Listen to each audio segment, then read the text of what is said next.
Hello, everybody. Starting the stream just in time for the arm soreness. Like, within the last, 10 minutes, I have really started to feel it now, Mr. Krabs. Oh. I'm like, all the while those first two songs were playing, I'm just like moving my arms around, hoping to get some circulation going.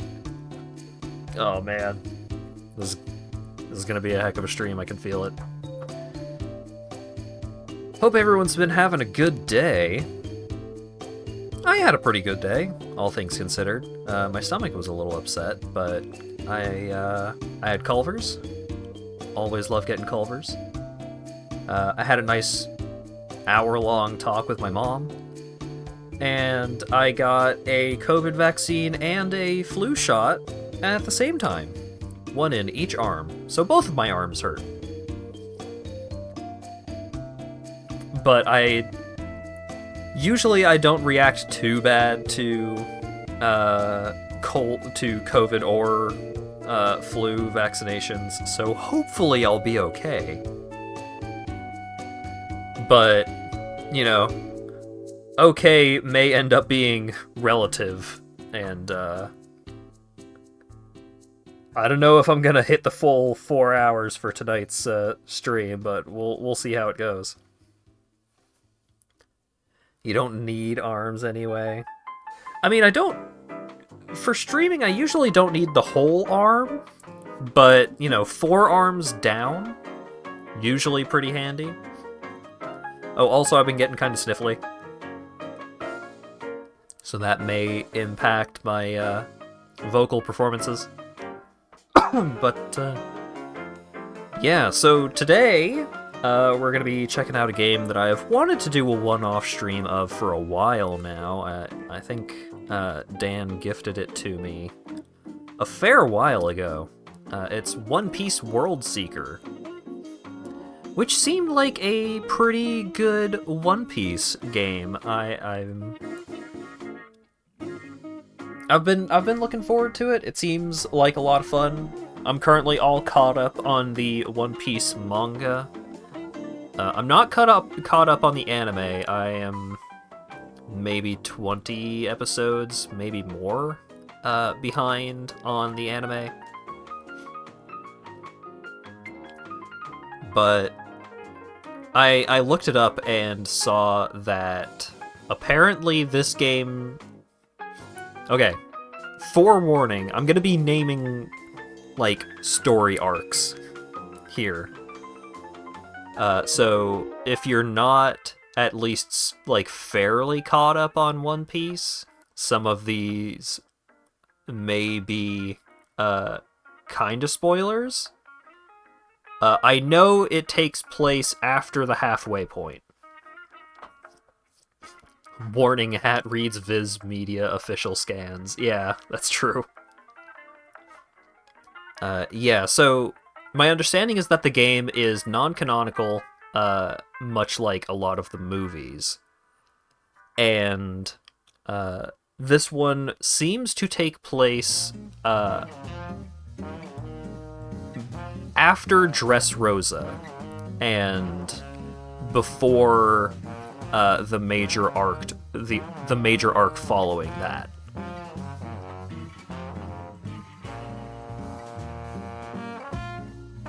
So, if you are not caught up to at least Dressrosa, then you may be spoiled on some One Piece things. Yeah, World Seeker is not the newest One Piece game. This game is like 4 years old now. I think... what's the newer one? Odyssey? I think the newest one is Odyssey, and it's a turn-based RPG. That one is much closer to the current point in the story. Didn't they make the girl from Red canon? So sometimes some things from the movies will get brought over. But it's usually safe to assume that the movies are non-canon. Dressrosa feels like it happened 300 years ago. It felt like it took 300 years to happen, even as someone that watched One Piece. Like, I watched the edited down version of Dressrosa, and that arc still felt like it took forever.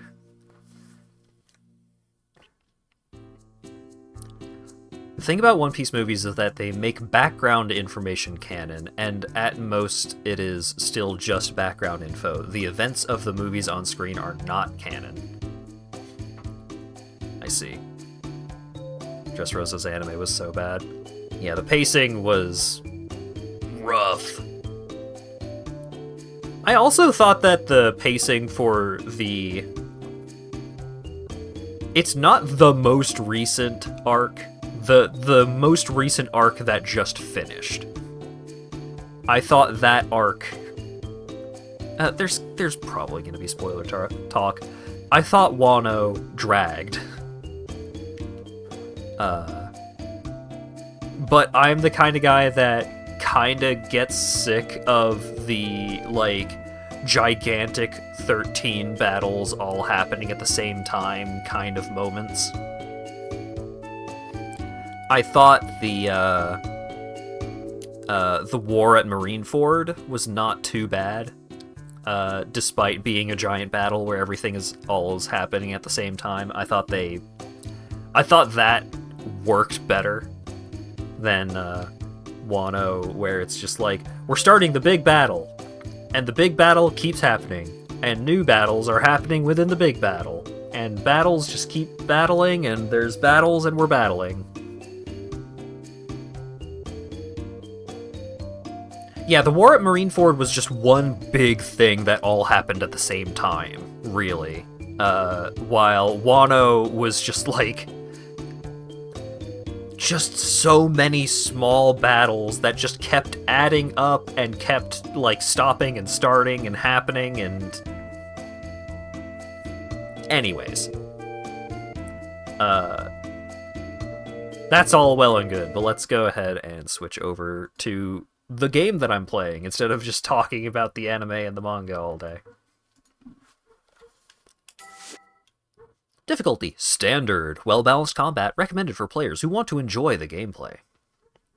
I'm still bummed that Carrot didn't join the crew. That sucked. That was a bummer. Carrot is great. Is this a Dynasty Warriors? Maybe? あいつか噂の新入りは。ああ、最近世間を賑わせている最悪の世代の一人らしいぞ。奴があの麦わら。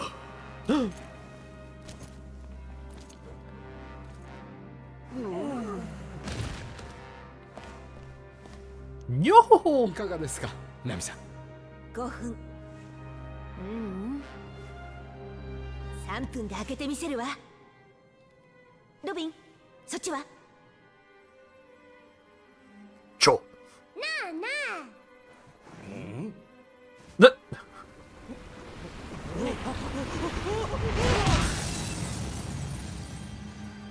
That made Chopper seem way more body horror than he is. That scene made it look like Chopper's the Thing.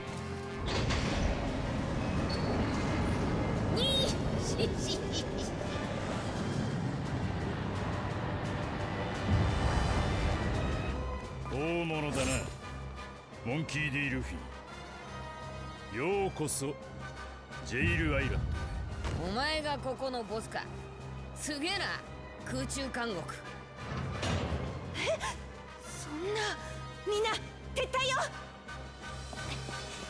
宝はなかった。It was a trap. 罠よ。Oh my god. 了解だ、ナミさん。上等だ。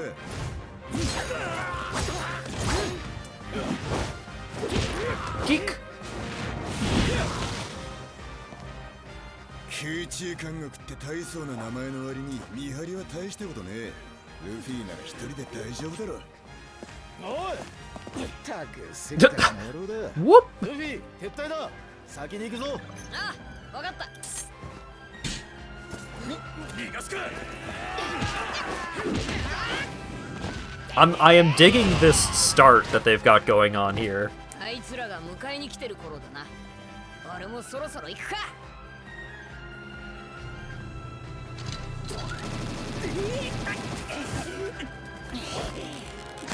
Oh yeah, Law is just hanging out.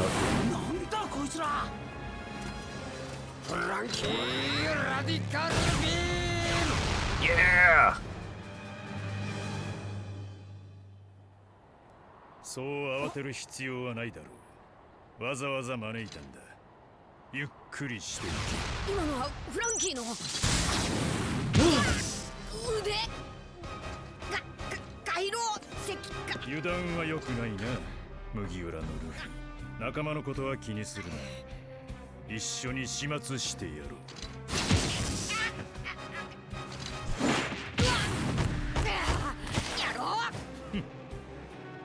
期待外れだな。パワー。やるな。スピード。スタミナ。この首にゴークベリーとは世界政府も随分羽振りがいい。アイザック監獄長、例の女がまた面会を求めて騒いでいるようです。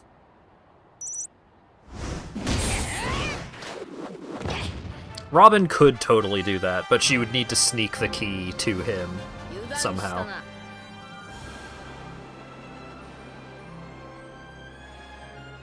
じゃあな。うっひょ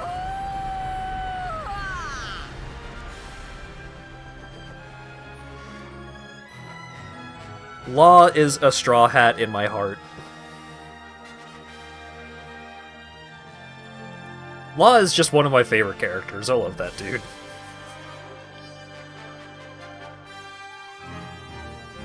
He hates being one of Luffy's best friends so much. このままじゃ海に落ちちまうな。よし。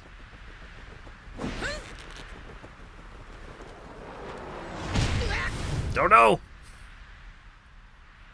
Spiked off stage. 追いますか。放っておけ。島のすべては私のコントロール下にある。はっ。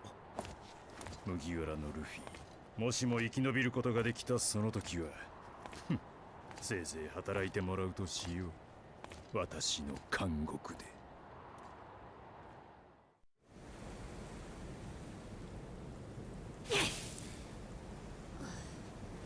Nah, he's fine. 気がついた？いてて。さっきなんか後ろから当たったぞ。大丈夫？君空中監獄から落ちてきたのよ。お前が助けてくれたのか。ええ、私はジャンヌ。君は？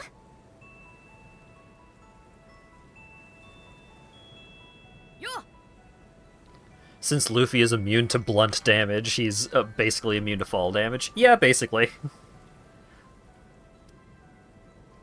Oh, shit, there was something that I meant to bring up. Right, the dub. So, I didn't actually check to see if there was an English dub option. I don't think there is. But, broadly speaking, I prefer the English dub for One Piece. There's a couple of characters that I prefer one way or the other, but especially like the Funimation dub, which was like the one that actually almost got caught up. Actually, I'm checking where the dub is at right now just because I'm curious. Funimation dub. There wasn't a dub being made for a while. But they started it back up. I saw that they had, like... They had gotten through Dressrosa, I believe? Dub enjoyer. I know... Look... The character that I have the absolute greatest preference one way or the other is Frankie. I hate Frankie's Japanese voice. And I love Frankie's English voice.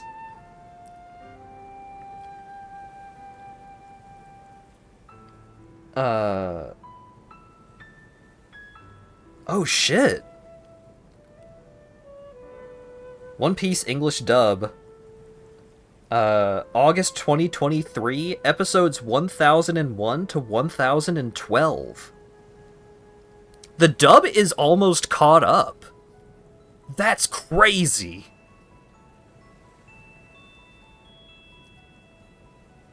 Good for them.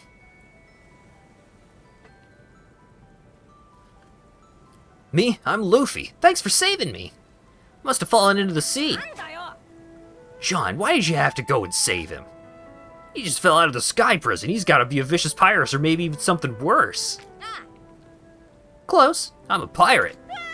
See, I knew it. Yeah, I think all of Whole Cake is currently dubbed. Most of Wano is dubbed. Or, like, a decent chunk of Wano is dubbed now, I think. Can't just leave a drowning person to die. But what if he's after the stones? What are you guys talking about? You don't know about the stones? Stones? I really don't know what you're talking about. No, I'm sorry. Please, just forget about it. So why did you come to this island? Now that I know you're a pirate, I won't hesitate to have you leave this island if you mean us harm. I didn't even mean to come to this island. It's just where I happen to land. Say, you haven't seen any of my crew, have you? We got separated. Like Zoro, and Nami, and Usopp, and Sanji, and Chopper. Chopper? Are you a friend of his? You know Chopper? He's in Sapphire Town. He's been treating everyone's injuries. Alright, I'm gonna go pay him a visit. So, which way to Sapphire Town? That way, just up the hill. Camera style. Right stick to change the camera angle. Press right stick to restore it. Minimap. Check your bearing and nearby roads on the minimap. The red arrow points north. Points to your current mission and shows nearby items and indicates a mission on the map. Press start to open the game menu. Items and equipment. Ooh, there's gear. Each part of the island's map will be unlocked as Luffy visits different areas. Once an area is unlocked, the total treasure chests found there will be shown on the map. Like that. That's a good feature. Move! Past the hill, huh? Thanks, John.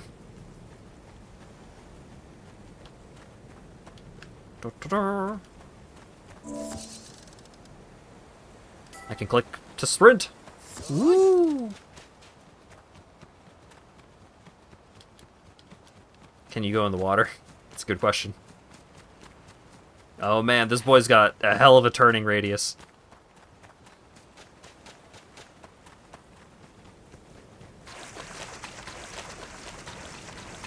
Ah, I see.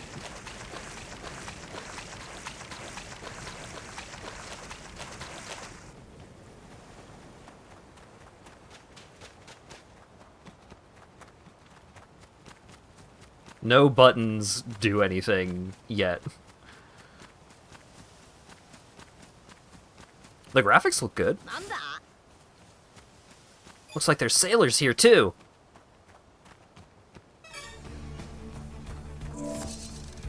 Use melee attacks to defeat the sailors. Press X for a melee attack, press it repeatedly for a combo attack. Ow.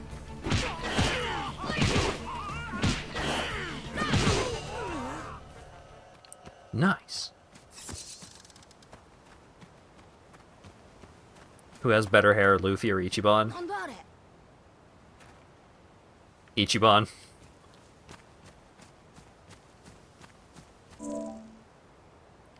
Now I can jump! When near a wall, press the A button in midair to perform another jump by kicking it.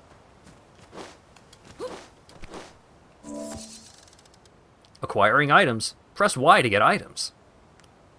White is normal, purple is rare, orange is very rare. Acquiring items. Symbols for gathering items and treasure chest locations are shown as icons on the map. Normal symbols, rare symbols, and normal treasure chests all have different icons.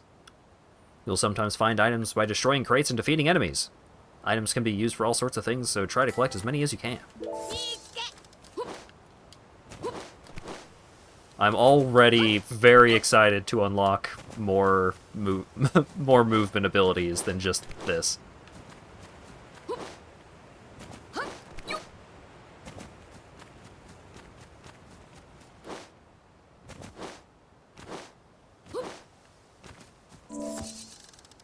Takedowns! You can sneak up behind enemies without being spotted, nothing appearing above their heads or a question mark state, and press X to perform a takedown, dealing major damage.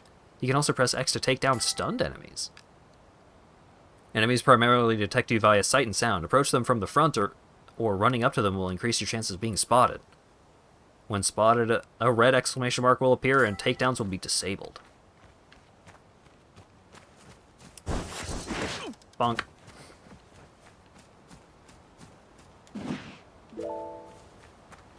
I got a small leather. I don't see any towns around here. I think I'll try searching for the top of that lighthouse. I bet some kind of eagle noise will happen.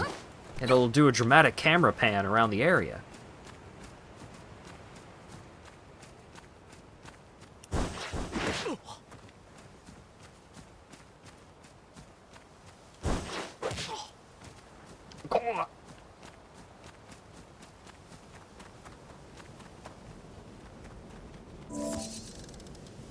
Arm extend. Here we go. When the icon appears on the screen, press RB to move by stretching your arms. Alright, alright. Stretchy arm as a grappling hook is very fitting. That must be Sapphire Town. Huh? There's someone near the bridge. I'll go check it out.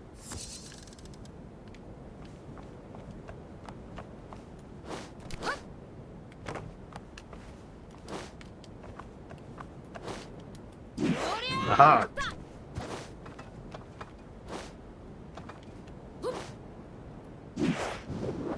Oh, is there actually nothing up here? I thought I was being so clever.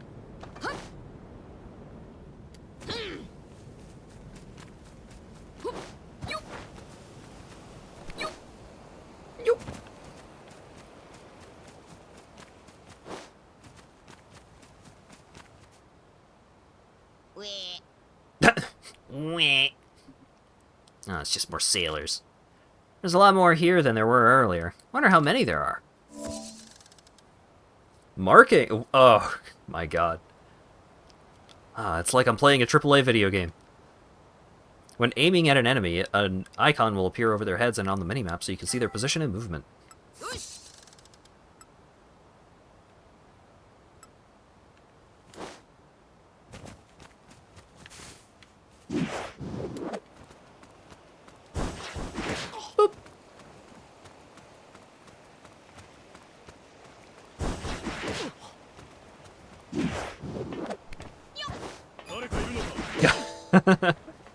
I got a skill point.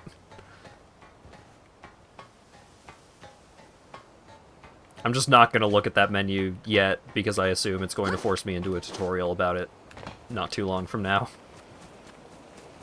MGS5's new content patch. It does seem to let me, like, grab onto a wide variety of things, which is very nice. Oi! Hey, stop. What are you doing in our town? What, you looking to fight? Wait! Calm down, Gordon. He's a friend of Chopper's. He is? マジかよ。 Thank goodness. I thought you were with that guy who attacked us. What a relief. Never mind that. Where did you get that weapon? I didn't think we had the money for something like that. What's it matter? I just have it for self-protection. Honestly. ごめんね。 Sorry for threatening you like that. Everyone's been on edge since the recent pirate attacks. Pirate attacks? There's been a bunch of pirates cropping up all over the island lately. They seem to be searching for something. The Navy is looking for them now without doing anything to help the injured. We were lucky that Chopper was here to treat us. He's a great doctor. Of course, as their leader, I should have been the one to take care of it. Still got a long way to go before you fill your mom's shoes, Sean. You're right. I have to do better so I can bring everyone together like she did. That's the spirit. Alright, I think I'm gonna go. You should come too. Where are you going? The church. Chopper's there too. Alright, I'm going ahead. Saving progress. You can also save manually. You can check tutorials if you want to. どうしたの？ Church is past the plaza, you should go see Chopper.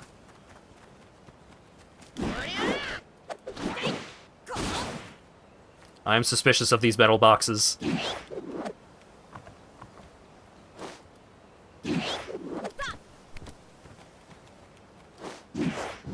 There we go.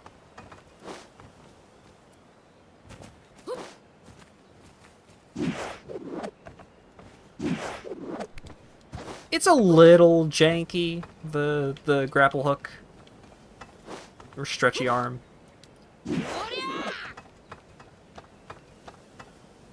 Oh wait, there's items on the map.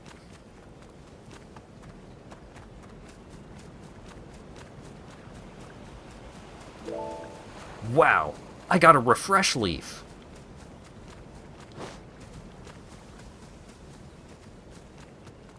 I'm just gonna trust that that's a good thing. HatVod.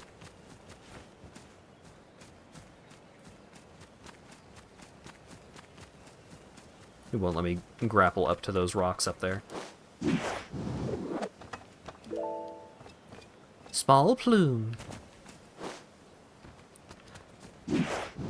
The thing I'm curious about when it comes to, like, all of these random collectibles everywhere is, do these respawn? Oh shit. I'm looking for some sailors.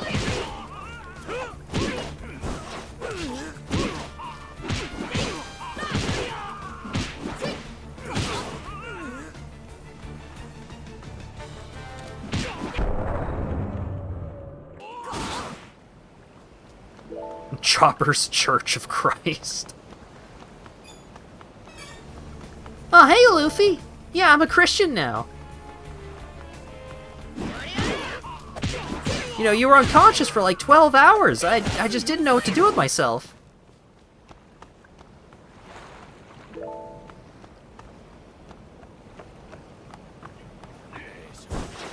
Boink.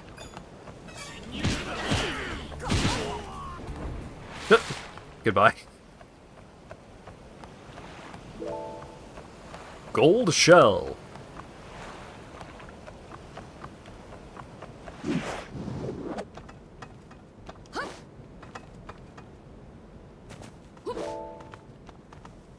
Yep. This is One Piece, alright. Sure have been a lot of pirates around lately.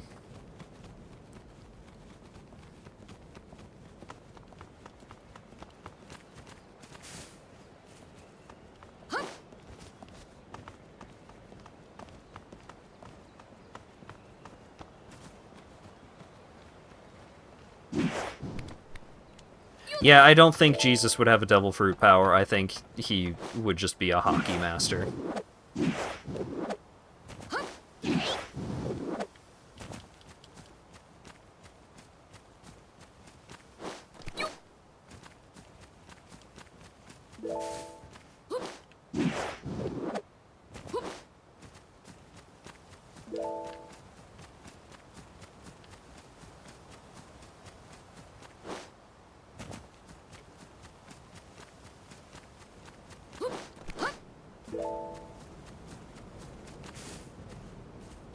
That seems like somewhere that I'm about to be sent to. Let's actually follow the mission objectives instead of just following whatever collectibles show up on my map. This is a dangerous... Look. If you want me to never actually finish your video game, just do what this video game is doing right now with, like, giving me little markers on my map for random collectibles around the map.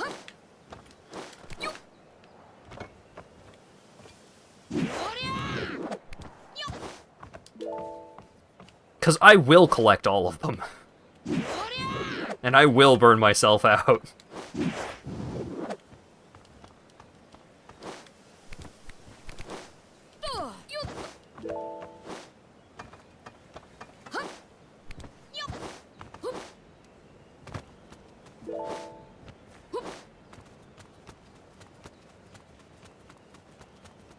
Burns himself out this stream before he even fights the first boss. Hey, maybe the first boss doesn't show up until like 8 hours in.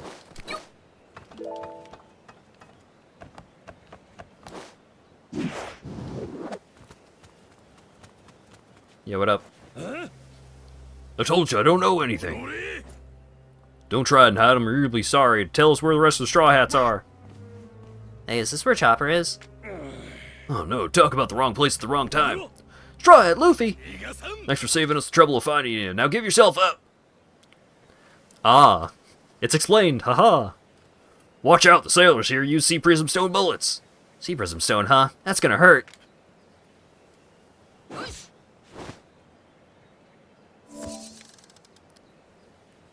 Press B to activate Soru. Which was shave in the dub, right? Oh god, now I'm trying to remember the name of the, like, the dub name for all of the powers. A red area will sometimes appear on the minimap for some missions such as the designated battles. If you move too far from this area, you will fail.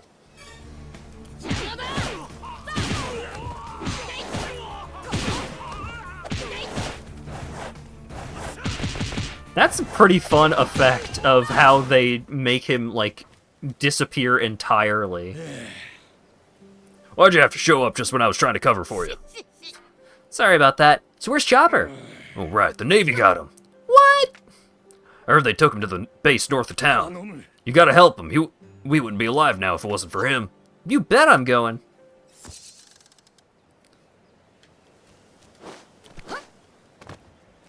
If you make a one-piece Kocha PNG, which character would I be, or would I be a random mink? I leave it up to you. I leave it up to your interpretation of which one-piece character I would be.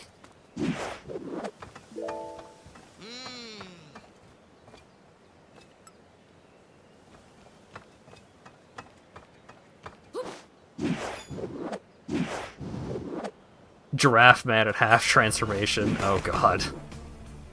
Stupid Kaku and his stupid cube.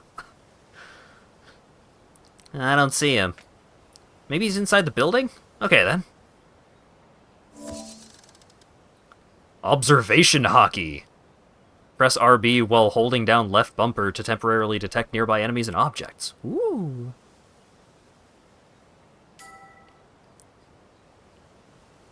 Using observation hockey. Perception causes your observation hockey gauge in the bottom left to decrease. Once the gauge reaches 0, you will no longer be able to use it until the gauge is fully recovered, which it does automatically once enough time has passed.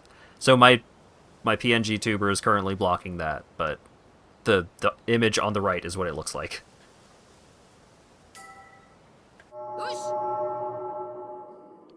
There! That tower! Gotta do something about the guards. Defeat the sailors in the naval base. Each type of thing you can perceive has its own color. Red is attacking enemies, yellow is enemies who haven't attacked you, green is non-enemy characters, and white are breakable objects. Press and release RT to unleash a ranged attack. Jet pistol. Hit the enemy in the head to turn it into a critical shot. Critical shots will deal more damage and even stop them in their tracks for a moment, making them easier to stun. Range attack gauge. Oh god. The range attack gauge is displayed beneath the reticle. The gauge depletes when using range attacks. When it turns red, you'll no longer be able to use range attacks until it recovers, which it does automatically once enough time has passed. Hold down left trigger to zoom in and aim range attacks with greater precision.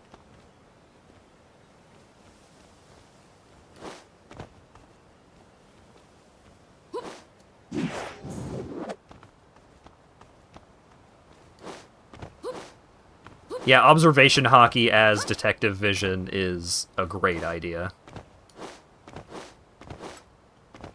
There we go. I can't stand on the ledge of this stupid building.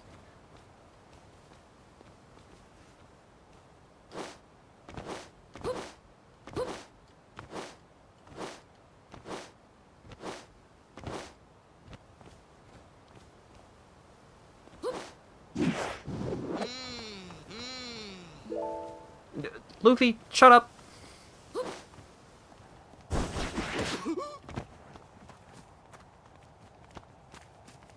Got a plan, alright?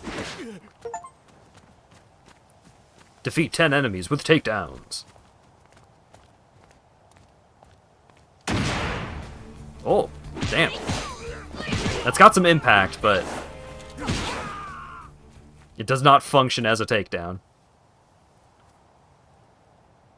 That's all of them. Hang on, Chopper, I'll get you out of there.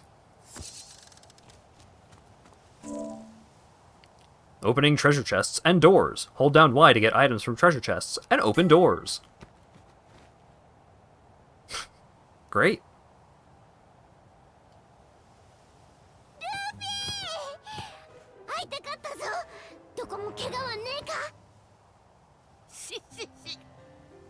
No way, see? Not a scratch on me. Oh, thank goodness. Looks like you're okay, too. Watch out for the guns they use on this island, Luffy. They use ammo made from sea prism stones. They even work on devil fruit users. Oh yeah, they hurt. You got shot already? Thank goodness you're okay. Stay safe, Luffy. You're all alone here, Chopper? Where are the others? I don't know. We all got separated. Are you alone too, Luffy? Yep. Now what do we do? For now, would it be okay if I check in on the Sunny at Amber Harbor? There were sailors trying to capture the pirates at the harbor, and so I'm worried what they might have done to the Sunny.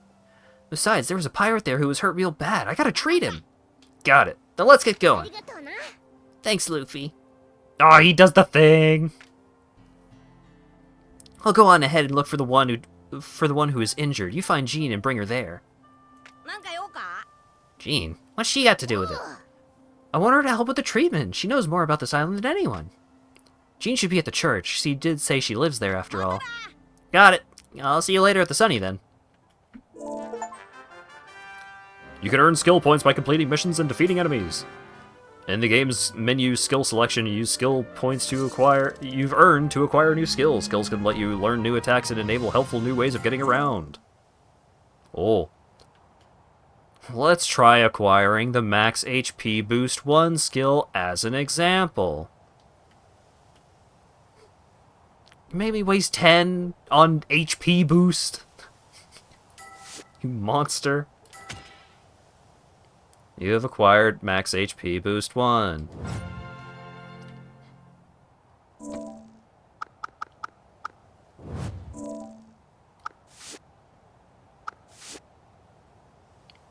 Ooh.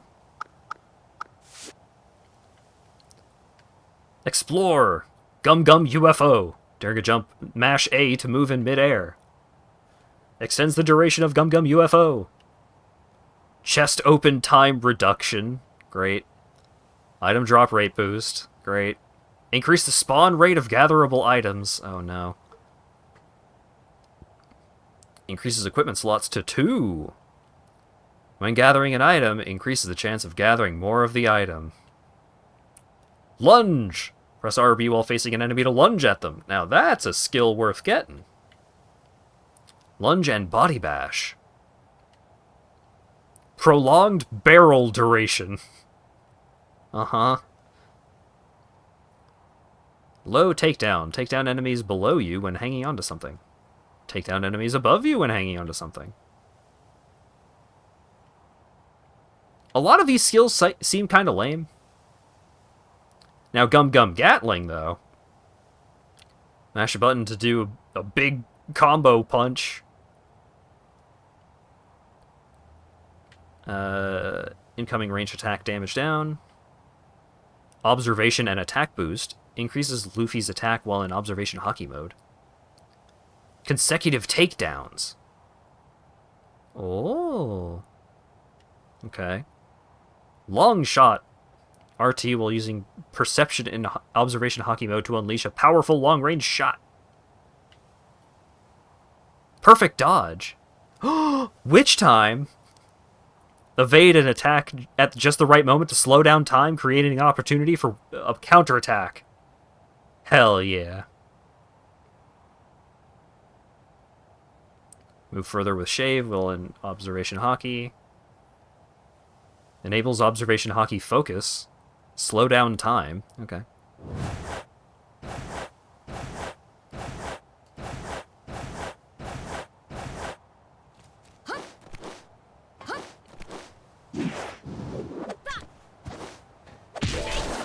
Haha.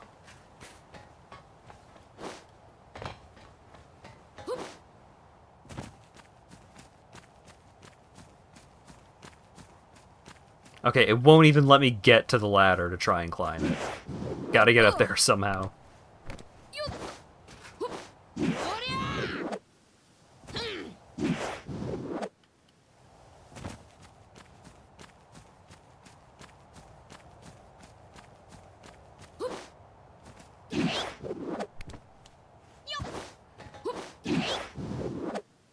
It is a very weird thing to make Gum Gum Gatling an unlocked ability.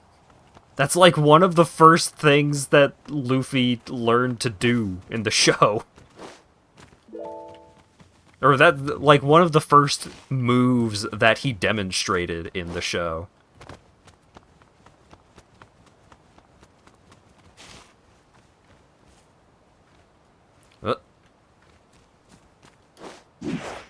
Yeah. Now, what do I get for being up here? WAPO medal! I understand that reference.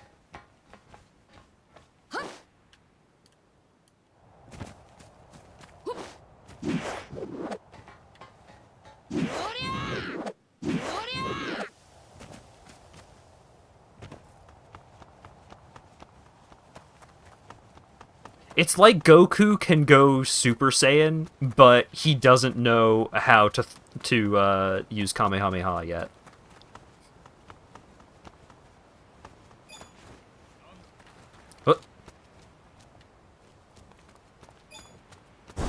Stealth maneuver. Ah, fuck.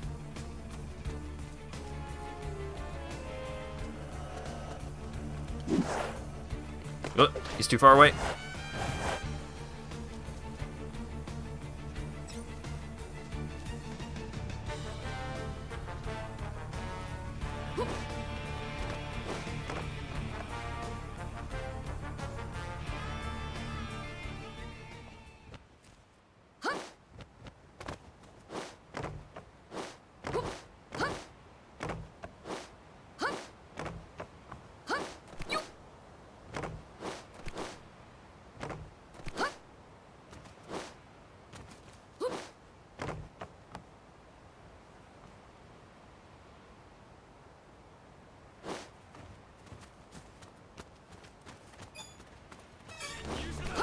No, no, no, no.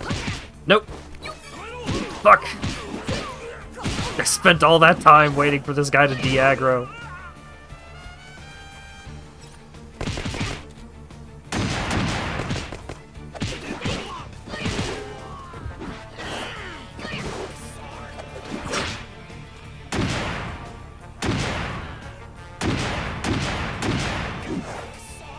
Just consecutive jet punches.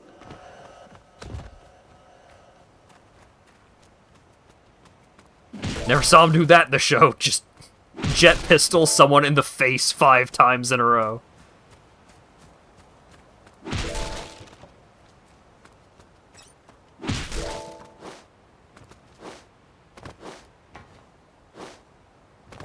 How do I get up there?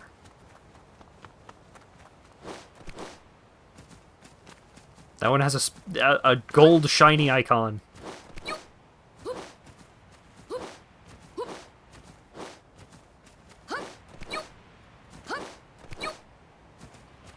Yup.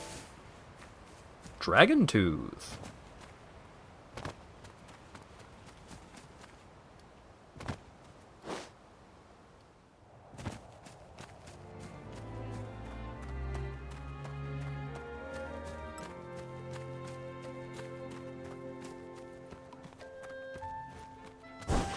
Boink.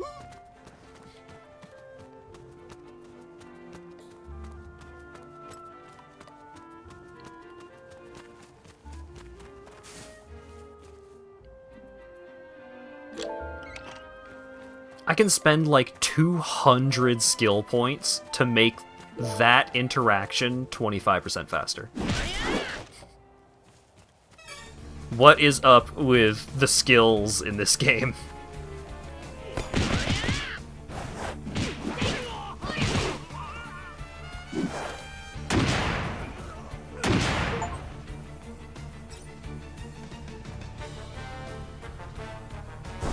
He's still not down. There we go.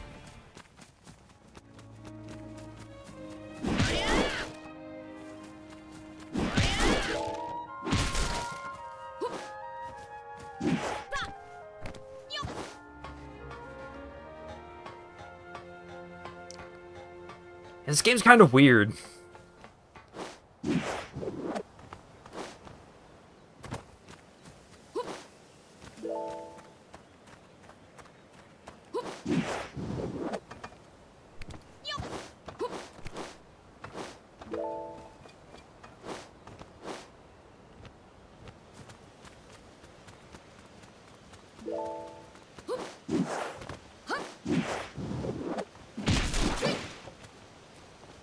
Oh, right, I can jump now.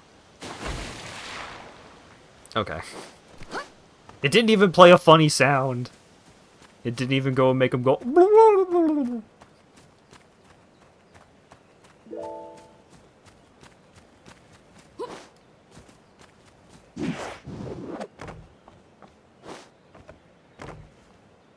Oh man, if he made the Knuckles drowning sound after that... Game of the Year. Game of the Year 2019, but, you know.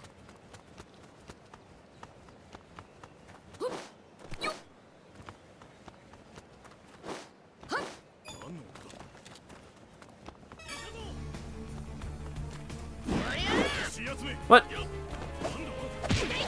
Oh, you just can't walk off ledges at all.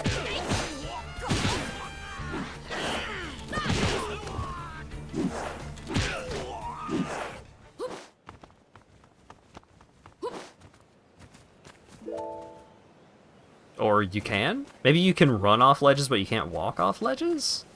Hmm.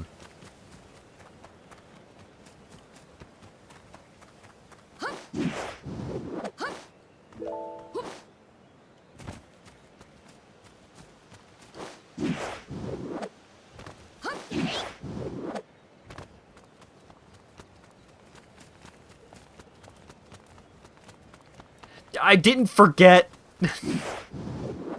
I knew that was gonna... I know how devil fruit powers work. I just wanted to see if Luffy would drown or not.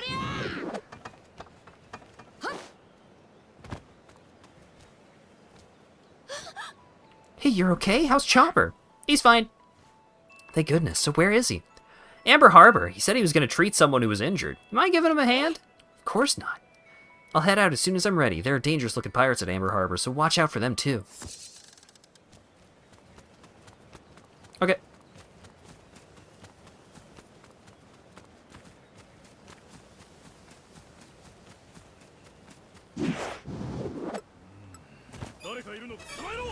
Oops.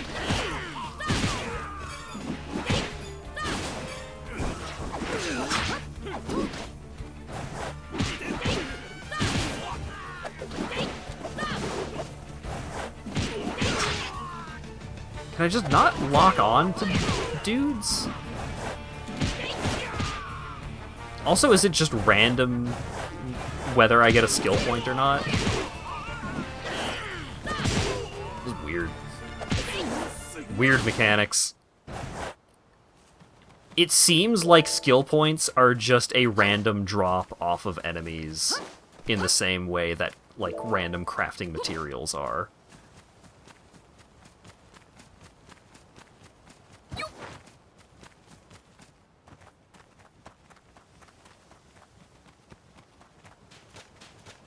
And if that's actually the case, then the increased drop rate off of enemies' skill actually increases how fast you level up.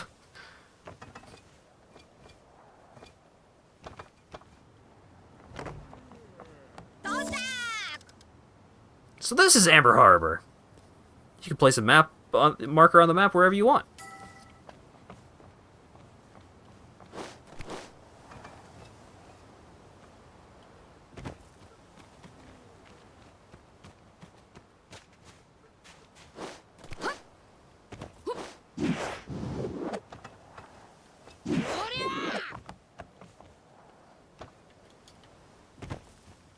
Says there's a treasure chest here, but I ain't seeing it.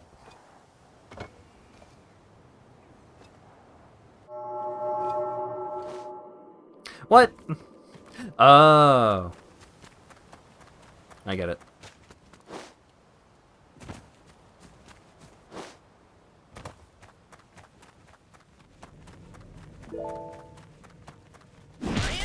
It's somewhere down here.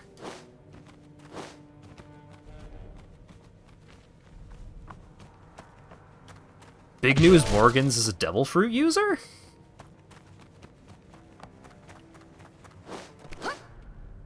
Does he have the Peli fruit to turn himself into a pelican?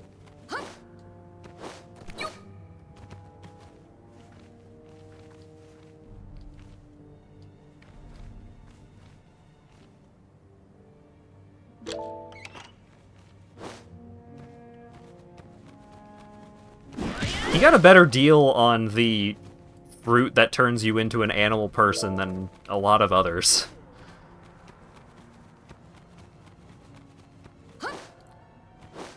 Thinking back to the bull man on Chopper's home island and how whack that dude looks when he's in bull man mode.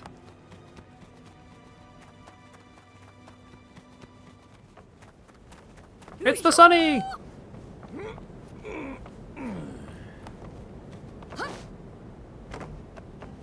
Looking pretty good.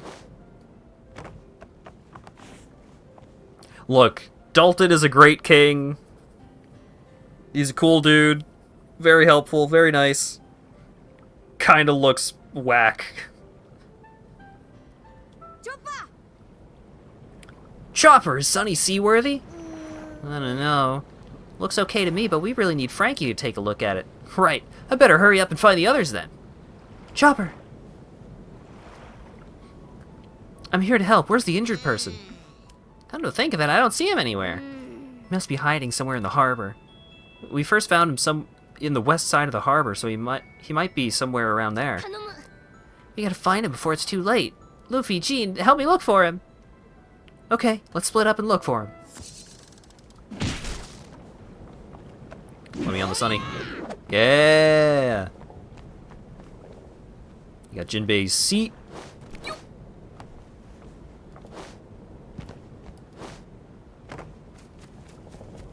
The little swing.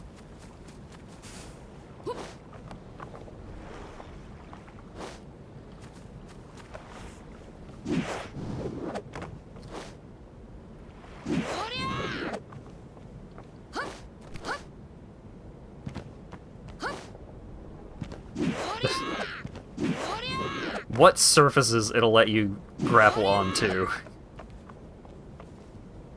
Bit weird. What? Let me up. Ow.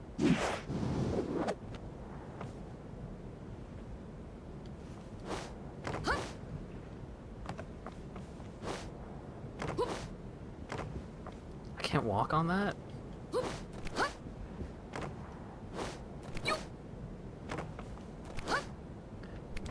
Yeah, Oda has a very unique style.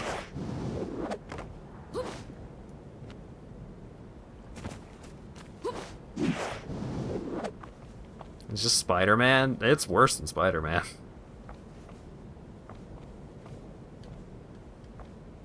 I want to go up.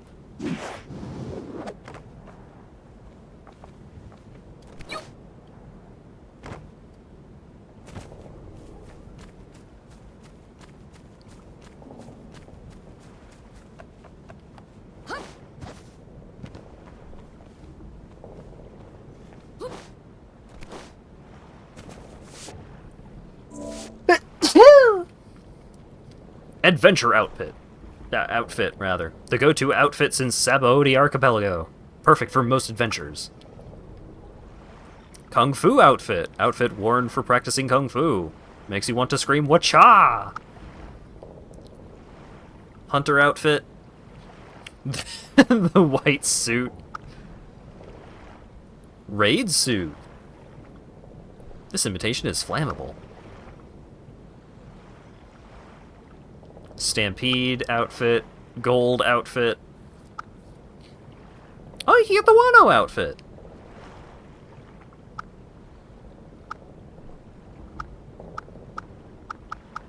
How does the Wano outfit actually look in engine? Yeah, that looks pretty good.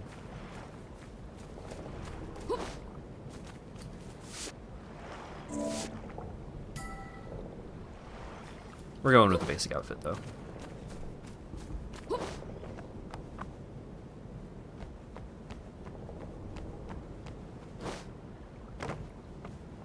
I mean, if you want a cool badass outfit for Luffy to wear, you give him the black jacket.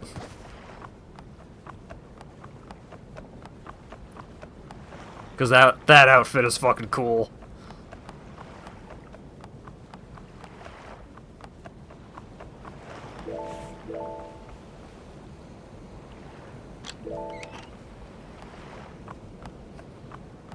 I mean, it's a Red Hair Shanks wannabe outfit, but Red Hair Shanks looks fucking cool, and Luffy also looks cool when he is wearing Shanks' outfit.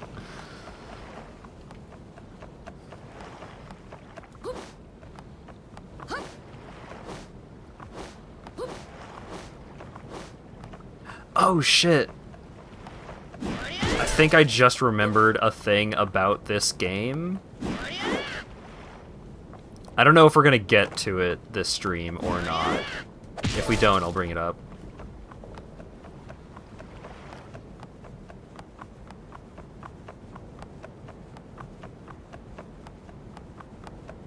You remember the outfits in Strong World? Not off the top of my head.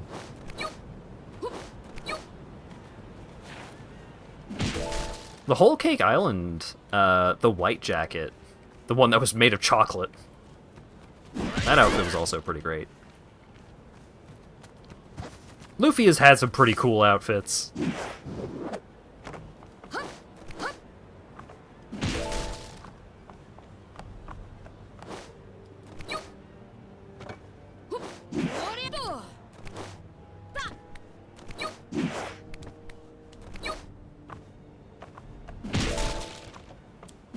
Luffy and crew were dressed in classy suits. I think I may have actually seen a clip of that.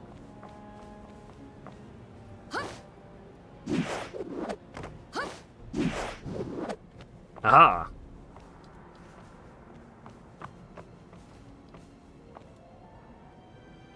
Just walking around feels bad. Like, just trying to, like, okay, I am right here, and I want to go over to where the treasure chest is. That's fine. But if I am walking, and then I want to go to where the treasure chest is, like, the turn radius is bad. And if I just tap in a direction...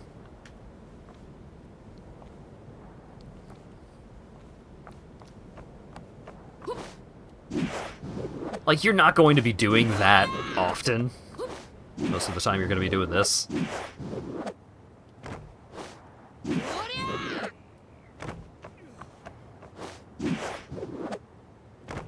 Oh.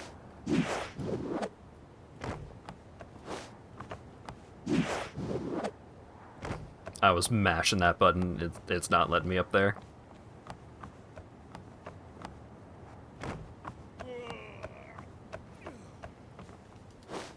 Only the female minks have those proportions. Well, be a trendsetter.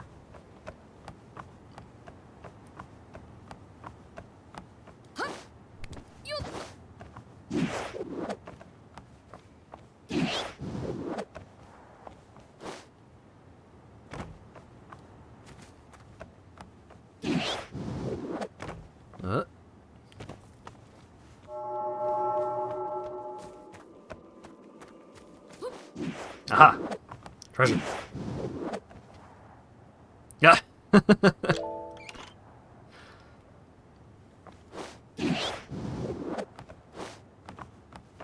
Look, my intention was for you to follow your heart, but if you have to follow something else, then I'd leave that up to you.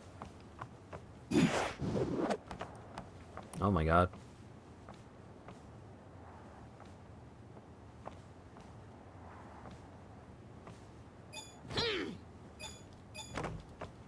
Aha! What?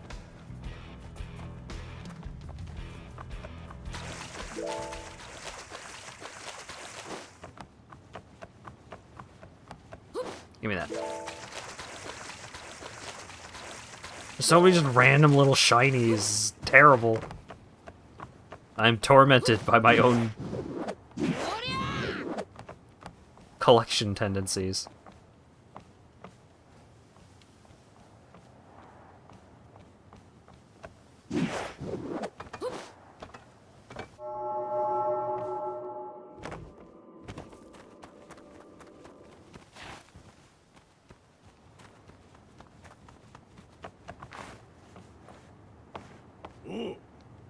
This here's Amber Harbor. Most of the people are ruffians.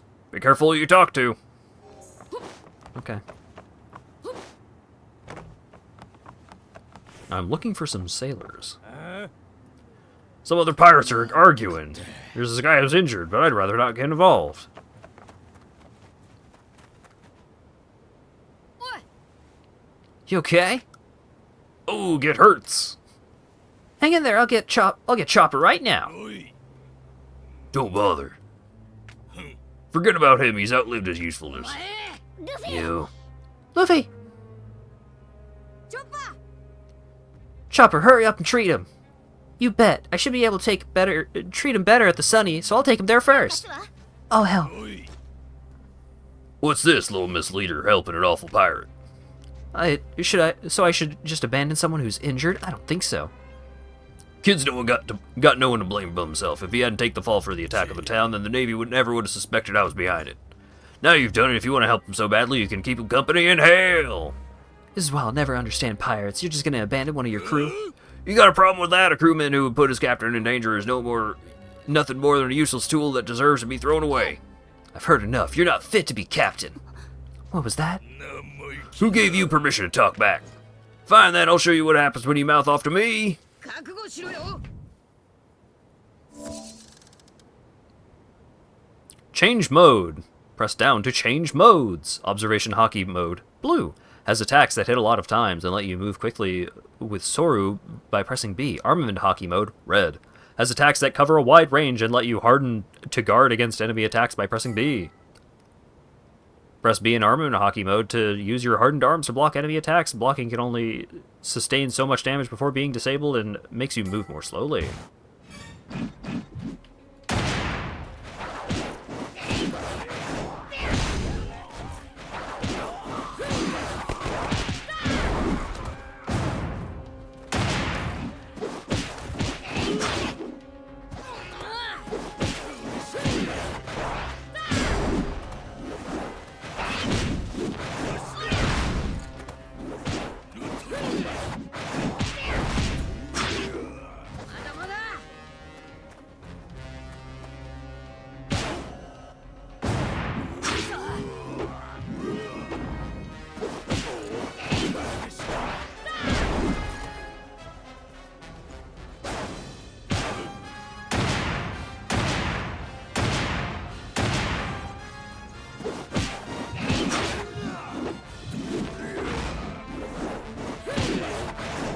Combat in this is something.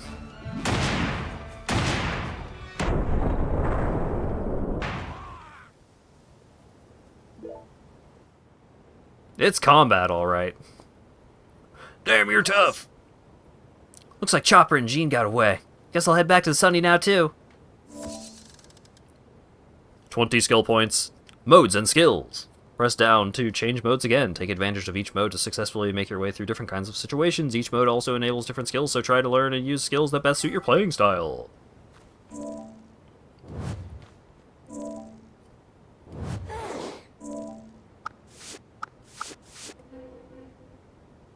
Armament hockey. Gum Gum Bazooka!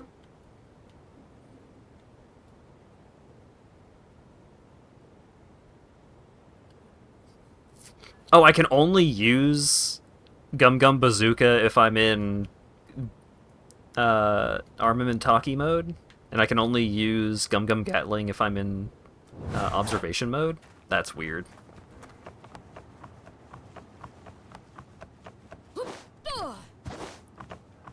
Shooting with a fist feels better than the melee attacks. Yeah, kinda.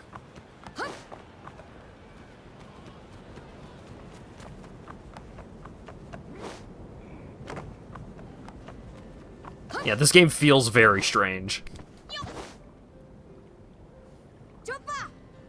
How's he doing, Chopper? He's okay now, though he'll have to continue the treatment for a while. Sorry you went through all this trouble for a lowlife like me. I'm a doctor. I can't abandon someone who's hurt. Don't worry about it. If Chopper says he'll fix you up, that's what he'll do. Thank you. I don't know if I could ever repay you. Repay us? How about with me? This is no time to stuff your face. Guess you're right. Hey, you don't happen to know where the rest of our crew is, do you? Your crew? I'm afraid not. I did hear a rumor about a devil fruit user at Jade Bridge. Devil fruit user? Maybe it's Robin. Yeah, Chopper, look after Sunny. I'm gonna check out Jade Bridge. Where is it? Mr. Luffy? Just Luffy's fine. What's up? Well, Luffy, Jade Bridge is north of here. But the Navy set up a checkpoint there, so the devil fruit user could be a sailor. It's gonna be dangerous for you. Are you sure you still want to go there? Of course, I gotta find my crew. You really care about them, don't you? Here, Luffy, take this baby transponder steel with you. Make sure to call me if you need anything. Got it. Okay, see you later. Hey, you should take this with you. It might come in handy. Equipment. You can equip or remove equipment you have in the equipment section in the game menu. Equipment can significantly boost stats.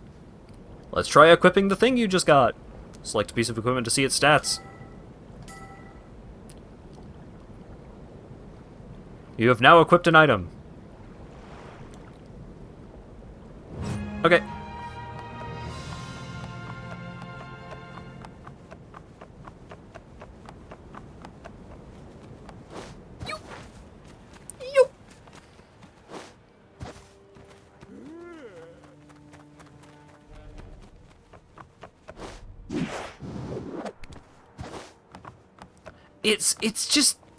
It's pretty janky. Like, it's on the surface, it seems like a big budget game that's got a lot of stuff going on with it, but actually just going around and playing it, it's jank.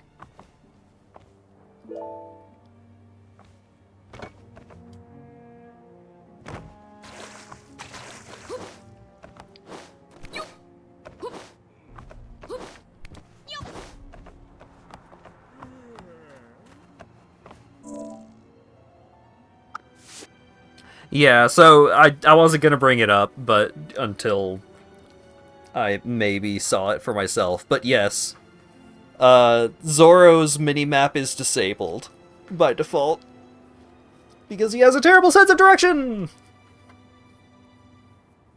which is a pretty good goof.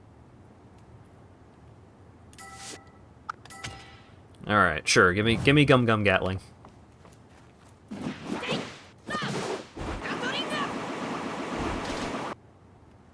Alright. That's Gum Gum Gatling, alright. Got a minute? I happen to love shrimp. It's my favorite food. There's been all these pirates around. I don't feel like going shrimp hunting. Could you bring me shrimp? You can find them in the harbor. They're not just in shiny spots. You can find them in boxes. You can have this ring in exchange. Have you brought me the shrimp? Great! Here's the thing.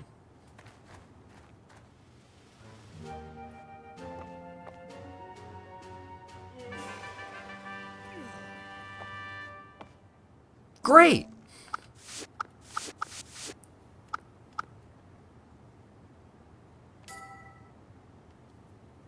Oh, that increases my armament mode attack. But I just spent my points on an upgrade for observation mode.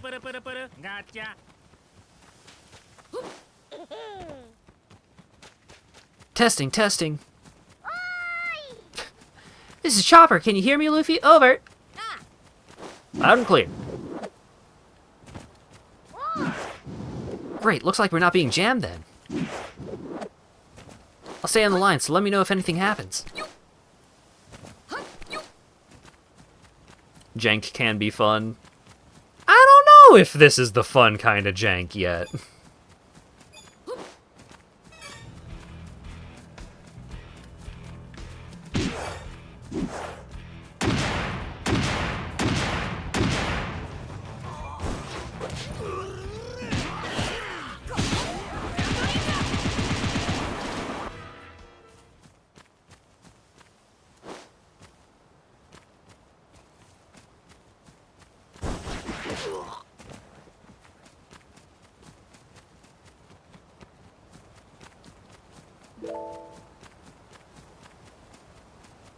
I'm giving it a chance, but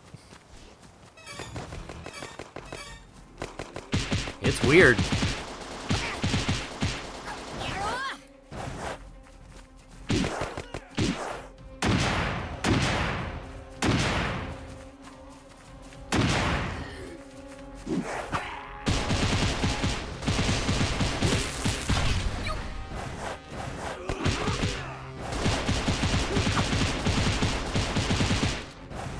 Okay.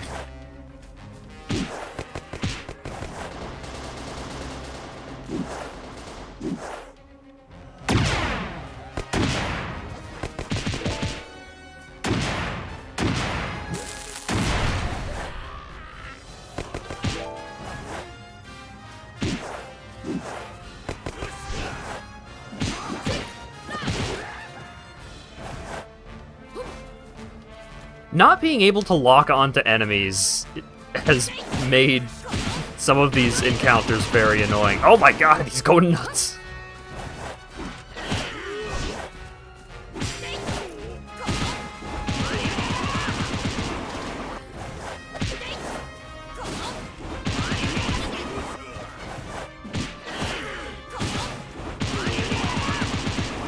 Goodbye.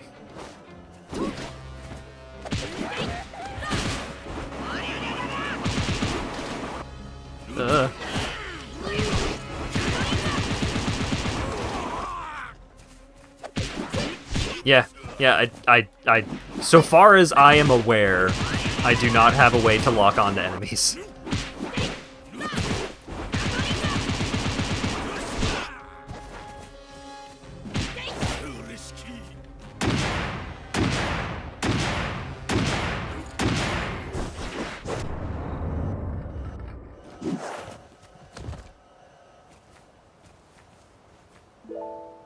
Great.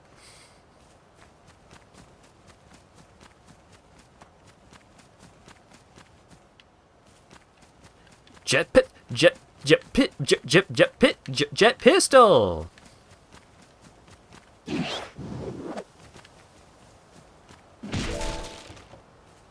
Just keep punching him in the face.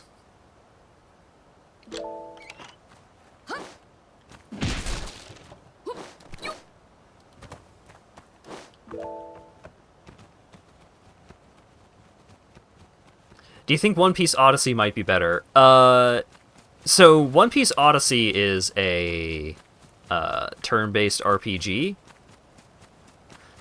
And honestly, I think I would be way more into that over, like, janky third-person action. Because for a character like Luffy, whose moveset in the series is so, like, bouncy and over-the-top and fun and, like, varied, like, Jet, like, Gum Gum Gatling should not be an unlockable skill, and in order to, like, I can't just, I have to switch combat styles to switch between Gatling and Bazooka.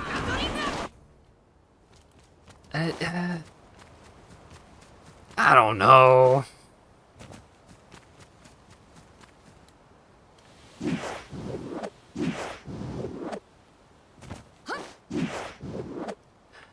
I think more than anything else, if the mobility and, like, exploring the world felt better, I think I would be, like, more into it as a baseline. But the mobility is kind of not great. Okay, here's a great example. Here is, like, one of the main reasons why I think the mobility is not, like, does not feel super good. Alright, I'm going to, like, sling myself up over this tree. I have, like, no airtime after I have slung myself over the tree, so I have to, like, already be mashing the button to get to the next tree in order to, like, swing myself to the next tree by the time I hit the ground. And yeah, I have, like, no momentum either. It doesn't feel good.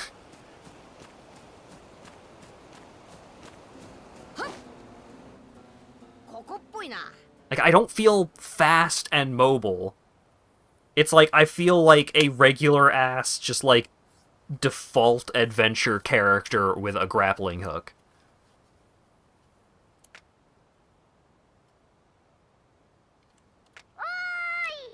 Don't make any noise! If someone's really been caught, you could put them in danger. Now what do I do? Pretend you're a spy. Is there anything you could use to hide?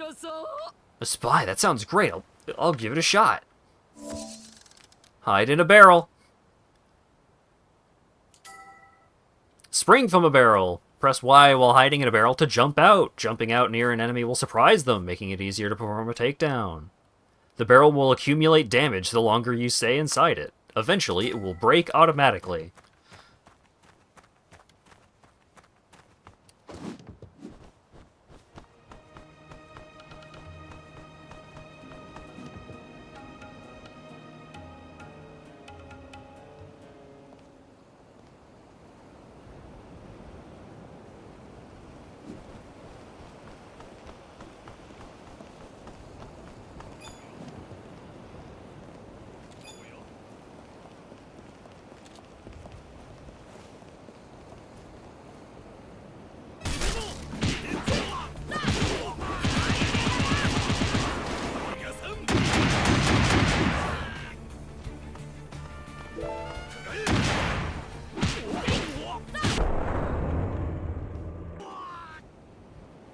Okay.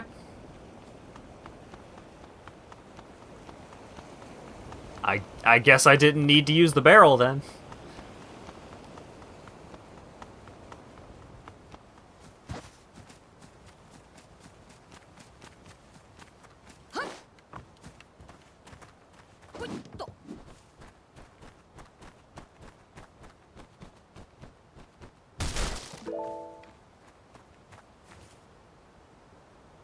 World Seeker montage of me going, okay.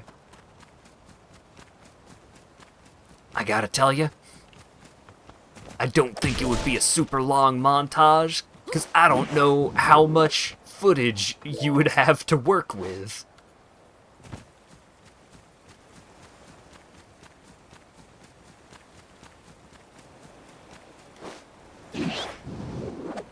Oh, I see.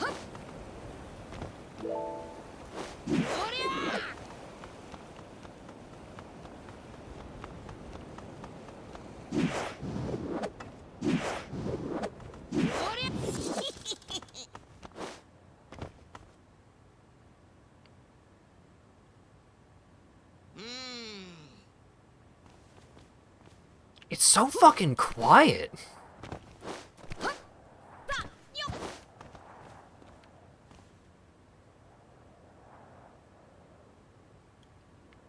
Like, there is a very slight, like, breeze sound effect here. But otherwise, the music, like, just comes and goes so blatantly.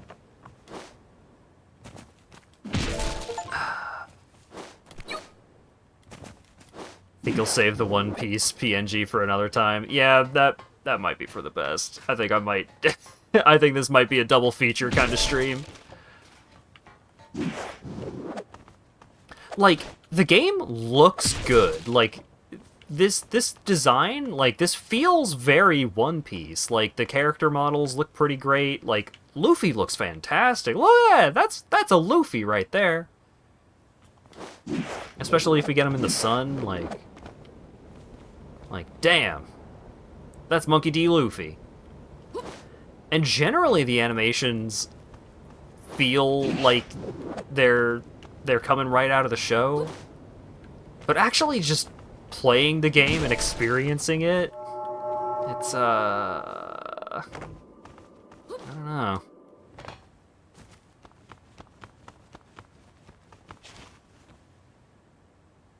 Just like this. Like, perfect example. Right here. Great example of, like, something that makes this game feel so much less lively. Like... Alright, I use my detective vision. Ooh, look at all the cool interactable objects around the world. Oh, man. Wow, there's someone behind this door. I'm gonna go check out what's behind this door.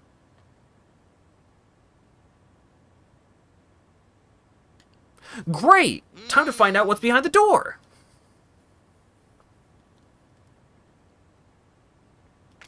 Why won't this one open?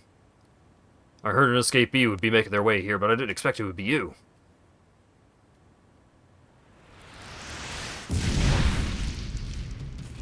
Oh. It's Smokey! You always pop up wherever there's trouble, don't you, Straw Hat? Smokey! Just my luck. Are you the devil fruit user on the bridge? Don't get chummy. I may have let you go at Punk Hazard, but I'm still Navy and you're still a pirate. We're natural enemies and you'd be wise to remember that. Today's the day I finally bring you to justice. Fine, in that case, I'm not gonna hold back either. Special attack. Landing attacks and taking damage fills up your tension gauge. The yellow bar under the health gauge. This allows the use of special attacks. Doing nothing depletes the gauge. Hold left bumper and press the corresponding button to unleash abilities. If you have marked any enemies, you can use left and right on the D-pad to add a lock marker to a single enemy, which in turn lets you press right stick to keep the camera trained on them.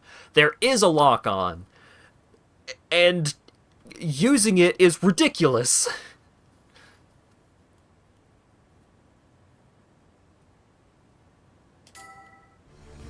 Okay, so enemies are locked. Right on the D-pad.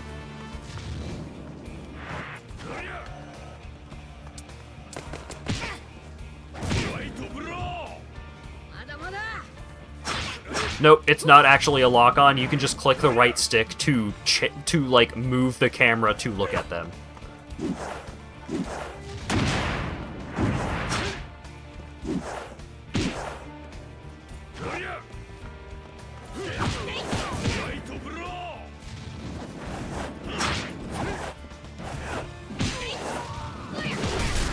Look how slow he.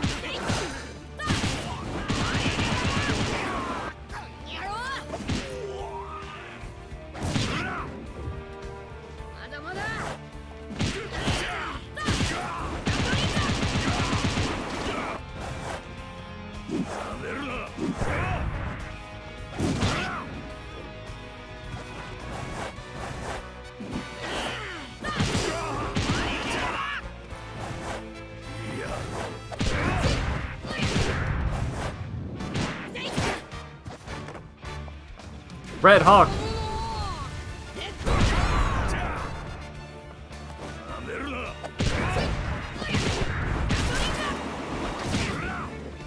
Oh, you get locked into Gum Gum Gatling, so you can't dash out of it.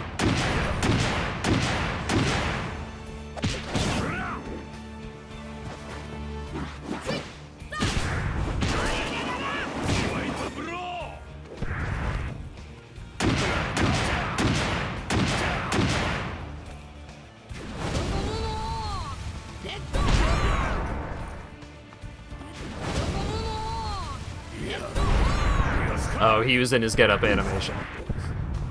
Sorry, my mistake.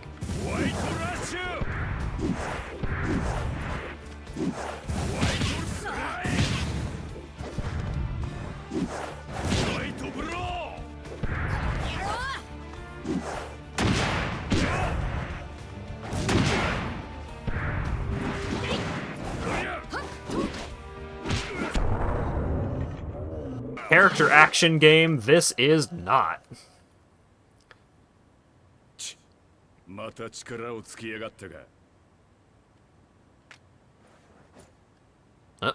Alright, from here on, I'm not holding anything back. I'm busy. What is it? I'm working now. Fine, I'll be right there. That was the boss. You got lucky. You're off the hook this time. Boss? You mean John? Who's that? I'm talking about the warden. On this island, the warden's word is law. You're staying put on this island, right, Straw Hat? So I'll just capture you as soon as I take care of this. Forget it, I am not getting captured. That's what you think. And he's gone. Luffy, what's going on? Are you okay? Don't worry, I'm fine. I ran into Smokey, but he got called away by some big shot. Thank goodness, that's weird. I can't believe he'd just walk away without trying to capture you. Now what do? We don't have any more leads as to where the others could be. Chopper, could I see the snail for a minute? Luffy, can you hear me? If you don't have any more leads, why not visit Steel City? Steel City, where's that? It's the big city on the island's east side. I was planning on going there myself. A big city? I wonder if I can find meat there. Let's go check it out. Gum Gum Rocket. To travel long distances, use Gum Gum Rocket. Hold right bumper when you've got one of the grapple things. If you hold right bumper during Gum Gum Rocket, you will keep gliding towards... Wait.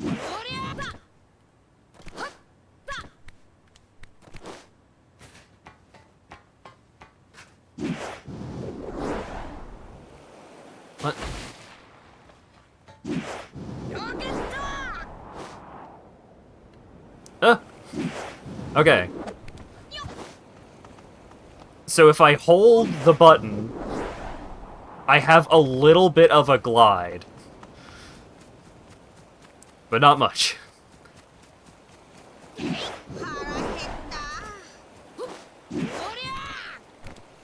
Fortnite jump. Harsh. That's harsh but true.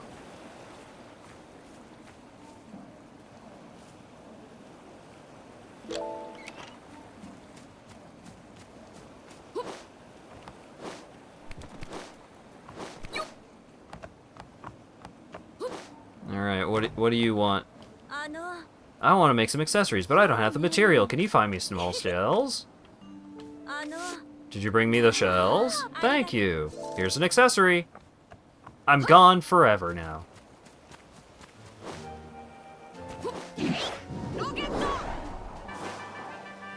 Yeah, like... Okay. I do that, I hold the button, I get a little bit of a glide, and then I fall straight down.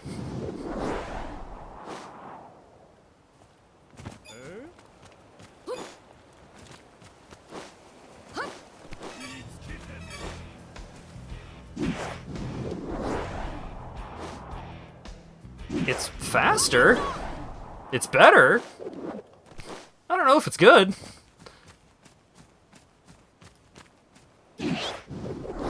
Why not keep the momentum? Yeah. Why not? Oh, I keep bouncing off of the rocks behind it. Alright. There we go. Okay, I want to see the big city. And then we'll determine how much more I'm playing of this.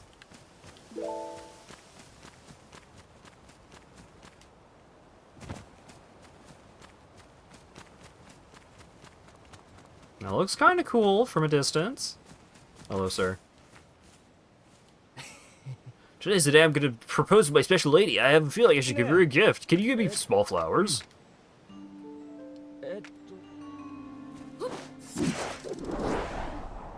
I don't already have them, so I'm sorry to say I cannot help you.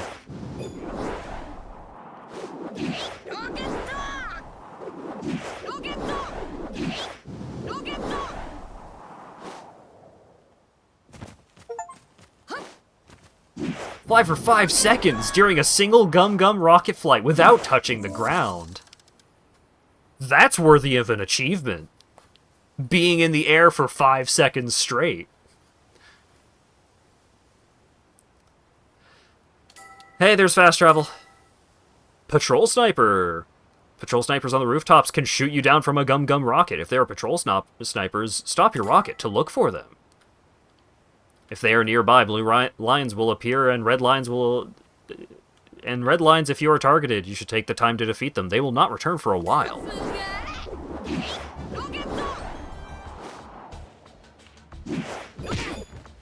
Ow. Ow. Hey, we finally gave you an ability that makes getting around fun. Alright, now here's a mechanic that makes getting around not fun.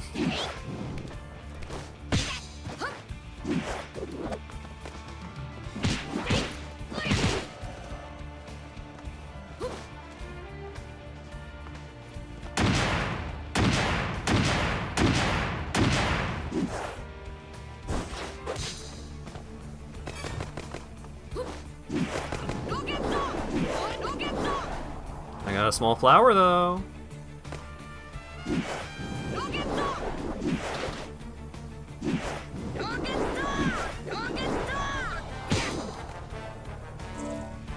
I'm done.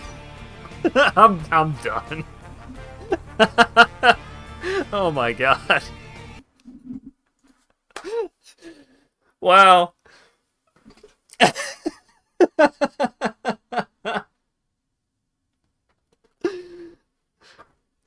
Rocket!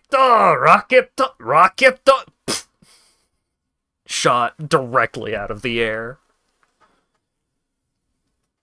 Wow.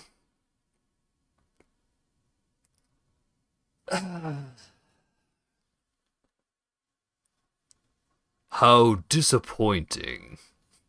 Oh, and then I look at which trading cards I earned from that experience, and it's 3 of the same guy. It is so sluggish. Like, hang on. Let me get some music going while I decide what I'm gonna play next.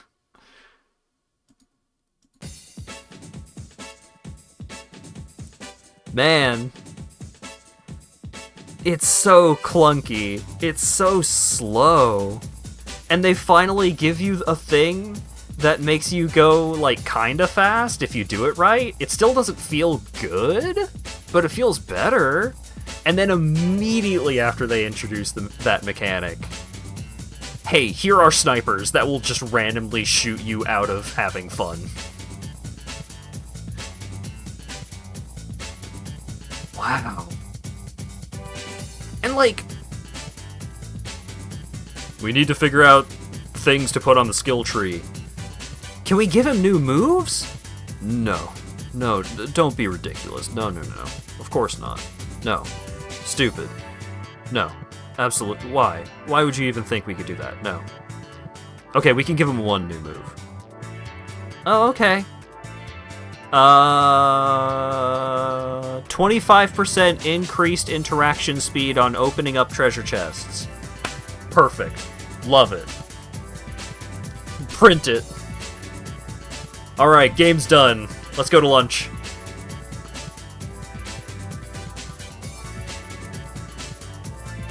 I would rather not have a skill tree at all than have you offer me open up treasure chests 25% faster.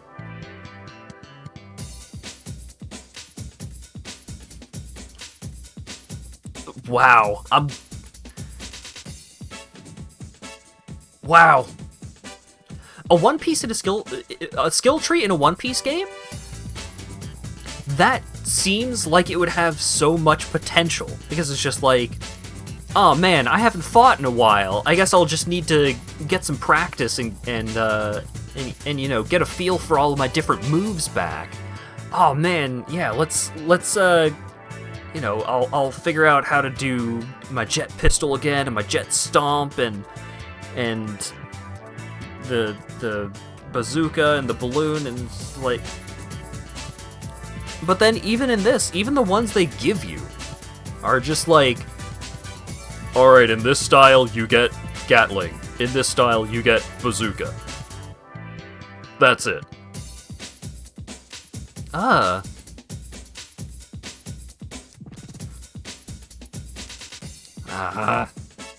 Frustrating. Person who likes video games encounters video game that he doesn't really like. It's a sad day.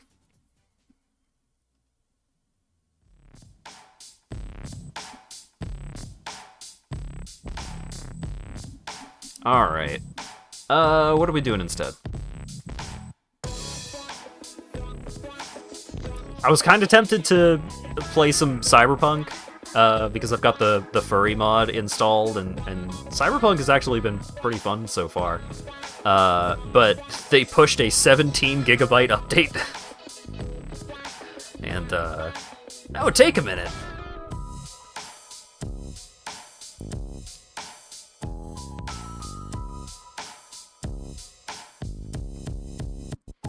That game has improved.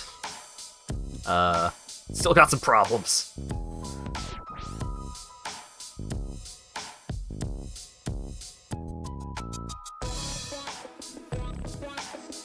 Do it while doing more of that VTuber game. I could do a run of HoloCure, I guess.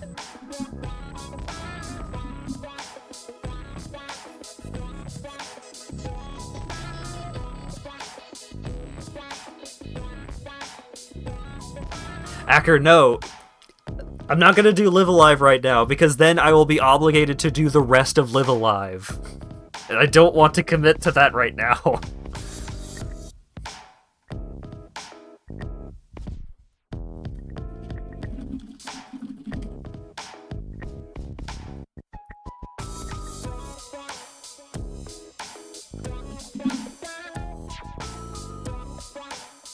Oh, I know Live Alive is cool. Live Alive, real great. Good, great experience. I haven't played it myself, but I know it's good. I'm gonna get to it. I promise. Not right now. Because that is a multi-stream game.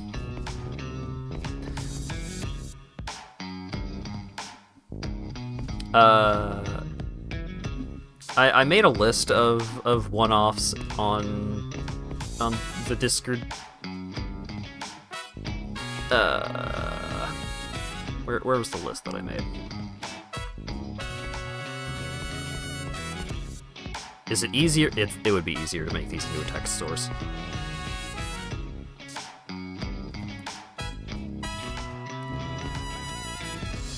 Text. New text. List. Oh god, it's so big. Smaller. Also, seeing list by itself like that makes it look like it's not a real word.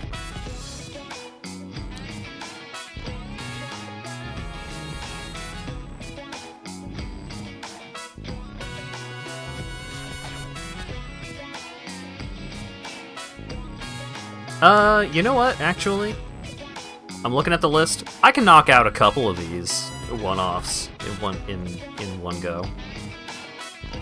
Put the list away. I changed my mind. Alright, we'll do one run of HoloCure. And then there's a couple of demos of games that I want to check out. Where is HoloCure? Where is the anime? Time to play a better anime game than the one I just played. Sadly. Sister is starving for you to play Yak Lab. Can't tell her you're experiencing it first by me. Oh no, betrayal!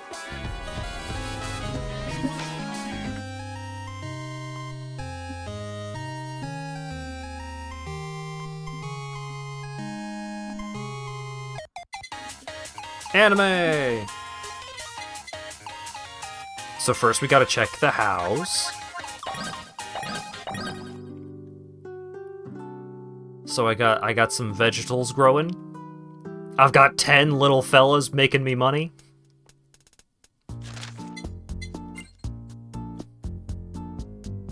And they're actually making me like considerable amounts of money.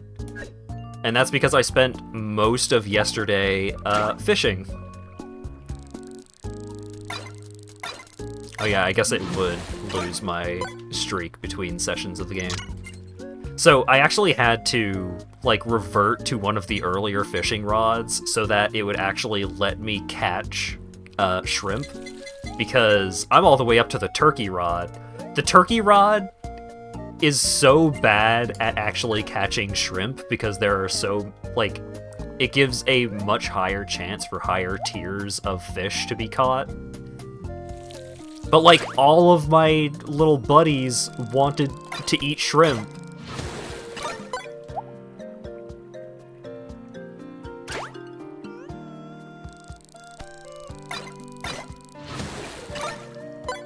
Wow. So, got some fish, go over here, collect some money from them, and then I can feed this guy. He wants wheat. Give him some wheat. Now he wants clownfish, but his stamina's maxed out, so I'm not feeding him anymore. Tomato. A bunch of my little fellas want tomato.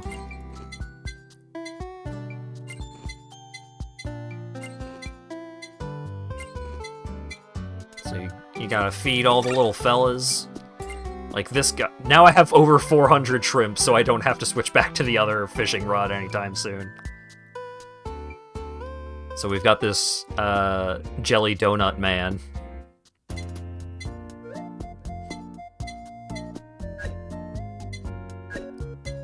We've got Simone the Digger. Stan Dealey. I think Stan Dealey is one of my favorite names for one of these little fellas that I have found.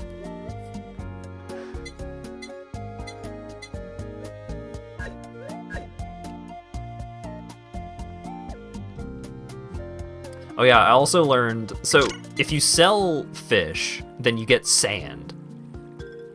And as you can see in the top right corner, I have 501,000 sand because I'm working my way up to the golden rod, which costs 1,000,000 sand. And I learned that you can exchange sand for money at a 1-to-1 ratio. So if I just sold all of my sand right now, I would be able to buy all of the meta progression upgrades that I have not already purchased.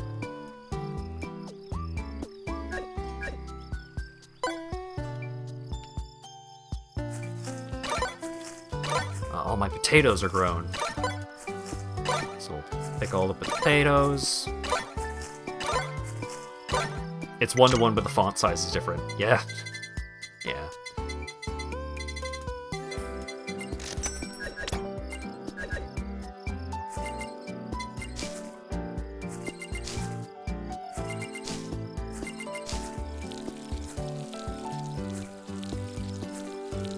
Plant all my plants and then water them.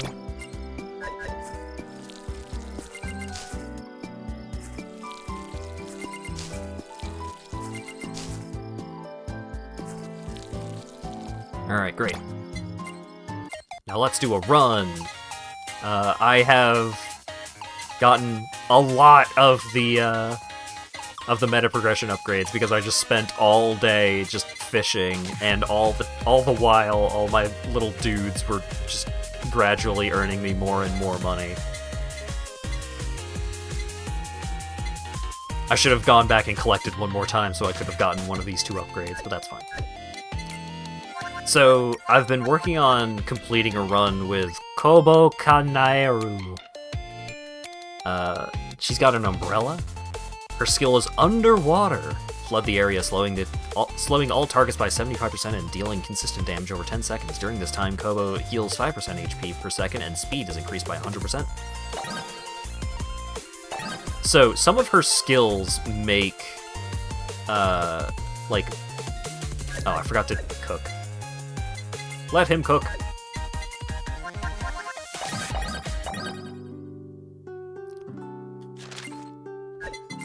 Give me your money. Alright, I gotta cook some tempura. Because that'll give me an attack boost.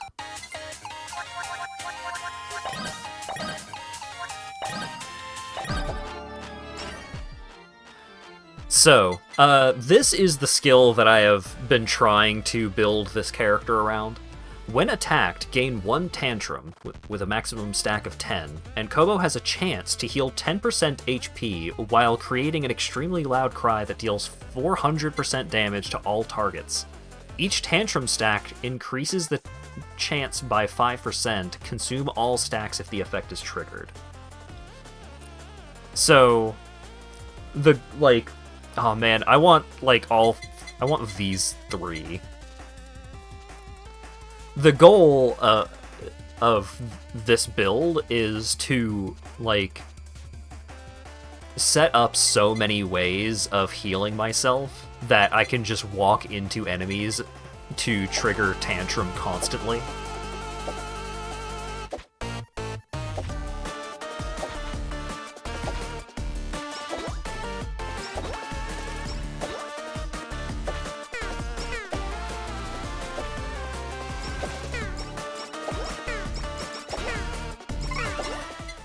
Oh god. I do want spider cooking. And I'm fucking dead.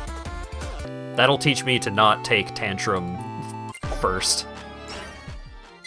Alright, I'll take Tantrum first. Fine. I wanted to take some of the other items because I had a lower chance of finding those items again in comparison to finding Tantrum on the next level up. That doesn't really matter much if I don't survive to level up again. Ugh. So as you get further in, the level mechanics do get much more involved. Like on this stage, you will just occasionally get like those patterns of projectiles coming in from all directions.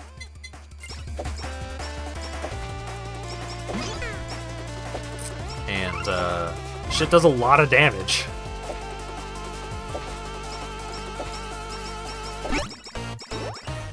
Oh, the skull! Rain Shaman summons a rain cloud that hovers around nearby enemies, raining and dealing a consistent 100% damage over time. Rain Shaman is a pretty good ability. Let's upgrade the umbrella a bit. Oh god. Give me the skull. Please don't die, give me the hamburger.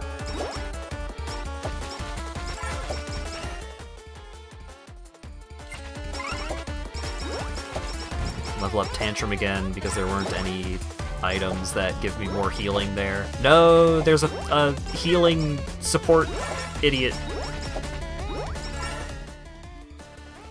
The body pillow is pretty good for this kind of build. Gain a shield that absorbs up to 15 damage every 15 seconds the shield refreshes, and also just reduces damage taken by 10%. Mostly in it for the damage reduction, but the shield is also very handy.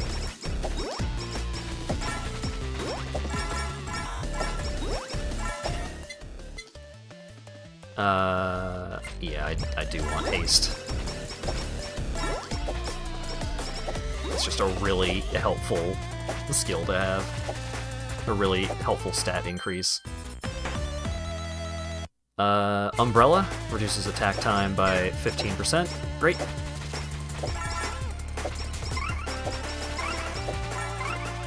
Oh god.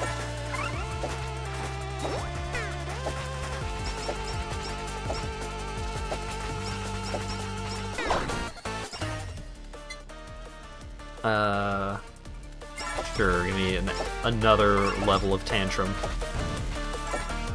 Shit, it's big boy time. And this big boy has projectiles. The 2-minute mini-boss already has a projectile attack. Alright, underwater. Lets me clear out some dudes. Oh, you need to die. Oh god. Get me out of here.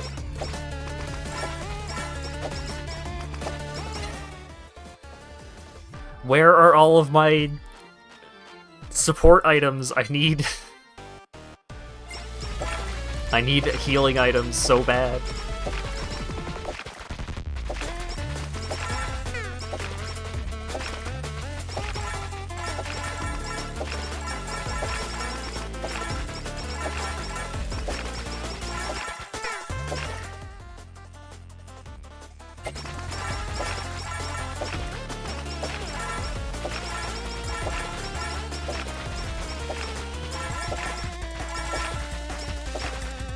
What's in the box? Oh god.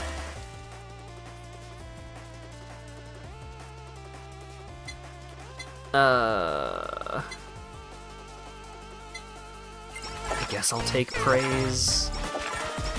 Some of those weapons are okay, but I would rather try and hold out a little longer to see if I can get a weapon with an enhancement on it. Because if you take a weapon that doesn't have an enhancement on it, it cannot have an enhancement placed on it later. And enhancements are just like random, like sometimes when you see an item that's available to take from a level up, it will have an effect that's just like, oh god,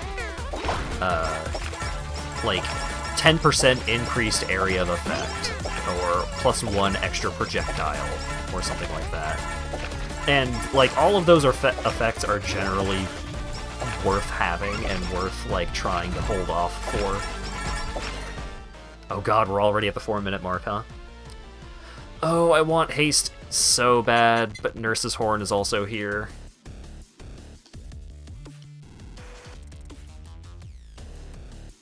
I'm taking Nurse's Horn. I'm playing it safe.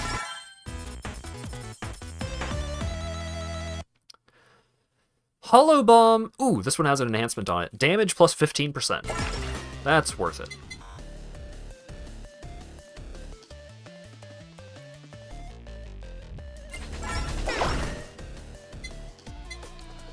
Plug type Asakoko. Damage plus 15%. Sure.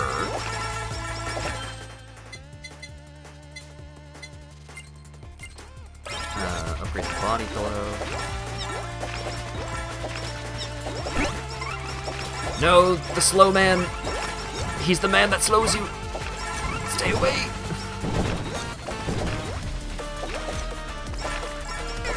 Okay, he's dead.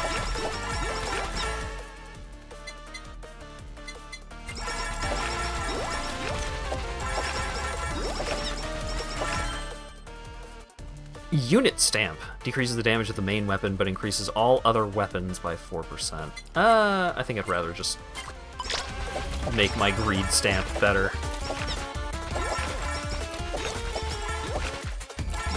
Let's get the box.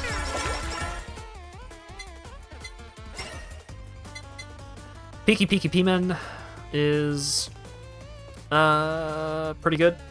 Increases my maximum HP, and if I have a bunch of ways of increasing my maximum HP, it also increases my damage.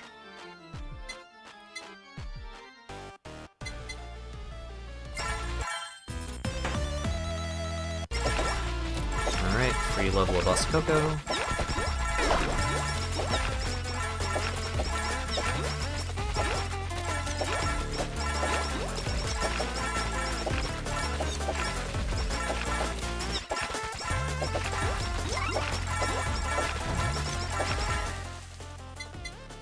Alright, we have now hit like an equilibrium of doing fine. Oh god, that enemy has a charge attack. Oh god, it's so fast!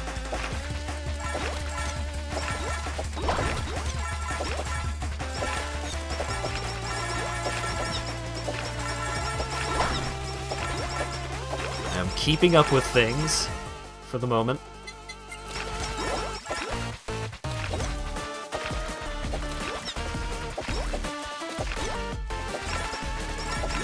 Oh, it's the ducks! Oh god, the funny ducks. That means a big bad boy is coming up here soon.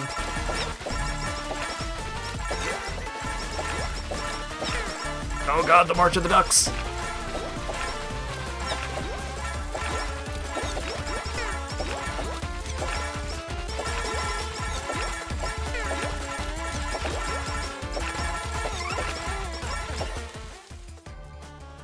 Ah, jeez.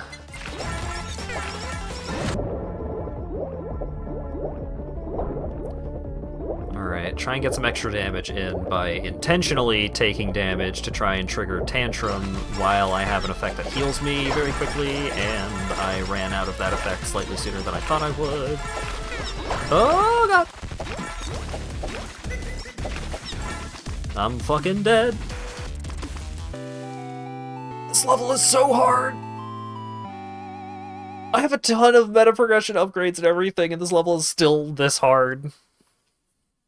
It doesn't help that I was just not getting a couple of items that would be really helpful for, like, letting me do my game plan a little more proactively.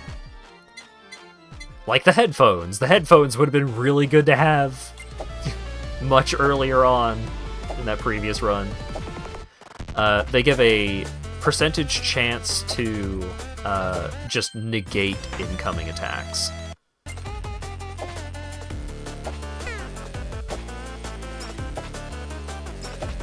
Which is incredibly useful if I want to build myself up to, like, being able to intentionally take damage to deal damage to the enemies. So, like, I want the headphones, I want, I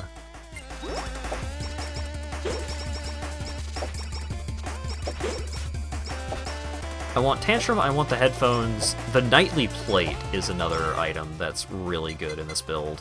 Plus knockback effect on Spider Cooking is a pretty good enhancement. And Spider Cooking is a weapon that I want. So the Spider weapon plus the lava bucket turns into one of the collabs that I want to build towards. Because there's a super collab that you can make with the spider cooking, the lava bucket, and I forget the name of the item. But like some weapons have collabs, which are just like merged like two weapons combined to make a new, better weapon. Ooh, just bandage. Increases max HP, but then if you get hit, heal 10% HP every 3 seconds and until 80% of the damage taken is recovered. That effect is really good. But yeah, so like there are like combined weapons that you can make, and the combined weapons are pretty good. But then there are weapons that you combine, like after you've combined the two weapons, you can combine that weapon with an item. And that makes a super duper weapon. And I want that specific weapon for this build. Because it generates me a bunch of extra health regen.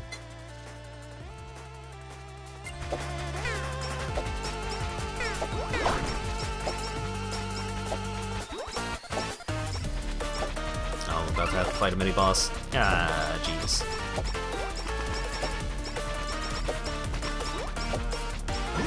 Alright, well, let's see if I can just get some good tantrum triggers on this dude. Okay, I need to flee.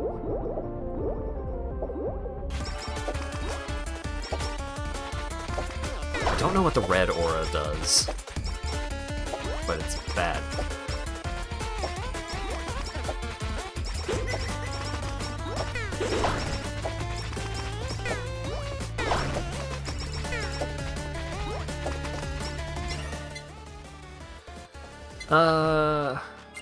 Yeah, more HP. Because Tantrum is just doing way more damage than my weapons are. So if I can make my tantrums better. Making my tantrums better is also just making my survivability better.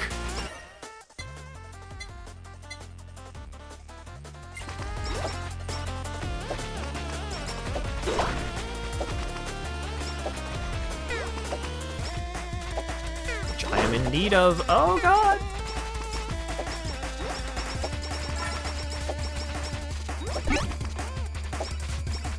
Oh. I was excited to see a sticker, but it's one of the bad stickers.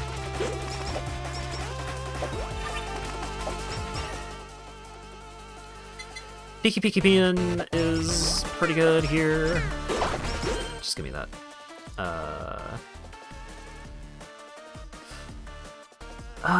Increase the speed might actually be pretty helpful here because, like, it decreases my umbrella's damage, but my umbrella is not a huge source of damage at the moment anyways.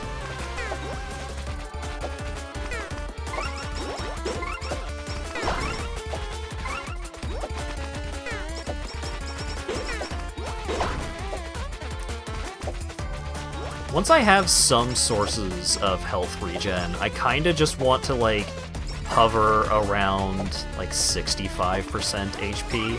Just take a little bit of damage and then recover it back. Oh god, I've got multiple mini-bosses coming. Oh wait, underwater time? I am about to take damage. Elite Lava Bucket. Alright, so that's great.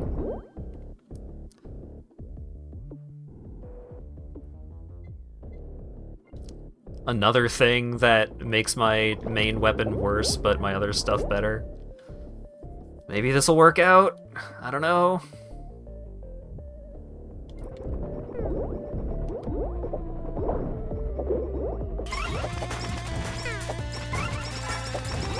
Oh, there's the slow boy. There's the slow boy and the red one, which I don't know what he does, but it's probably bad. Oh no!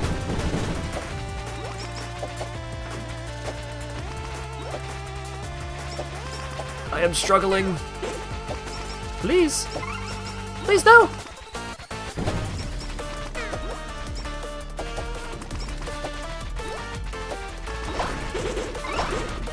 Yeah. Man. Alright. One more attempt and then we'll move on to something else.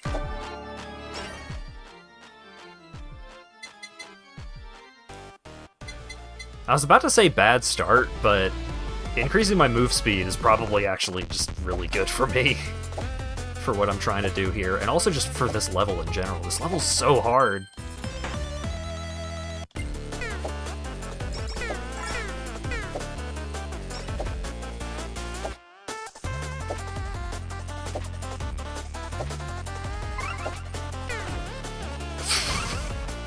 One more real attempt.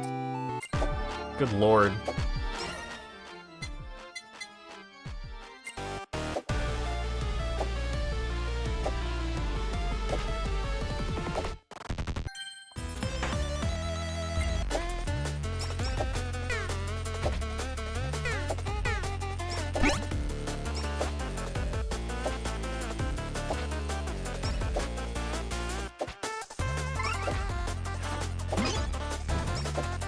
Like, that attack right there is just so incredibly dangerous for me this early on into a run. Like, I have maximum defensive upgrades. Okay, the Uber Sheep is an item that I need for the Super Collab, and it's not a bad item on its own, so I'm happy to have it. Just gives me extra hamburgers.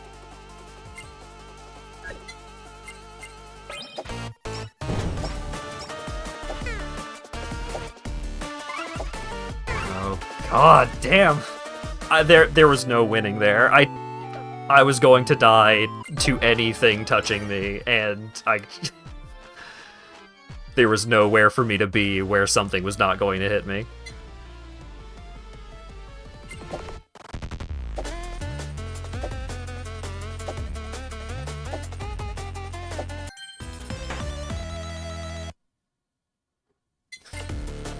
I can't use that. I want to use that because it's a good item, but it's not good for the build.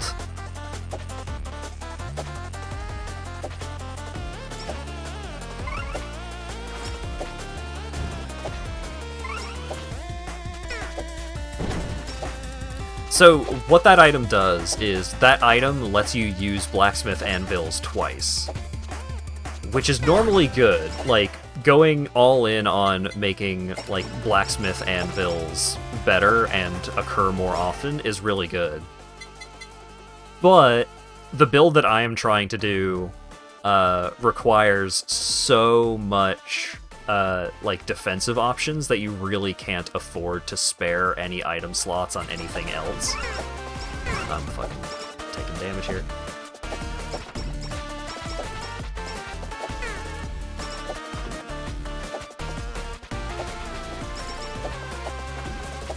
It's also rough that, like, the tantrum mechanic,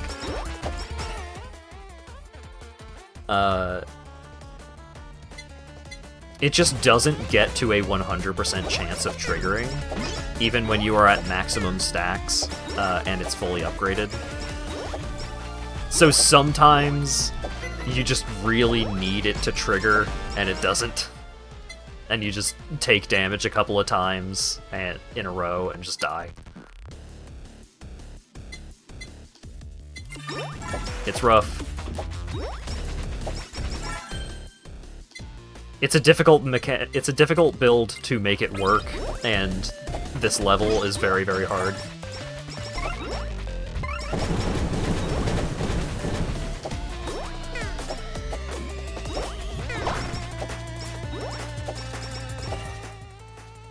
Alright, got a couple of anvils, making me look like a dingus for not taking the thing that lets me use these twice early on, but trust me, I need those item slots.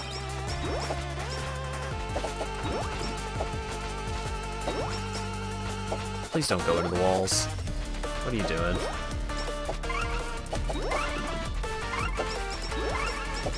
What are you doing? He's just hanging out of bounds. What a jerk.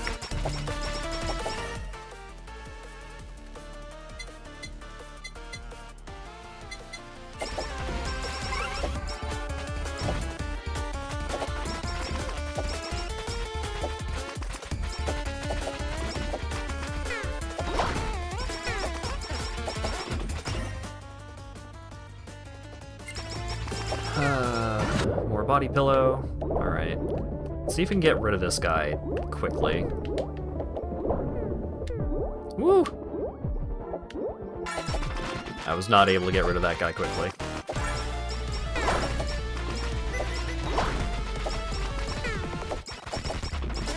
I'm hurting. Hamburger, please.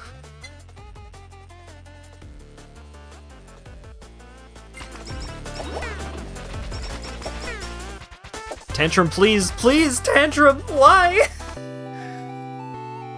Why did Tantrum not trigger at all? Oh, unlucky.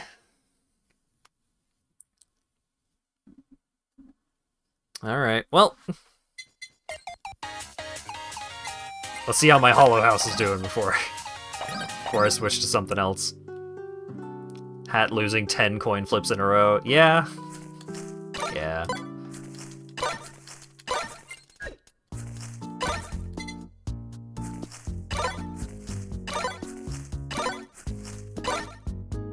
If I were to do that build on, like, level 1, it would work out swimmingly. We're just gonna grow more tomatoes.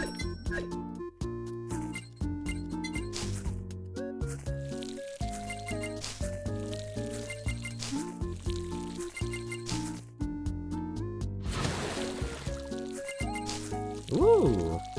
Someone is fishing up lobster?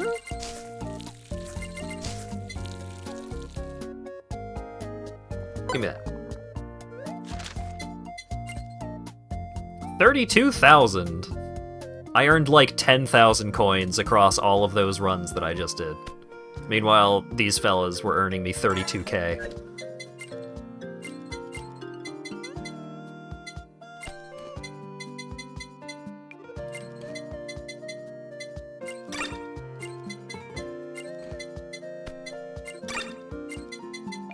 These guys really like tomatoes.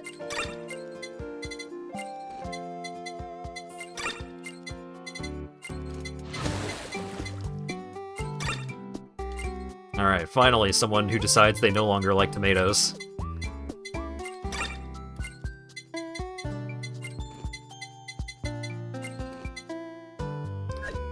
Alright. Couple more lobsters. Alright.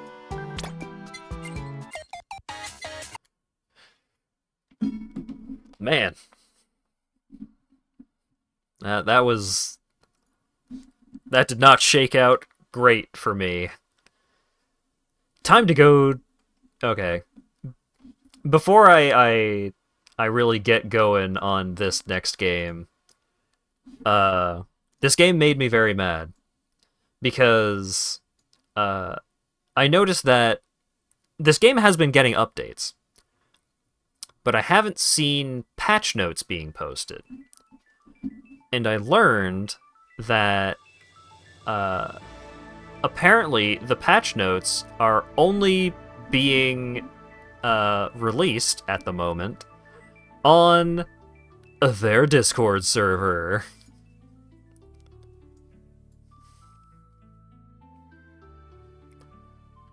So that's not great. This next game is Super Fantasy Kingdom, the demo. What do I even... bad RNG, new game.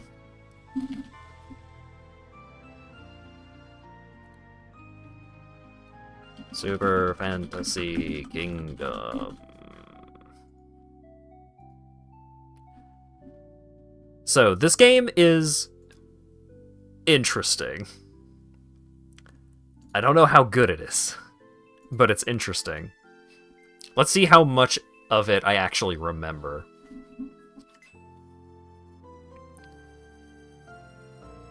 Oh, there's an official wiki! Patch notes might be getting posted there. Not unlocked. Okay. So I've got... Oh! This is new. So it used to be coins that you would buy these upgrades with. But now it's a different thing. It's gems or something. Knight, defensive guy, perfect for the start.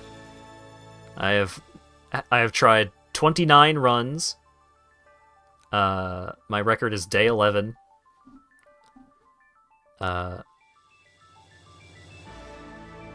Actually, would it be better if I were to start fresh? Maybe. Yeah, let's try from a fresh start, and then I'll switch over to my profile where I have unlocked a bunch of stuff. How can this be? How could everything just vanish? Welcome to Super Fantasy Kingdom. The first step in every run is to place the tavern. If you want to read this again, click the task on the left bottom. Click on a big building spot. Okay, so the game is currently paused. So, you've got this little kingdom here. And along the edges of this area, you have a bunch of material nodes strewn about. So, we've got rock nodes, and then a stone vein, which you can develop into a stone mine, and then all of these amber nodes, and then the gold nodes, I guess, gold ore, whatever, and then you can develop that into a mine for gold. You've got little bushes that have fruit on them. You've got wheat. You got little critters that you can hunt.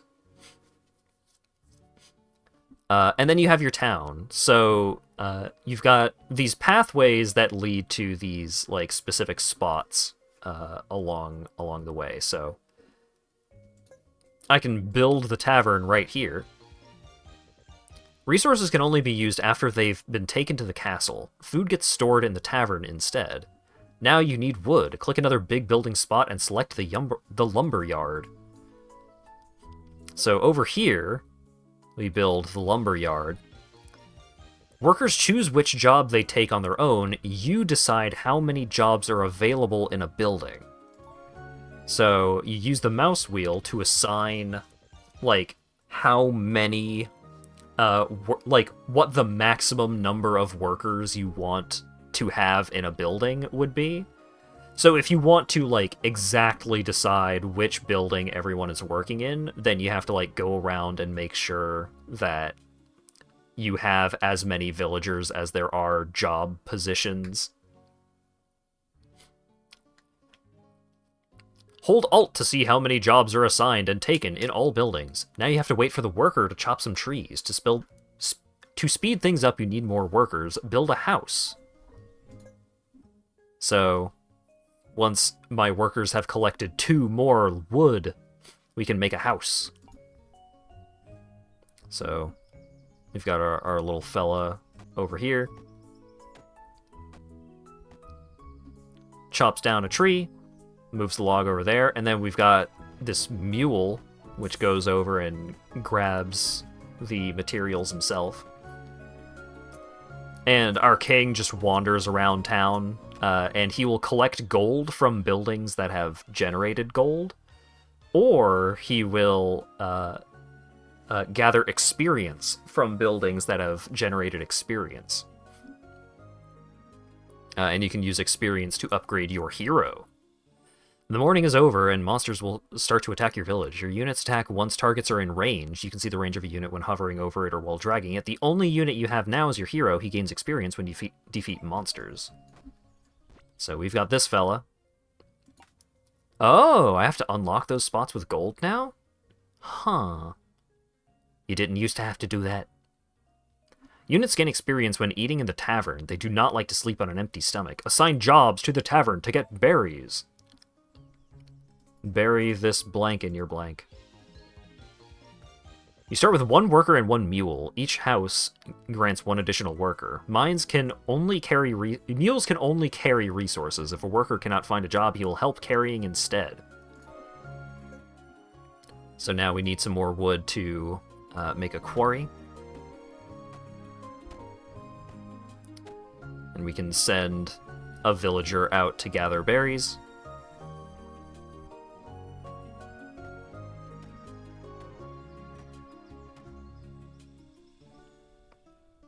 I don't know why you took that route, but good for you. Alright. We have 3 wood, so now we can make a quarry. The castle can only store a limited amount of resources. To increase its storage capacity, you need to repair it. In order to repair the castle, which doubles its storage, I need 3 stone. So let's take the villager off of gathering berries, send them to go get some stone.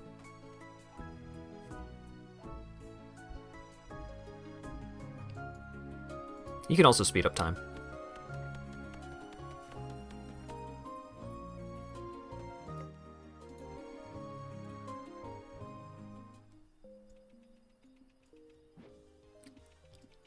Once the day is over, then you just have to defeat every enemy that hasn't already been defeated. But at night, they get stronger. So the way combat works is your units will attack enemies within this range depicted. And if an enemy wanders over to where the units, where the unit is based, the unit will wander from its individual spot to go fight dudes, but if an enemy gets to their spot, they will deal damage to that unit. I got 1 glory.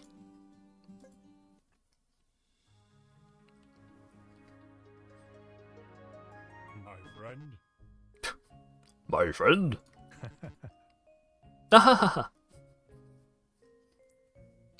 And who are you, friend?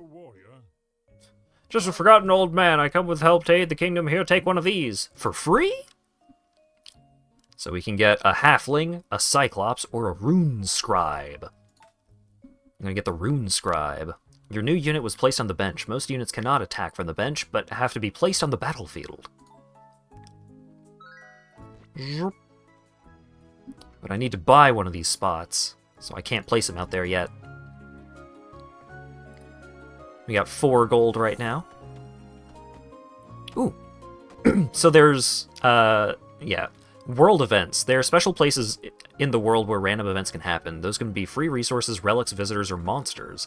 They are marked with a red X. You need to make sure to clear those spaces regularly. The chance for world events increases when more of them are free. So I just got some free wood from that event.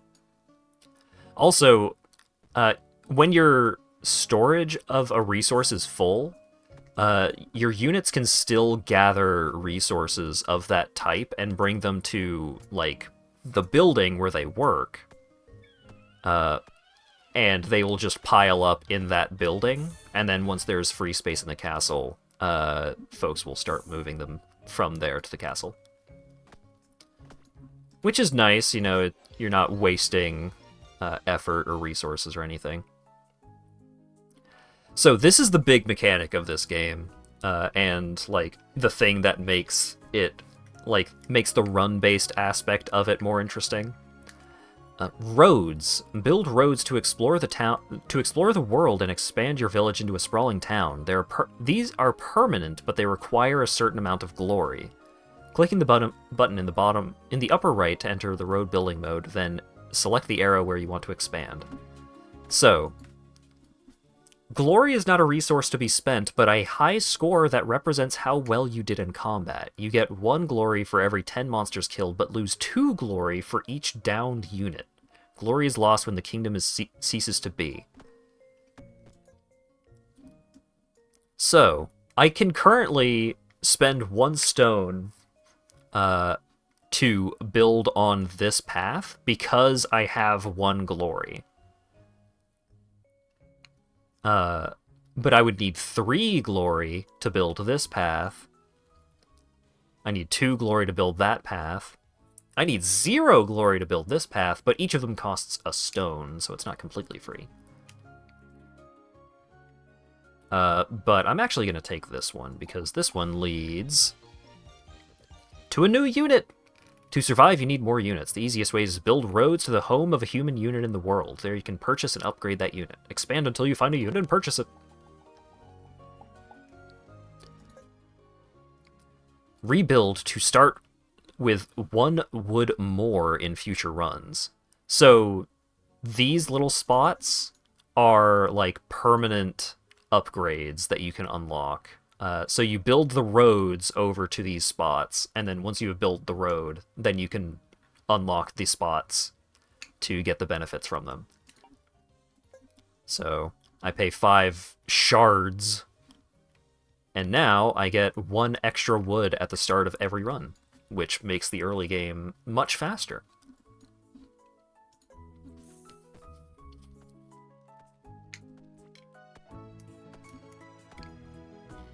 And now we have 8 maximum wood, which will allow us to build another house so we can get another worker.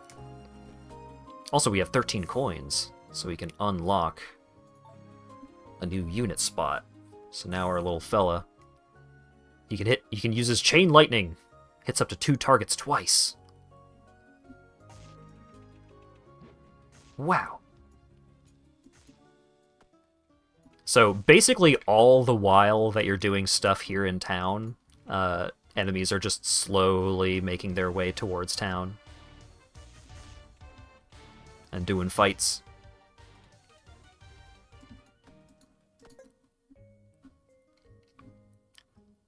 Alright, we got 8 wood. Now we've got another worker. Unfortunately, we got another worker at the very end of the day, so now everyone's going home.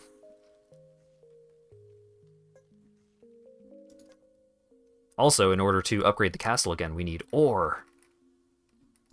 So we're going to need another big spot to build upon. Like that.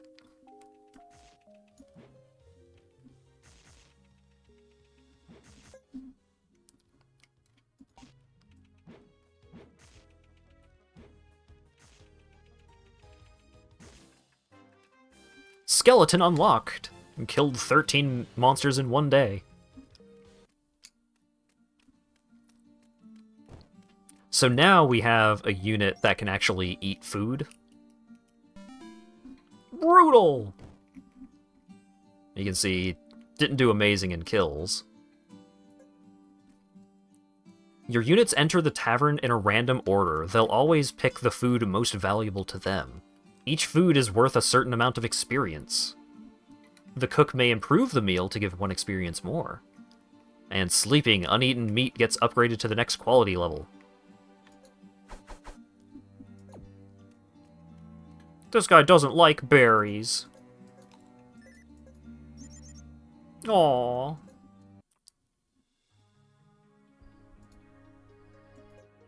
What's the boat? Ahoy! The boat is new.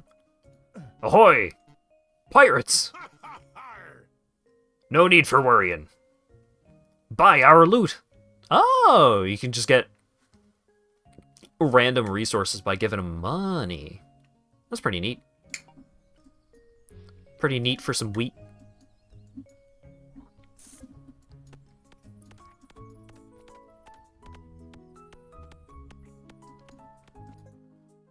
Alright, so I need 5 glory for that road. I need 4 stone to unlock the swordsman, but even if I do unlock the swordsman, I need to unlock another spot for him to sit in for that to actually accomplish anything. It's not called experience, it's called faith. I need 50 faith to upgrade my knight. I can also spend some planks to repair the church. I don't have planks yet.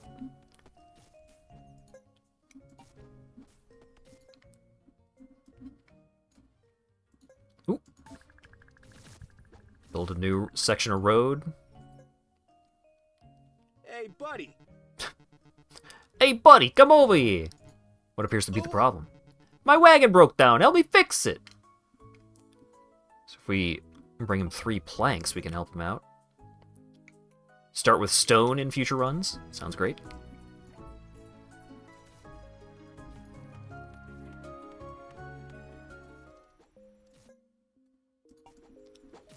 How's combat going?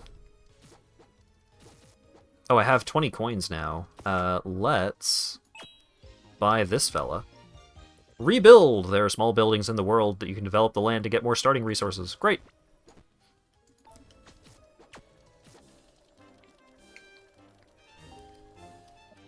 So now I've got an extra unit, but I don't think I actually got enough food. Because I didn't have anyone working at the inn.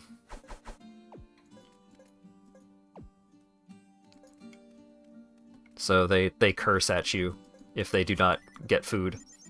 Sorry, swordsman.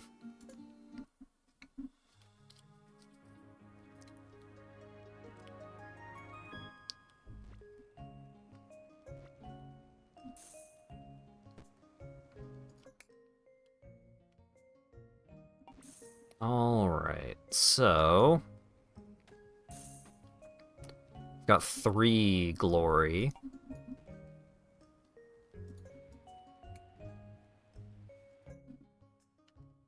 We need 3 glory for that. Let's do it. Outpost. Unlock more outposts at the cartographer. So for 20 gold, I can get 3 wood, 3 wheat, 3 stone, or the enchanter, which is required to evolve the rune scribe.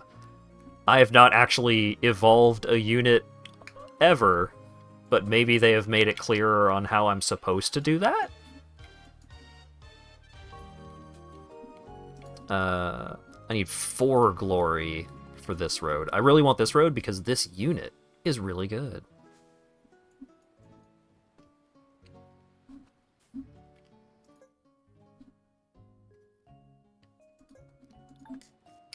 Alright. I could... Oh, right, I need a sawmill. So, in order to build the gold mine, I need planks. So I need to build the sawmill first. Oh, I also should have done this way earlier. So, the lumberyard, you know, produces 1 wood every 4 seconds, thereabouts. But the forester upgrade allows me to regrow trees so dudes don't have to walk like all the way to wherever the nearest tree is. So now I can have a dude just plant trees nearby. Cost 5 stone, which is pretty pricey, but...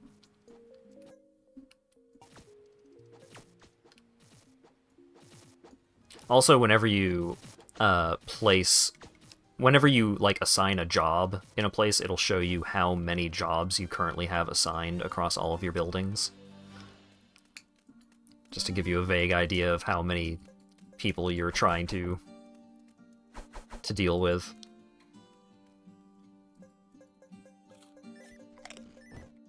The rune scribe has leveled up.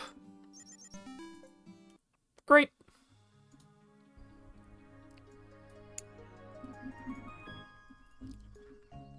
Alright. Rebuild some more of these resources. Now you can produce boards to build a gold mine. Build a gold mine! Okie dokie. Alright. So let's expand over in that direction. And expand over here too, so now we've got another large building spot. But I really wanted to expand this way because now I have access to the crossbowman. I need 4 wood to unlock him, but he is a pretty solid ranged unit, so he's handy to have around. I need 30 gold to unlock the next tile.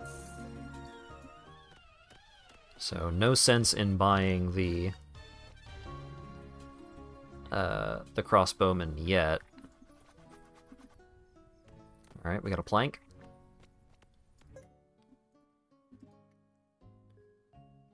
We need 2 planks to build the gold mine, and now we have 2 planks. Let's build the gold mine. Tutorial finished. After unlocking a special job, you can deactivate it. To do so, either hover over it and press right-click. Okay. The next steps involve smelting gold, upgrading units, and using the hunter and growing wheat to get beer, and remember to explore the world. So now I want someone mining gold, because that'll allow me to upgrade my castle again, and if I upgrade my castle, then I will be able to store enough wood to buy another house, which will allow me to have more dudes gathering more resources and so on. And so the game progresses like this, like, you build out your town, and as you build out your town, you get access to more buildings, which means you can do more things. Please don't kill my guy. Let's switch those out so my guy doesn't get killed.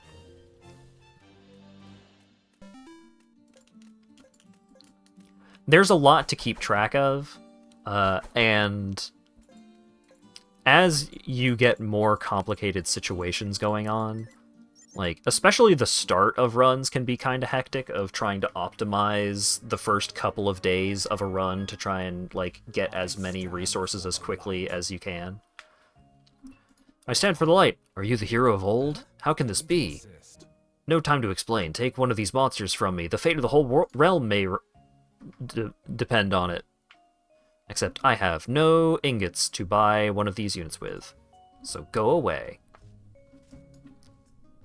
Ashfall, minus 20% range. Ooh.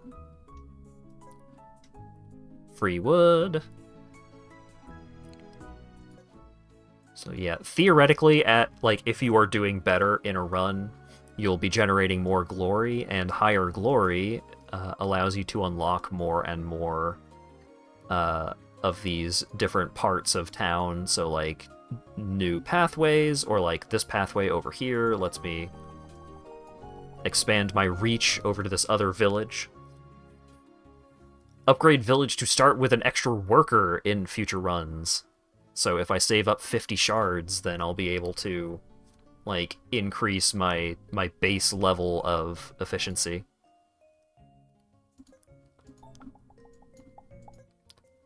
Upgrade Mysterious Stone to start with 1 orb. It annoys me that it doesn't tell you what the orb does. But, I mean, of course you want an orb.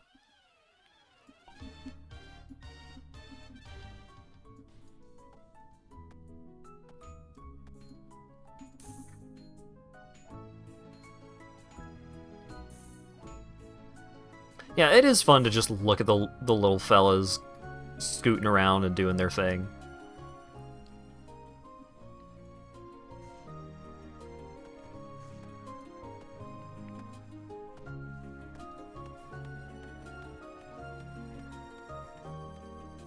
Oh, I have enough ore to upgrade the castle.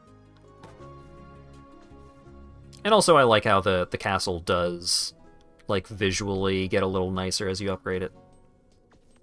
You know, little things like that. Time for everybody to go home. How many planks did you want, buddy? Ready, please? 3? Kinda need my wood for stuff. A unit got downed. It cannot use skills or be moved, but don't worry, you can get it back. At night, downed units enter the tavern first. As long as they get any kind of food, they recover back to full health, though they do not gain any XP from it. You can build the graveyard to move one downed unit out of the way. That unit will also not be downed in the tavern anymore and can get XP.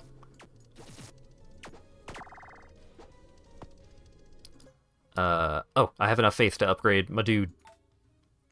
Attacks faster and double armor for all units. Attacks hit in a small area and increased attack for units with full armor. Let's give him extra armor. He's not gonna make it, though.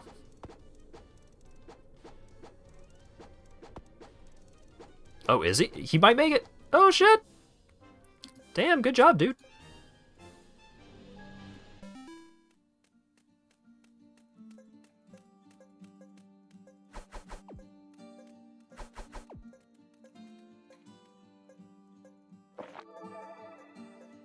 Alright. My fellas have restored themselves.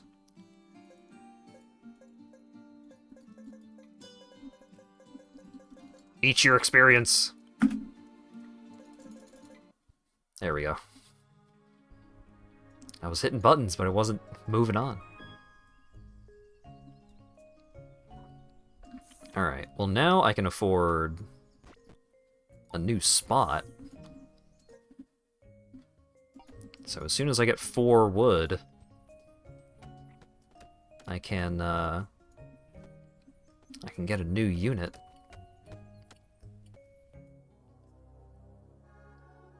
Oh, well.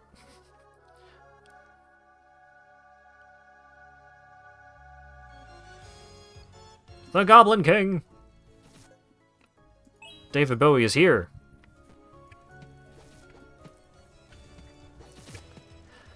So this boss is a little goofy in how it works. He constantly just moves back and forth in like an arc just outside of the range of the knight here in like a forward position. So the knight can't actually hit him. But the knight is pretty good at, or the hero or whatever, is good at fending off the little goblins that he just constantly sends at you. And you want your ranged units to try and hit the Goblin King himself. But on your first run, you're probably not actually going to beat him before it's nighttime. And this is one of those kinds of games where if your hero unit dies, then you just lose the entire run. Oh no, my town! This one little goblin is gonna ruin my entire town. Oh wait, no, there's 2 of them. Lost on day 7 with 8 glory. Gained 2 shards. So yeah, that's how a run goes early on. And now we'll switch over to my profile where I have done a bunch of runs, where I have like all of the meta progression upgrades. Attack, like damage, health, shield, crit chance, 2 types of defense, knockback, range, greed, gain more shards.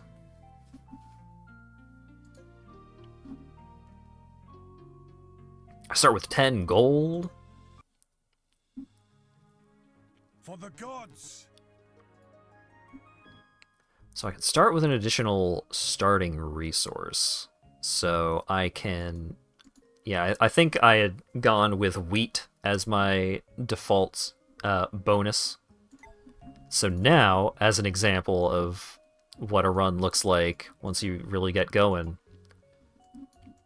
So I start with 4 wood. Alright, so the stone deposit is down here. Amber deposit is over here. So I can build the tavern over here.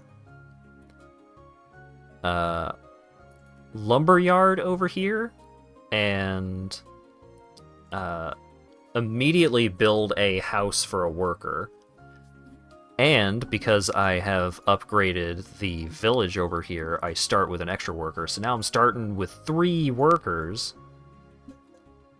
And I can just immediately get them all on the lumberyard cutting down trees. And I start with 3 stones, so I can just go ahead and upgrade to 8 maximum wood right away. And also, since I have 4 wheat, I can recruit the monk. Attacks furthest and hits all in 20 meter radius. And he rejuvenates adjacent units. So I can go ahead and just grab him using all of my wheat.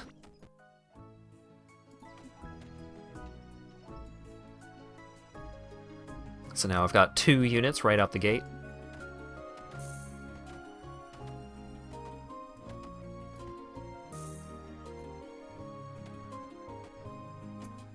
So we're gonna have these fellas gather up enough wood to make another house, and then we're gonna have them gather up the materials to make a quarry. Nice.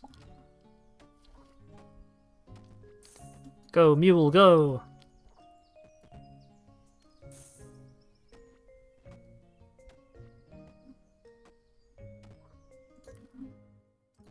Alright, and then we'll do 2 workers on each.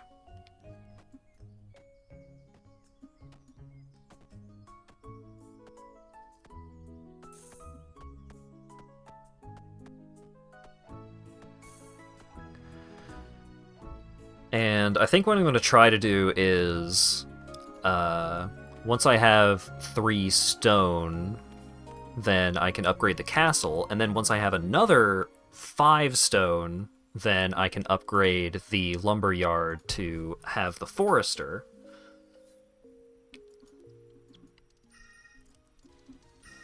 So a lot of this game is just figuring out the sequencing of how you want to do things.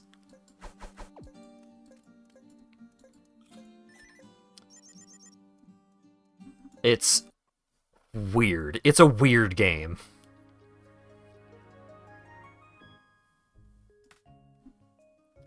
Ooh! I could get myself a lizard, a halfling, or a skeleton.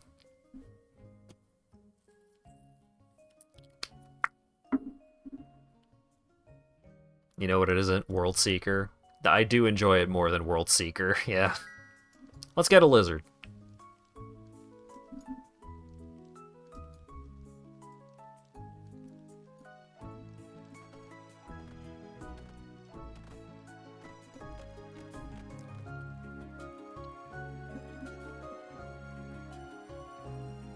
Let's pull one of my workers off of the lumber yard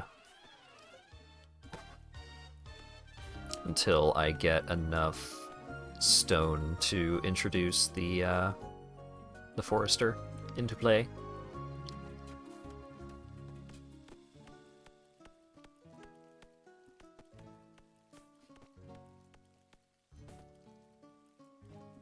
Oh yeah, what do I need to build the sawmill? I need just wood? Alright, cool.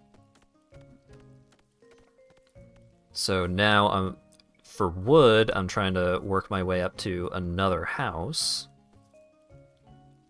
Alright. Forester upgrade.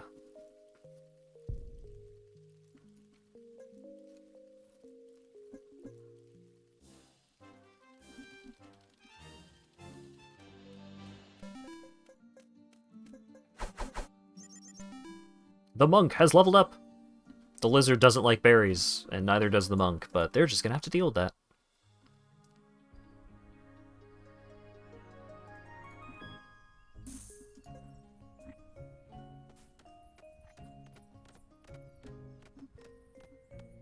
Alright.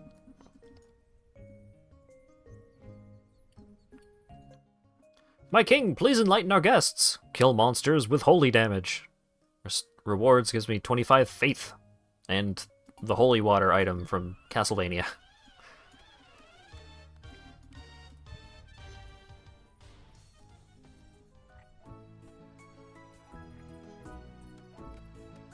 Come on. Give me the wood. Hell yeah. Alright, so now we've got another worker.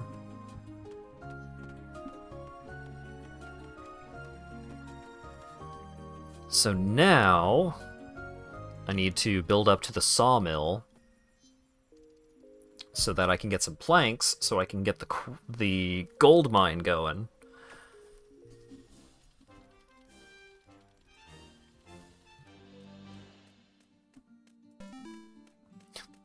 A lizard and a monk walk into a bar. They both have a wonderful meal and go to bed well satiated.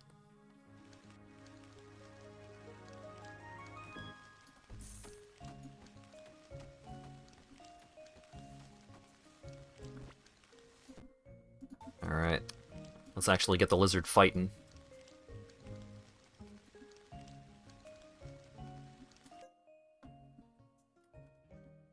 Damn, 1,000 shards to get +1 fish? Damn.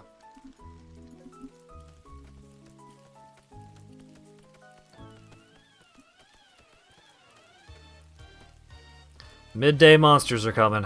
Don't I know it.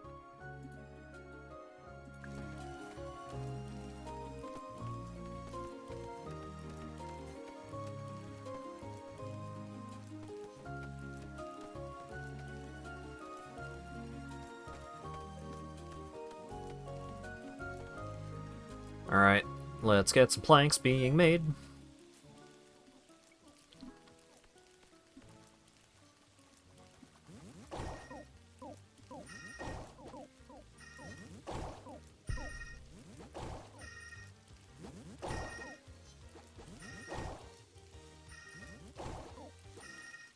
Nice.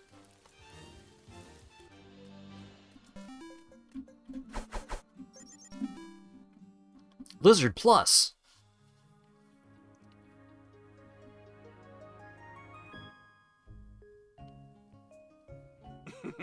So if you help the merchant fix his cart, then on day 5 he'll come out and offer to buy some of your resources in exchange for gold bars, which is pretty handy.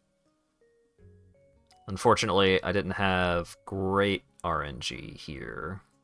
I guess I'll take 1 gold bar for 3 stone. It would have been nice if I could have gotten a gig that, or a deal that would get me 2 ingots, but... Alright, Shield of Mankind. Let's scoot this guy forwards and get the Crossbowman, because the Crossbowman has a passive ability. So, if you beat the Goblin King mini-boss, then you will get the opportunity to unlock the passive ability for one of your units. So the Crossbowman gives plus 10 shield to the unit that's above it, and the Knight gets an ability that can double the shield for all units that you have. So he's got a ton of shield now, so he's super beefy.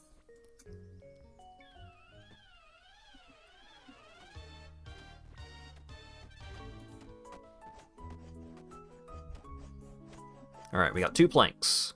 Gold mine is a go.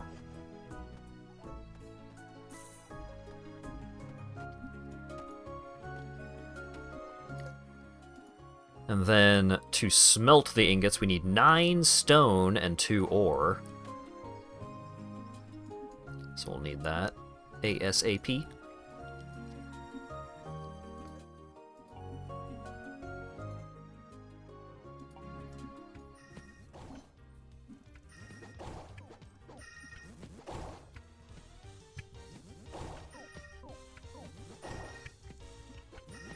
Oh yeah, you can also spend resources to upgrade units in the same way that you can spend a bunch of faith to upgrade your hero.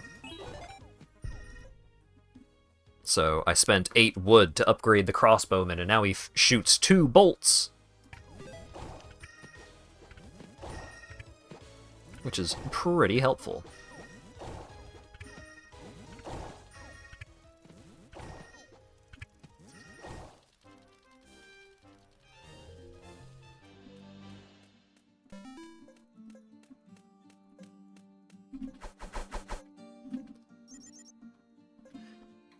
Everyone's still mad about the berries. I'm sorry. So this is why it would have been nice to get an extra ingot. Because the hero shows up, and he offers to sell you a monster unit for 2 ingots. And it's very unlikely that you will actually get ingot production up and going by this point, so basically you need to, in order to get one of these units from this guy right now, because he always shows up on this day, you need to get 2 ingots from the trader, which sometimes you don't. I think it's a bad system. But there's a lot of things in this game that I think are, like, kind of interesting, but also bad.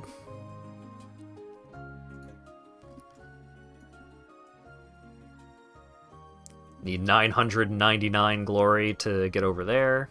111 glory. The most glory that I've ever gotten was like 50.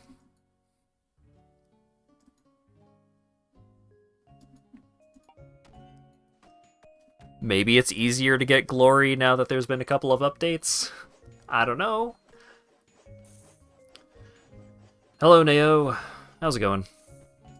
Is there a hole to store your glory in? No, if you die, all of your glory is lost.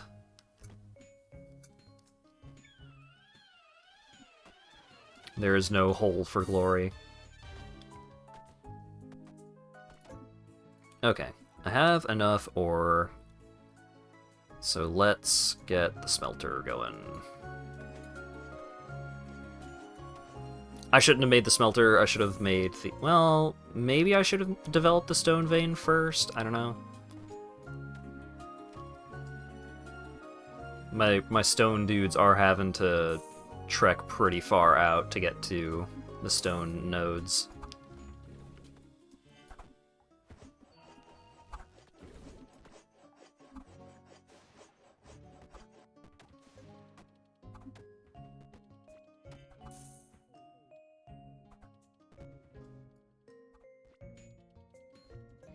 What you got for sale, pirates? Ahoy! 36 gold for a ore. Probably not.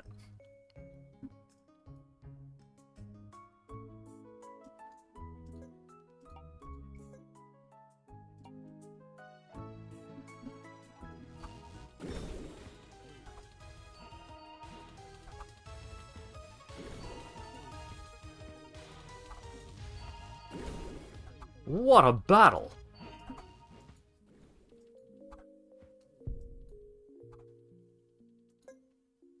$32 wood for the next house. Generates water for bread and beer. Ooh. Oh, damage. Uh-oh. That was a lot of damage.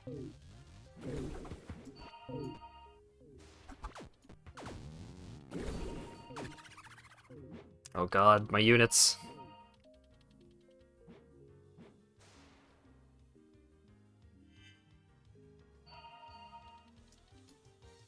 If I didn't move them around, I probably would have just lost the run right there. I like some beers. It's hit or miss. Hello, Dura. How's it going? Ooh, the monk leveled up. That's nice.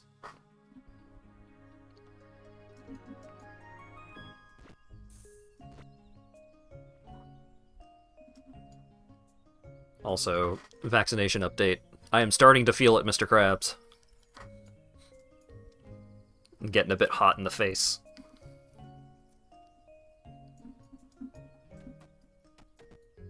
Worst way to get drunk? Yeah, maybe. I think I have been, like... I have never been super intoxicated or something. It's the Gerblin King!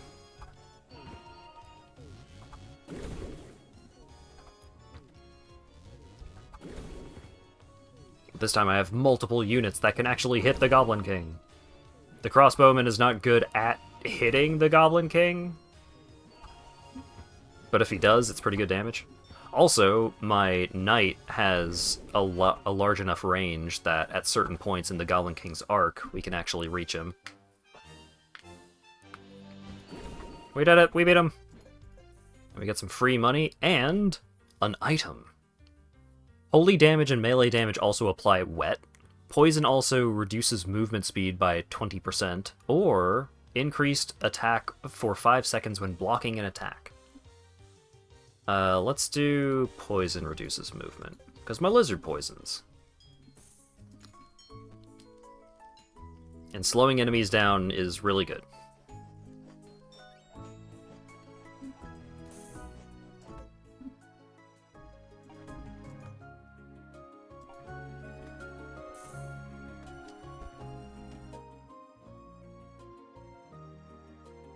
Oh shoot, I've still been making boards. That's fine. The walls increased all unit stats slightly.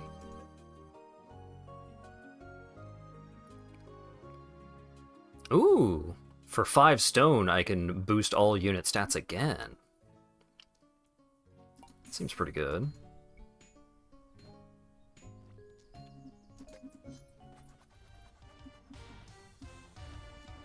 Oh wait, shoot. No, I should have provoked the mini-boss after I beat the regular boss. No, and there was a dude. There was a bonus dude I could have fought, and I didn't? I'm a fool.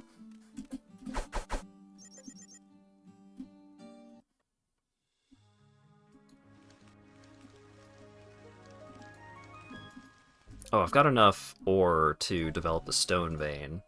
So this is a fun thing. So once you have developed a vein, then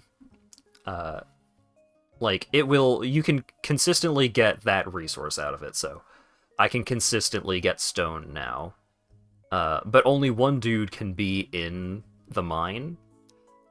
But if I spend a bunch of resources, then I can build a little rail track that goes between the quarry and the stone vein. And it makes getting the resources all the way to the castle way faster. But I do need planks and bars, so we'll get there eventually.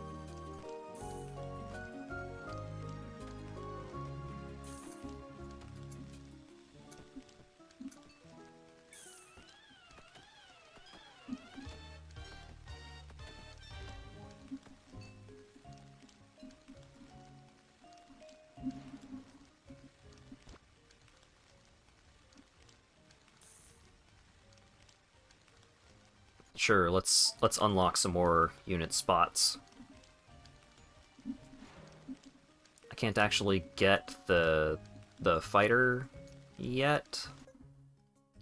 I need a little more stone.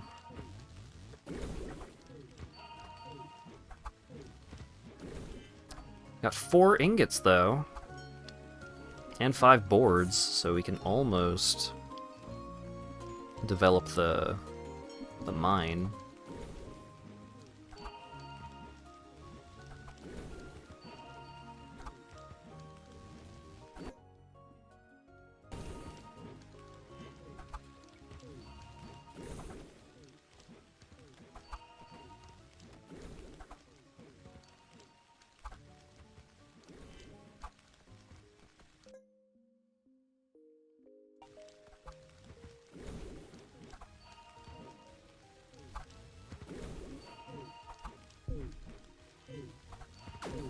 Ooh, Nelly.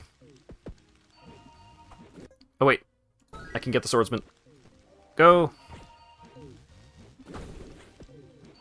Ah, jeez. He's taking some damage. He's gonna be fine. He's fine.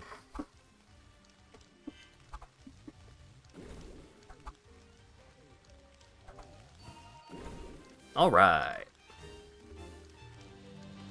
Things are going okay.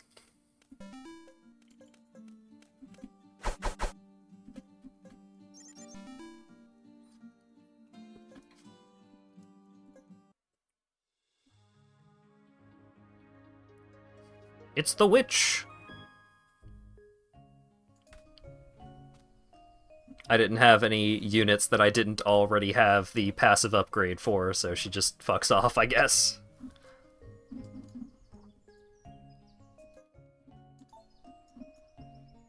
Mini-boss! Come at me, bro.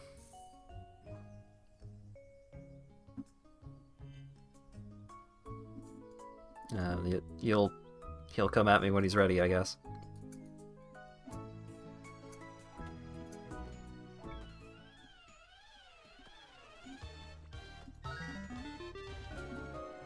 Alrighty. Crossbowman is upgraded again. Now he fires 3 projectiles. Please kill the mini-boss. If the mini-boss reaches your hero unit just drops dead. Instantly. Hey, we got him.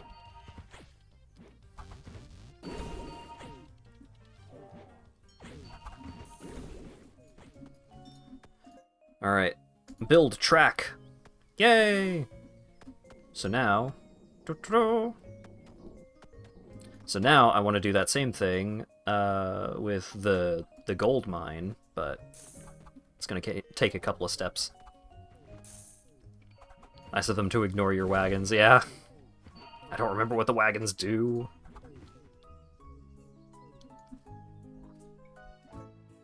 What do you do again? Of what nature are your powers? Energies course through my veins. That line was voice acted. I see everything. Huh?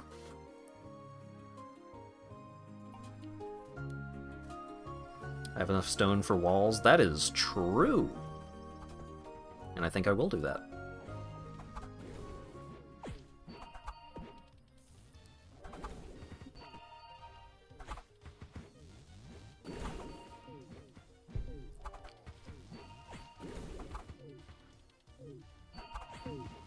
Enemies are aggroed. Hopefully we can handle it. Yeah, we're fine. It's fine. Everything's okay.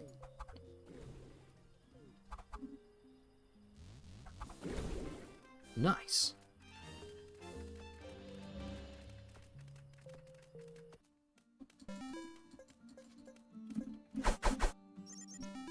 Lizard leveled up.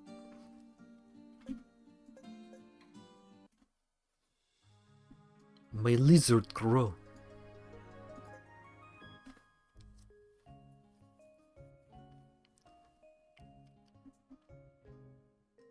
Maybe it's worth it to just go ahead and upgrade the lizard. Maybe not. Probably not.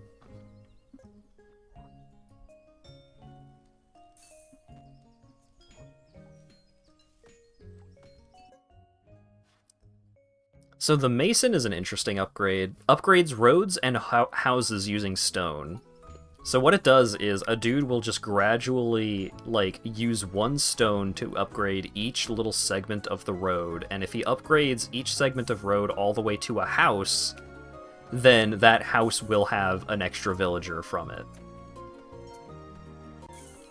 But it does take a while to actually make it happen, and depending on the layout of your whole situation, sometimes it's not practical to, like, this is a very bad spot for the quarry to be to actually use the Mason upgrade, because there's 1 house spot in this area and it takes a while for him to get there, as opposed to him being in, like, one of these 3 spots where the houses are close by. But I wanted the quarry down here because the stone mine is down here. So... Ooh!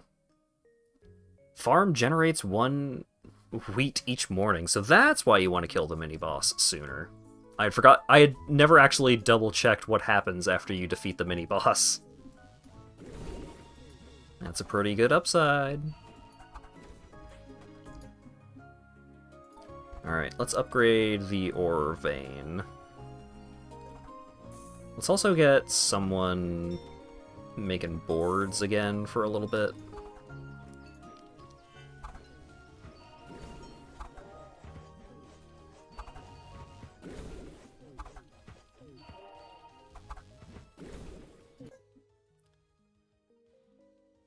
I do want...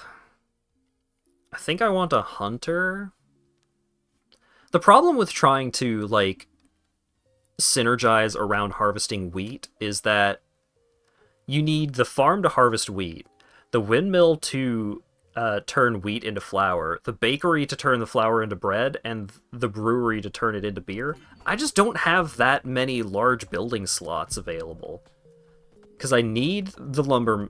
I need the lumberyard, I need the quarry, I need the gold mine. Like, I need all of these buildings, and I only have 2 slots left.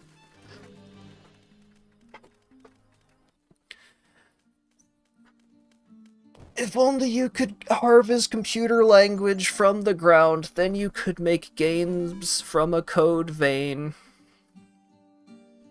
Have they announced when Code Vein 2... Like, I thought they announced that it was in development, but I haven't heard anything else about it.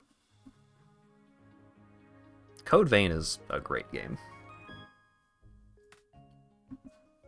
I can spend a berry to get some of these plants. I don't think I really care.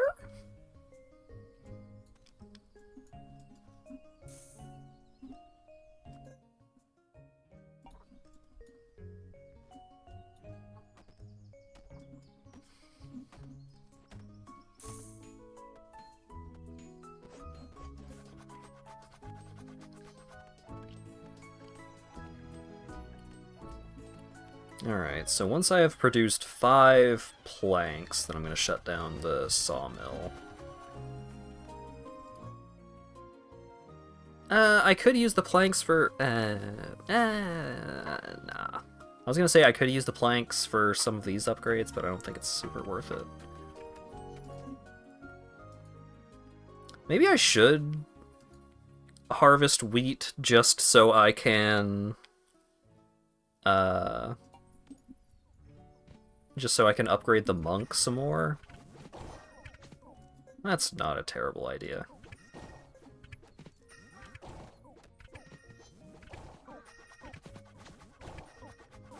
The only Code Vein 2 info on Google appears to be speculation and maybe ransomware-based leaks. Great.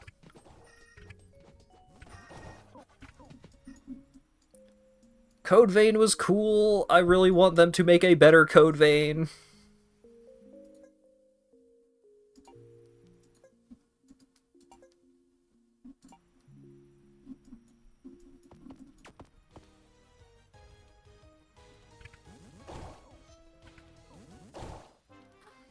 Not like Code Vein was bad, but...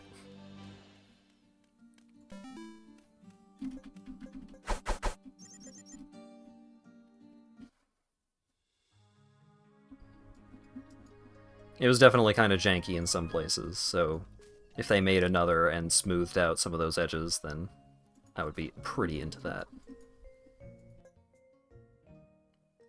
Oh, I need more planks for the grower. Just my type.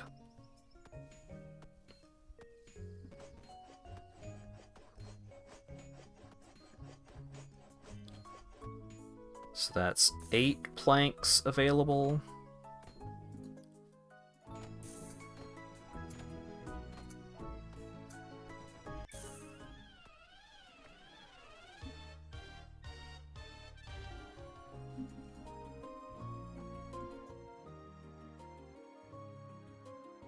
Oh, I can't even do that. I can't even if I had the materials to do it, I can't build the path, because there is no available path between the gold vein and the gold mine. It's blocked by various smaller tiles. That is unfortunate.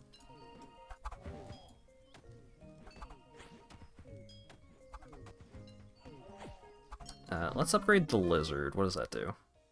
Attacks more often. Great.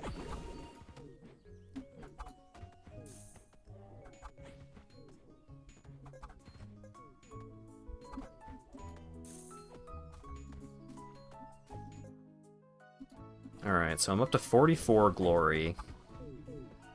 Things are looking a little sketchy here. What does the portal do? Get more units. Ooh! Get more units indeed. Yeah, give me that.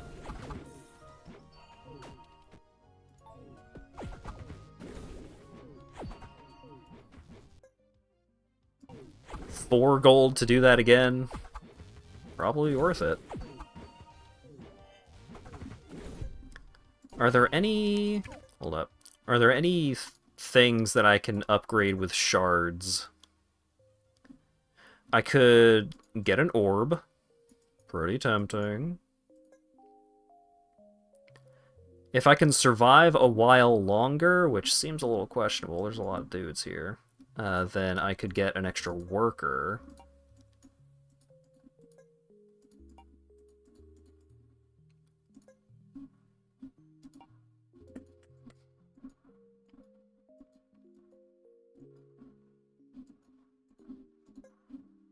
$75. Yeah, should probably just get the orb. Let's not risk it. My knight is down. Oh god, all my units are dying. Oh god. Well, damn, it's a real good thing that I bought the orb, huh?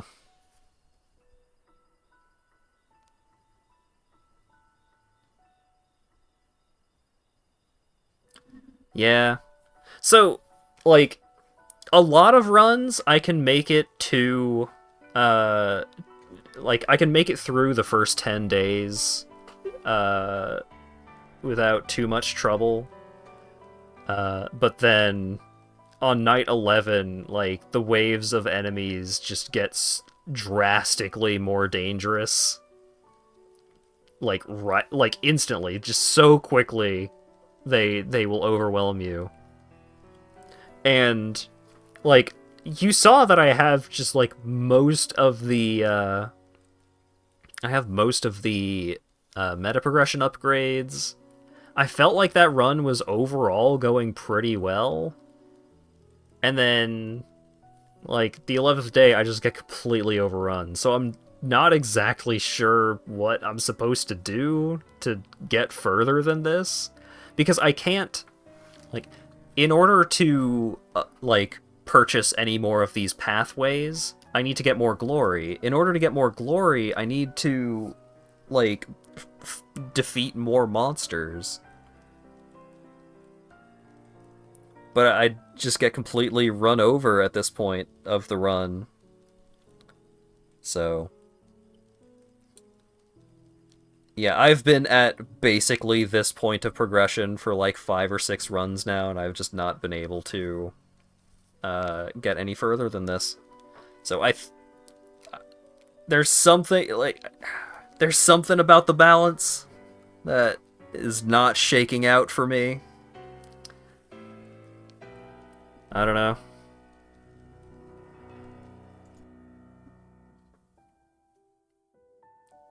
Wow, I gained 25 shards. Not much of a wall. So I saw, like, I looked up on the Steam discussion forums and saw some people being like, oh, I found this guide on the Discord, because of course it was on the fucking Discord, and not anywhere reasonably accessible. If you do all of these, like, if you take every single one of these exact steps, then you can get to 75 glory, like, not too bad. You could definitely get to 75 glory if you do everything in this list exactly right. So it's frustrating. Apparently it's getting updated. Maybe at some point, like, they will shake out the balance a little better. Maybe that's just... Maybe it's just like, the full version will have more, like, interim upgrade steps that you can take that will get you, like, over these barriers or something like that. But yeah, it's an interesting game. I don't think it's that great, but it is something that I had poked around with for a while recently, so I was like, we'll show it off on stream and talk about it a little bit. Alright, one more game, because we've got like an hour left. Another game that I think is pretty cool, and is also technically a demo, but I think this one has a lot more potential to end up a lot better than Super Kingdom, whatever the game I was just playing is. One more game. Is that the correct size?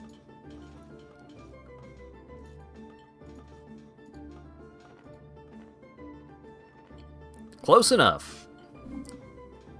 Oh, I also need to change the Twitch game. I'm just gonna leave the title to be the same thing. Backpack Battles! Damn, almost 8,000 viewers? Damn!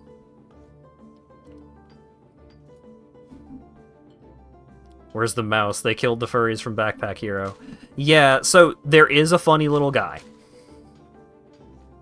But the two characters that are available in the demo are Ranger Lady, who does have little fox ears, but no tail, and weird Hot Topic, like, middle school fan character. I don't know. I don't love this character design. She's the Reaper.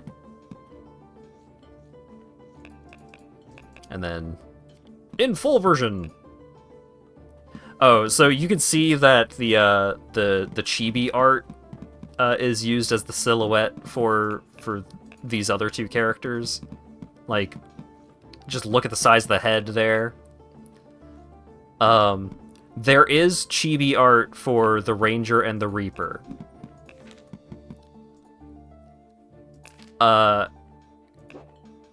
You may want to look away, because the chibi designs are pretty bad.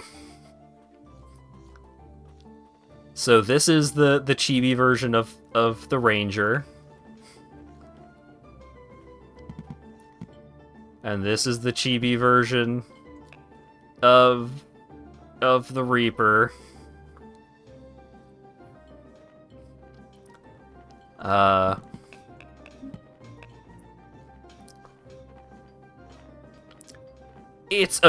It's very much appreciated that showing the chibi versions of these character designs is an opt-in option. You have to explicitly go out of your way to look at that.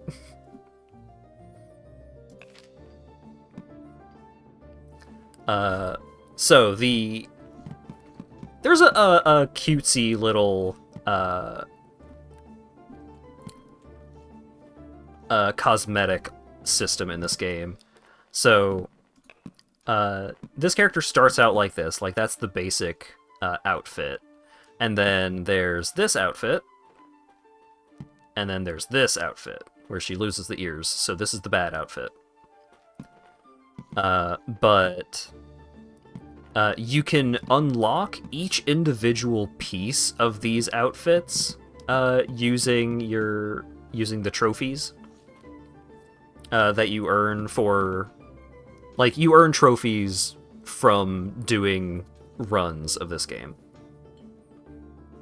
So, like, I bought this satchel to replace the backpack for, like, 100 trophies or whatever. And so it's like, oh, I really like the you know, I like most of the default outfit, but I thought the backpack looked a little goofy, so I bought a smaller bag. And you could do that with each piece of their outfit. And so that's nice. I'm just like, ooh, I could get a fancier little bow, and so on. So, the actual gameplay. I'm gonna go with the Ranger, because the Ranger's game plan is a little more straightforward. And I'm just gonna do ranked, because fuck it.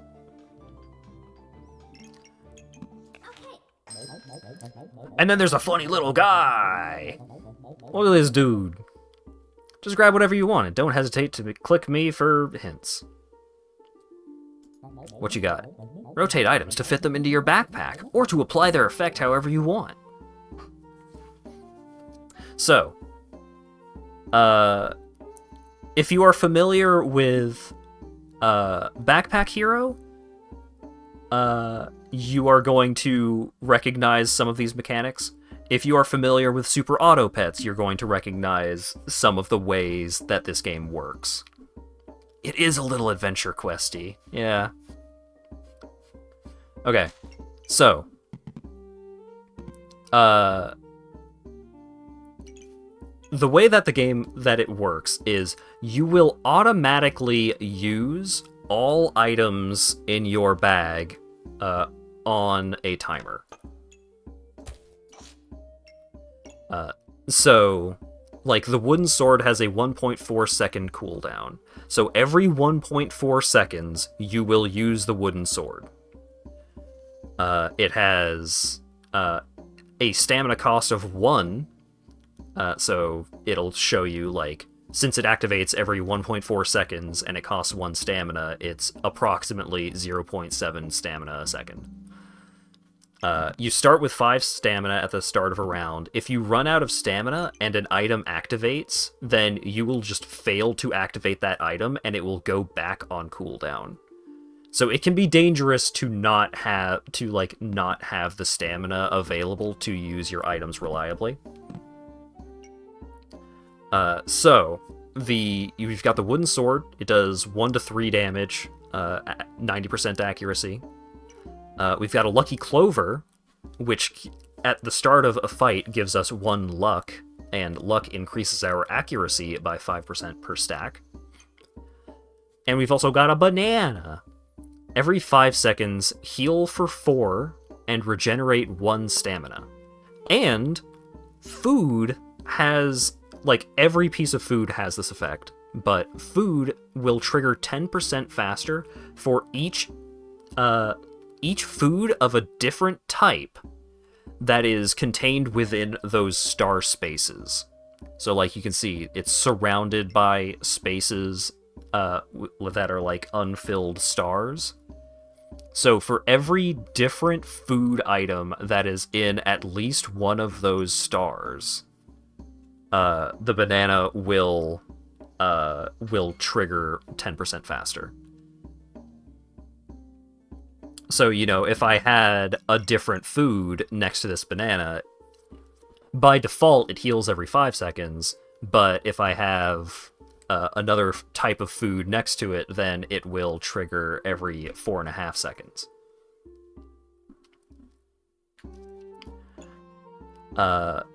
So then, we've got the shop. So you can see your chances of getting items of various rarities here. You can always spend 1 gold to reroll the shop, and you start with 10.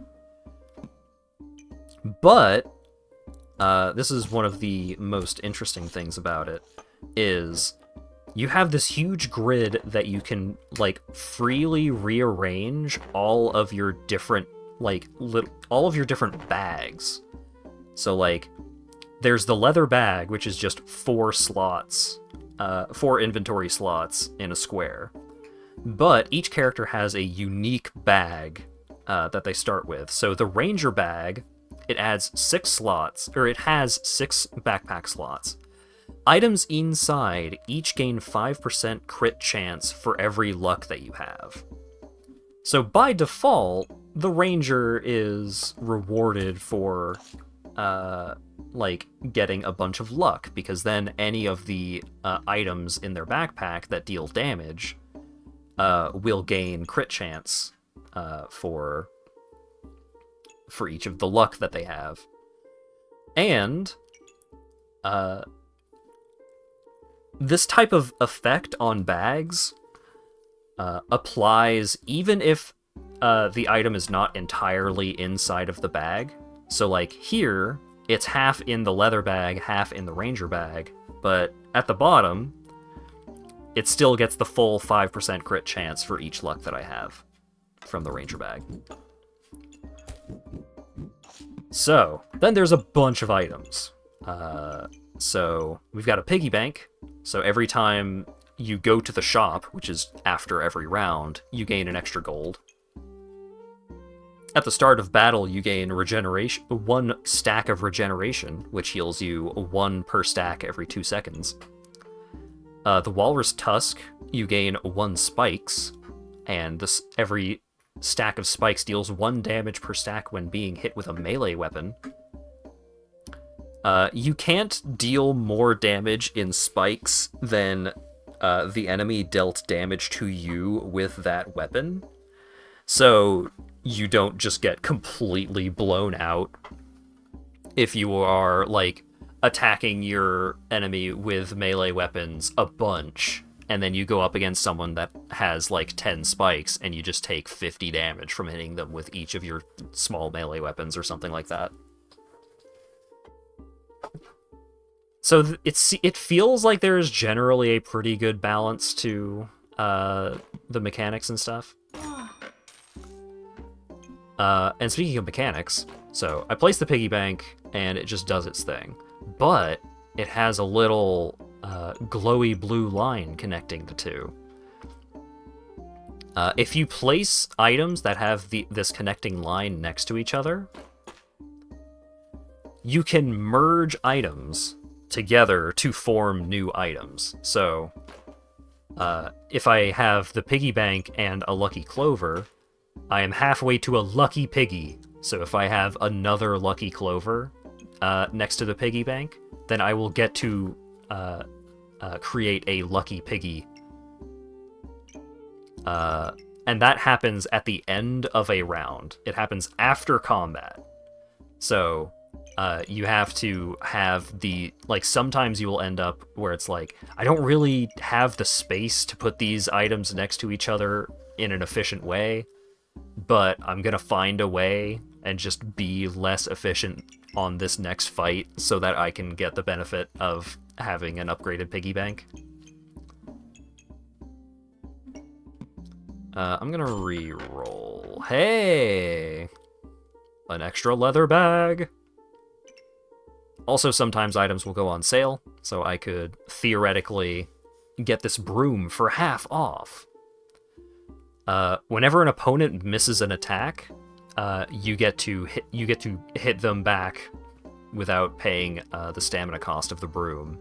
And if you have at least 1 mana whenever you hit them with the broom, either with the free attack or just by using it normally, then you have a 25% chance to blind them to reduce their accuracy.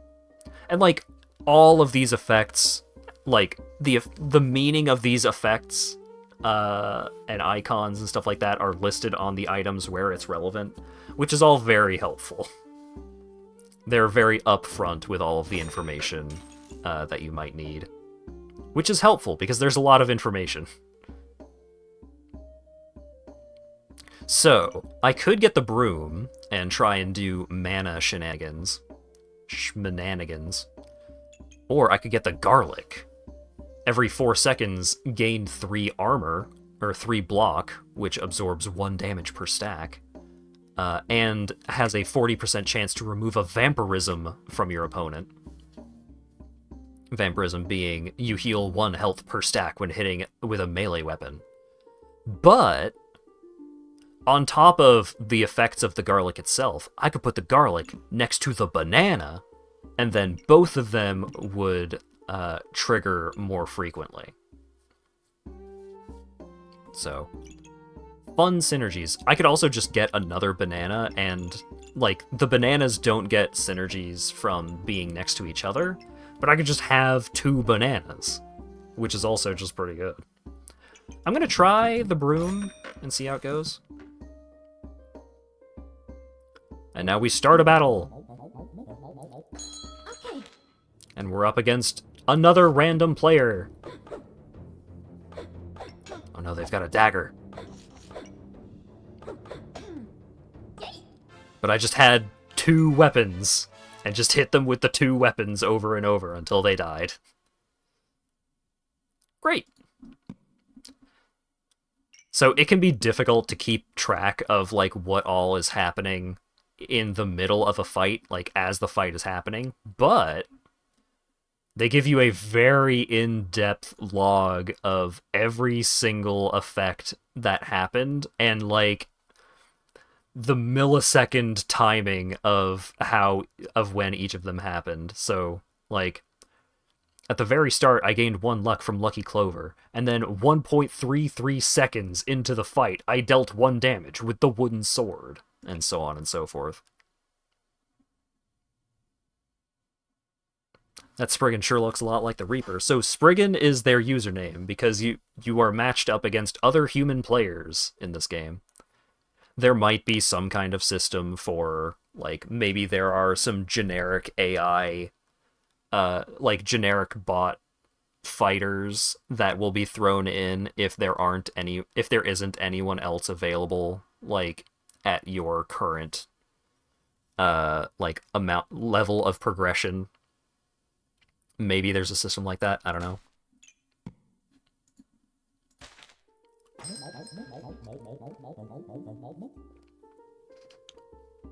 If I were them, I'd want to be you right now. Oh, he's got such a way with words. So here we've got a pan. It deals 1 damage for each food item that is occupying one of the slots surrounding it. I had a run where I had a pan that was just complete, like, I had a pan in the middle of my backpack, and then just, like, in a horrible amalgamation of food completely surrounding everything around it. I had, like, 4 pineapples, 5 or 6 bananas. It was a madhouse. I'm kind of tempted to grab this carrot, though. Every 4 seconds, cleanse a random debuff. If you have at least 5 luck, there is a 50% chance to gain 1 empower, which increases weapon damage by 1 per stack. There's definitely upsides to, like, trying to get extra food synergies, especially if you want to do mana shenanigans, because there is a food that gives you extra mana, and when you're doing a food build, you want a wide variety of foods. So it's kind of tempting to just throw this wooden sword in the dumpster, grab this pan, and grab this carrot, and start doing some food stuff. But the problem with doing that is that I would not be able to fit all of my stuff into my bag if I did that. Or could I? Yeah, no. Like, even if I got rid of the wooden sword, I would still be 1 inventory slot short.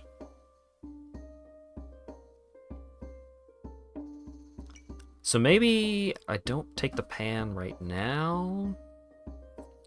The pan has a stamina cost of 2. The broom has a stamina cost of 1.5. But the pan does a bunch of damage. I'm taking the pan.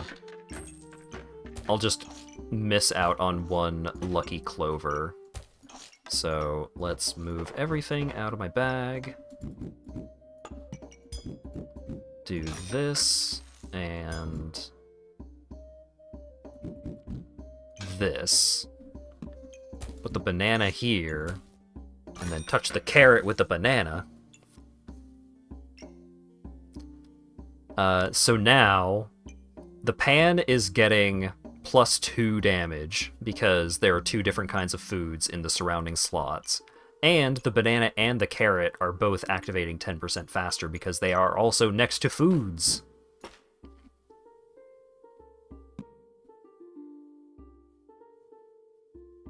And I'll just hold on to the rest of my money. Because I think I got this round.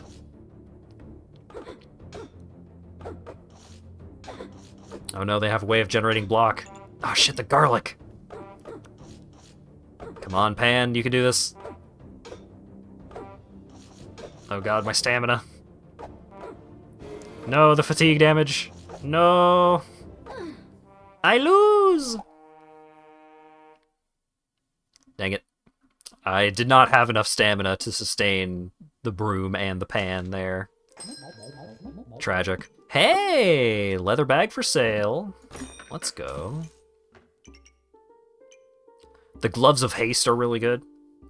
So the items on either side of the gloves trigger faster.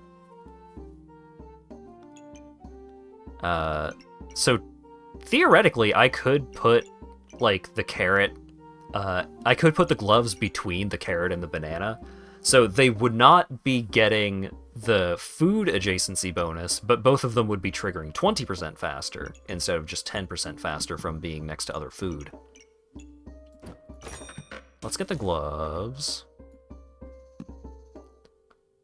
And let's re-roll. Ooh, stamina sack. The stamina sack is pretty good. Yeah, that is too good to pass up.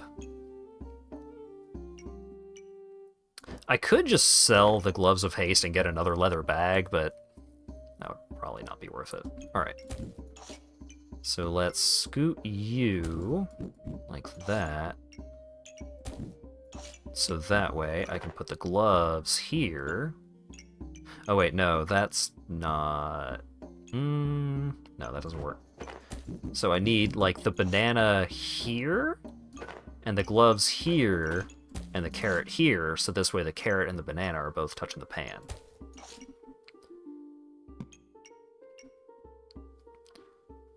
Hello, Num Num Numby.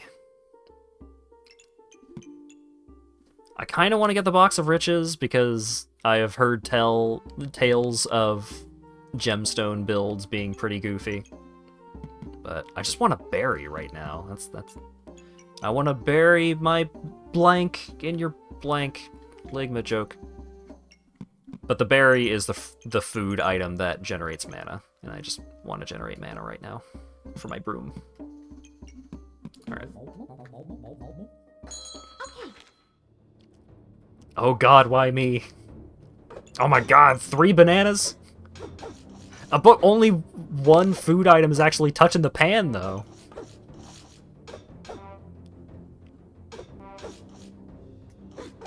I need to just get rid of... I can't have the broom and the pan. I'm just constantly out of stamina.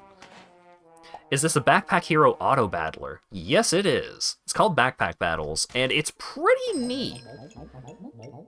It's still a demo right now, like early access, however you want to refer to it. I don't know how great it is overall, but I have had fun with it, broadly speaking.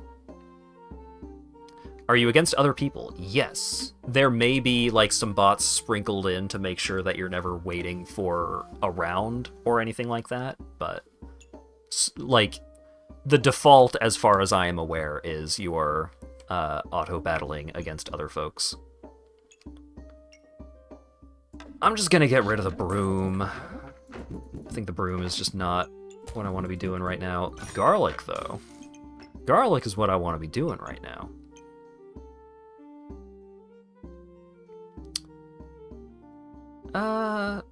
I mean, 2 gold for a dagger? That's not too bad. I'll take the dagger and maybe just sell it immediately and won't feel too bad about it because it was on sale. Another banana. So I can... Oh God. Alright. I'll buy the leather bag, buy a banana, and then... throw everything into my backpack all willy-nilly. So, let's do this here, this here.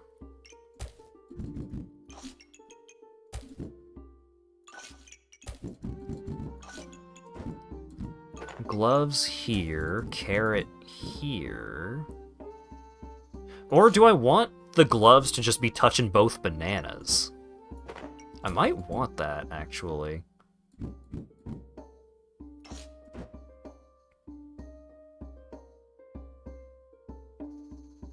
Because only one banana... No, multiple bananas do get counted by the pan. Okay.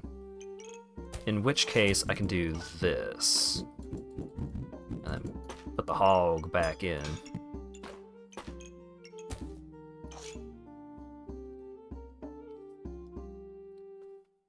Is that a furry shopkeeper? Sure is. He's a funny little guy that you can click for valuable tips. If you're out of space, just buy more backpacks, or sell something. Real intense inventory Tetris. So the vast majority of this game is just setting up your backpack for the next fight, because you don't actually do anything in the fight. The fights happen automatically. So basically the entire game is setting up your inventory for your character to auto-battle. Is RNG involved? In some ways, yes. So there's like...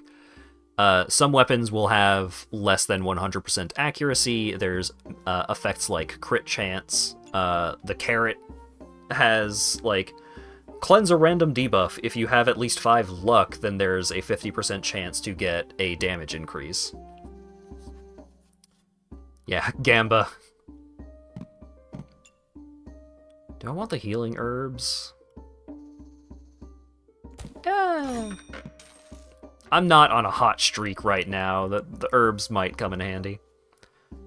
Alright, so my current setup is I have this pan. The pan gets +1 damage for each food that is within one of the star spaces. It does not count the same food multiple times, as you can see from the banana at the bottom, but it does count, like, it does count duplicates of food, so each banana counts as one. So, currently, I have 2 bananas, garlic, and a carrot touching it. But each of the food items also will trigger 10% faster for each food that is touching that food. Each unique food that is touching that food.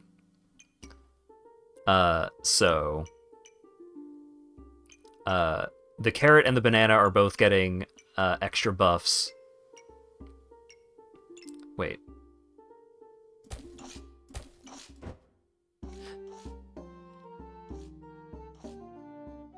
No, I would need 1 extra space here and 1 extra space here to set it up the way that I want to. Okay.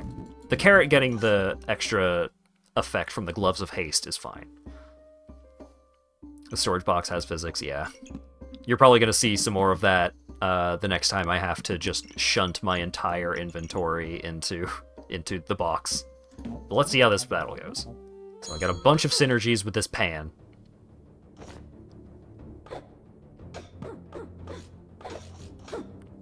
Oh god.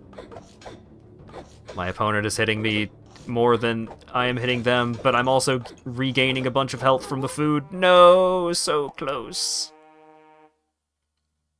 So if you run out of tries on a run, then that run is over. So far, I have yet to...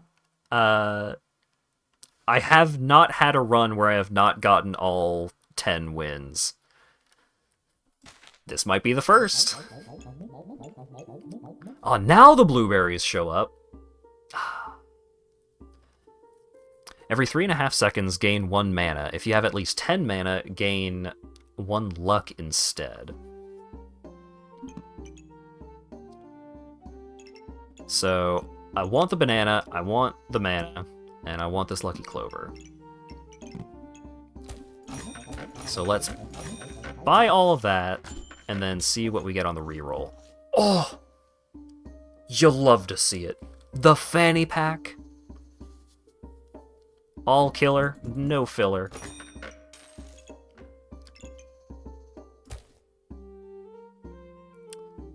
So the fanny pack, items inside the fanny pack trigger 10% faster. So now what I can do is I can put both of these bananas into the fanny pack, so both of them are triggering faster from the fanny pack. Now they're not getting food bonuses from each other, but I can over here put this carrot and this blueberry next to the banana. Bananas in the fanny pack. What? Innuendo?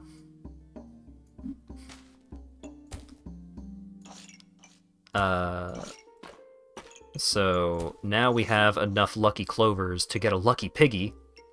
So we'll put the 2 clovers next to the pig. Put these healing herbs up here. And we've also just got this random dagger for just a little bit of extra damage every now and then. Alright.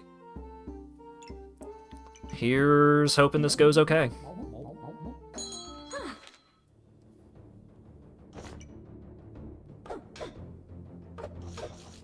So they have some sources of thorns, or spikes rather, but they have like no damage.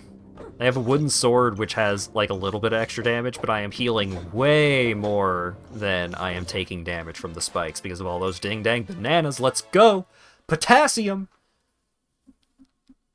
Potassium power! And now the Lucky Clovers have merged into the Lucky Piggy. So now it gets the benefits of both Clovers and the Piggy Bank, and chance-based effects of the item in the star space are 20% more likely to trigger. So now, if I take this bag over here, so now the carrot, if I have at least 5 luck, then it has a 50% chance when activated to give me 1 stack of Empower, which increases my weapon damage. But that 50% chance is increased, is more likely to happen because of the Lucky Piggy being next to it. Potassium, my favorite terrestrial American marsupial. Cap of resilience, damage taken by... Start of battle, reduce damage taken by 25% for 3 seconds. And 10% chance to prevent a hit from being critical. Huh. Whose Neopets OC is that? That's the shopkeeper. You can click him for valuable tips. Sell items by dragging them into my friend Chestnut. It's the... Look, it's still a demo. Not perfect. So the customer card increases the rarity of 1 item in the shop every time it refreshes, so I can have a higher chance of getting a legendary or godly item. Ooh.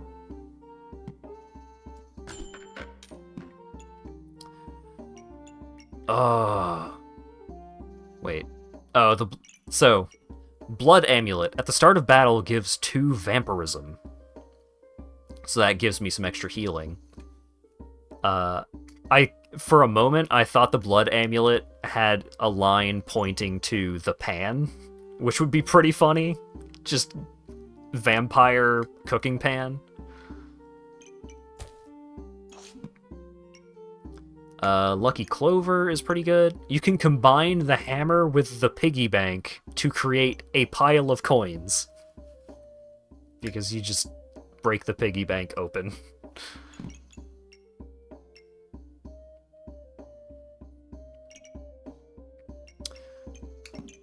Oh,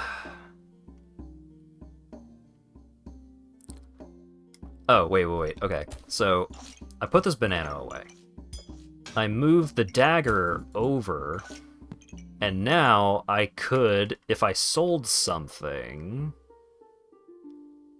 I would need to sell 2 gold worth of things. So I can just click to keep this item in the shop for the next time I come into the shop. But I could... So the Blood Amulet can either combine with the dagger or the Gloves of Haste. I want it to combine with the Gloves of Haste.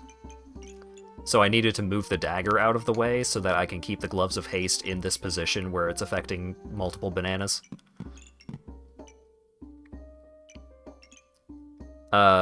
So let's get another piggy bank and another clover.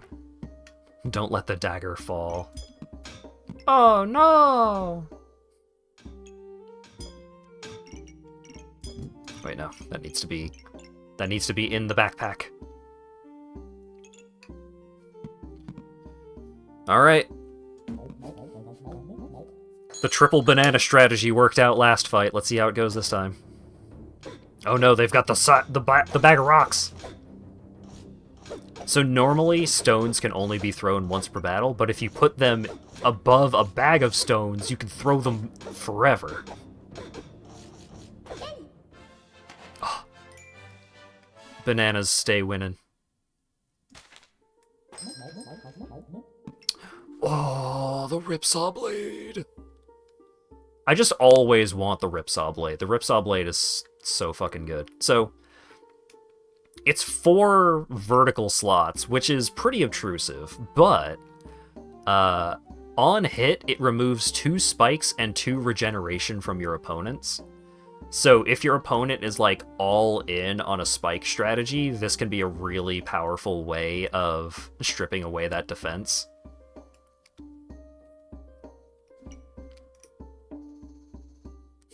Yeah. Thanks, Digi. I can afford the Stamina Sack and the Ripsaw Blade. And you know what? I think that's gonna be exactly my game plan here. I didn't mean to do that.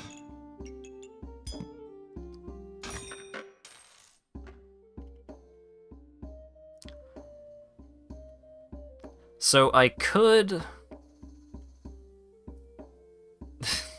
I could make this way more complicated right now. So I could move the Ripsaw Blade here so that the Ripsaw Blade potentially can deal critical hits. You know what? I should do that. Do this. And I could, like, move all of my bags around so that the Ripsaw Blade is only taking up 1 slot of the Ranger bag. But this is probably fine. So we can do this. Let's scoot the piggy bank over here.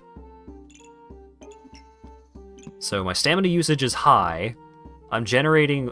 So I naturally regenerate 1 stamina per second and use 1.9 stamina per second, but... thanks to all these bananas, I regenerate my stamina faster than that. But, so this is the kind of stuff that you get into with this game, with just like trying to min-max your inventory layout.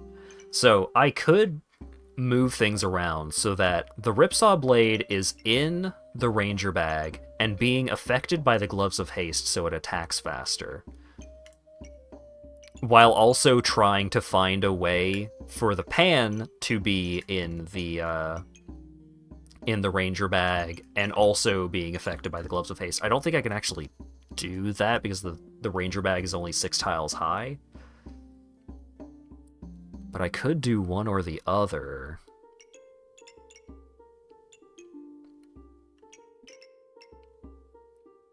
I think this is fine for this round, because I think to do anything super fancy, I need more inventory slots. But let's see how my stamina fares with all these dang bananas. Ooh, got a critical with the Ripsaw. That did a lot of damage.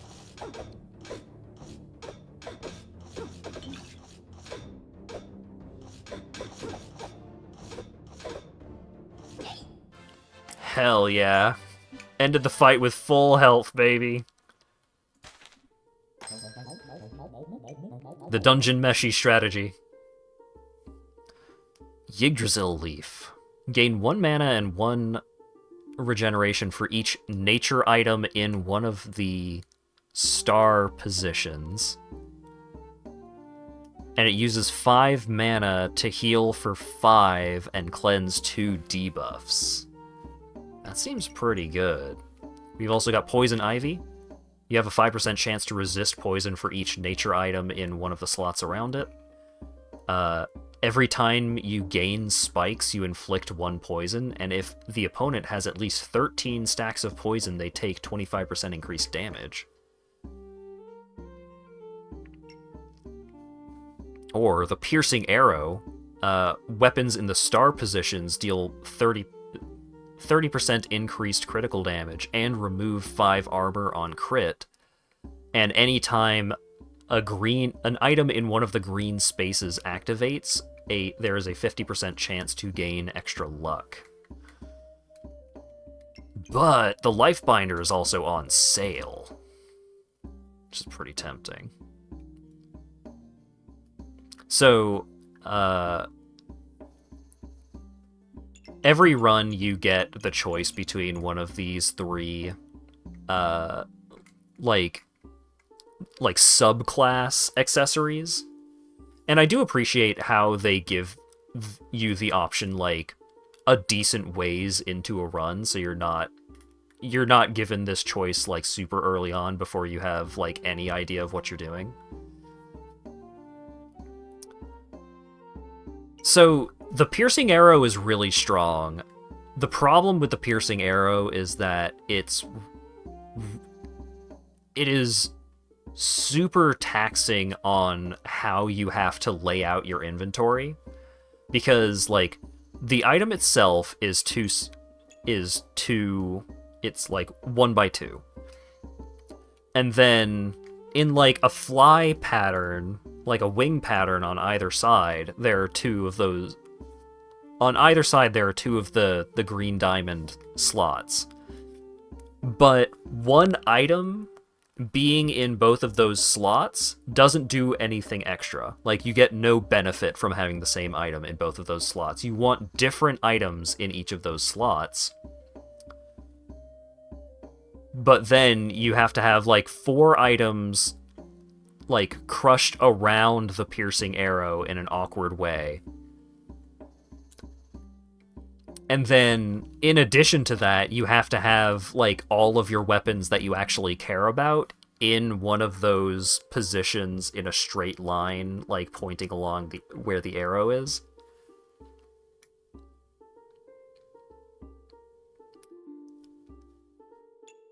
The Lifebinder might be a little better for this build, but it's still awkward. I think it might be a little better because food items are nature items.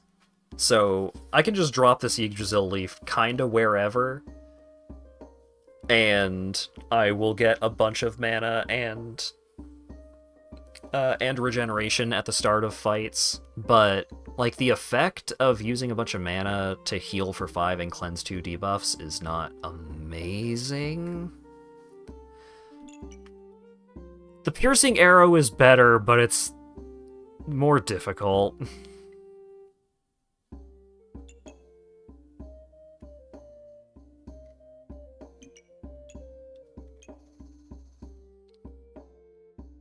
Do I want lower impact but easier, or higher impact but much harder?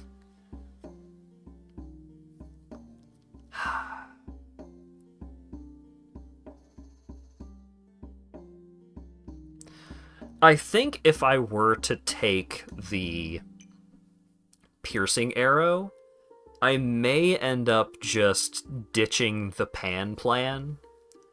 And, like, I could still have food synergies, but I would want my primary weapon to be the Ripsaw Blade.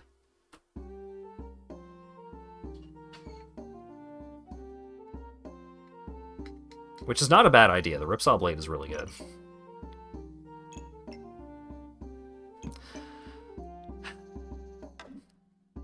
Yeah, let's take the piercing arrow. Oh god, and then I get the bow and arrow? Oh god. So the bow and arrow has a very awkward shape. It's a plus sign, and at the tip of the arrow there's a star position. Whenever the weapon in the star position deals a critical hit, the next attack with the bow and arrow hits twice, and the bow and arrow has no stamina cost. Which is good, but awkward to make it work. Okay, the pan sells for 2. I would need to sell something for another 2 damage in order to get the blood amulet and the bow and arrow.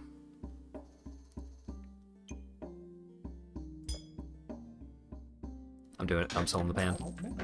Do crits from the double strike also have the chance to proc the double strike? No. So, the bow and arrow, the effect to do a double hit with the bow and arrow it's not looking at whether the bow and arrow does a critical hit. It's looking at whether the weapon that the bow and arrow is pointing at deals a critical hit.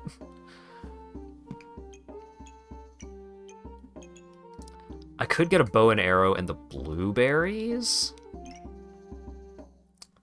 That's not a bad idea. Dragon skin boots. Once when your health drops below 70%, gain luck, empower, and 8 block.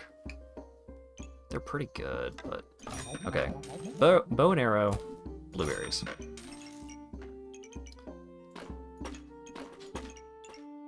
Yep, fuck it. Okay.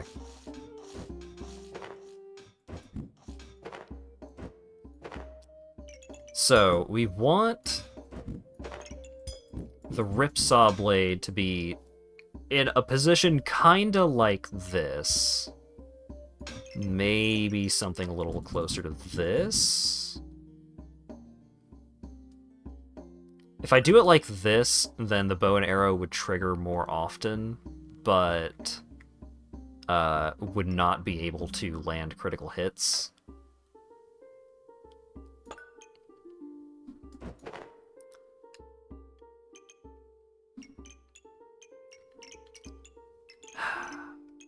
So...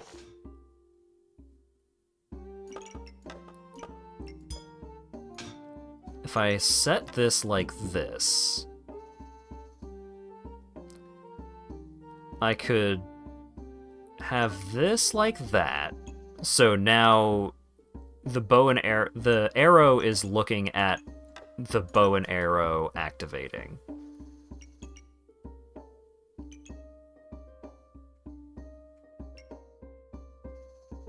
Oh wait, the bow and arrow is not as good with the piercing arrow as I thought, because the next attack with the bow and arrow hits twice. The bow and arrow does not attack twice, which means...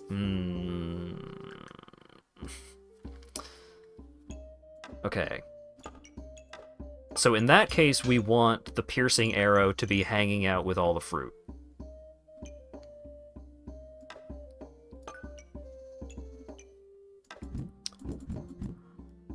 So we want the bow and arrow over here. So we can have, like, banana here, carrot here, blueberries here.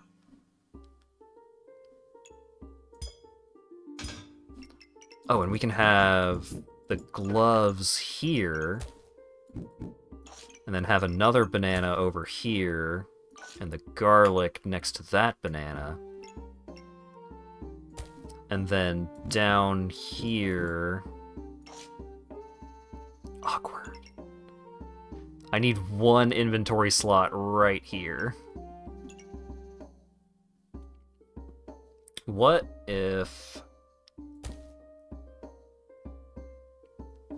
No, this works out okay, because then we can put the banana over here and the blueberries right here. So now the piercing arrow is looking at this banana, this carrot, this banana, and this blueberry.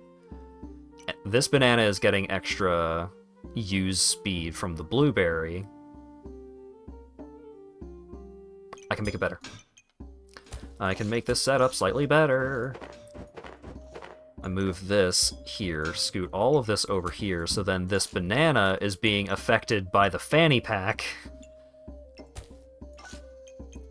for an extra 10% speed increase, and now I have this very awkward gap in my inventory.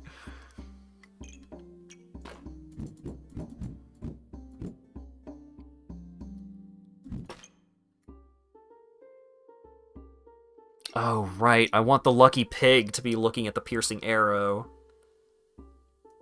Because the green diamond items activating is a 50% chance to gain luck.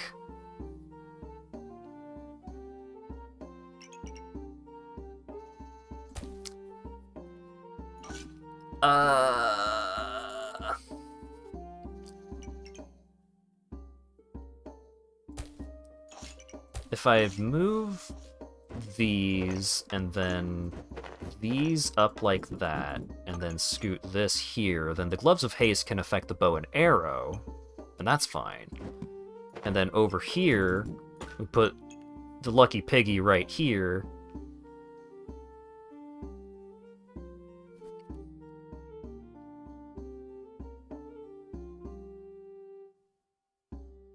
That just barely doesn't work exactly right. Couldn't you rotate the banana, blueberry, and pig?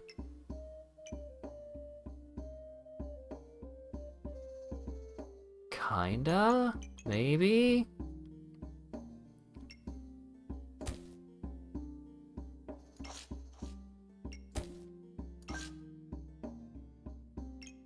I need one inventory slot right here.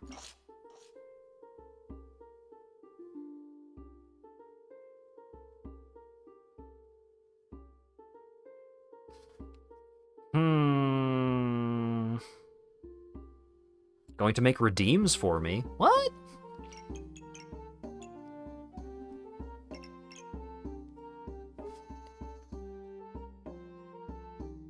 What kind of redeems? Can bananas banana each other? No.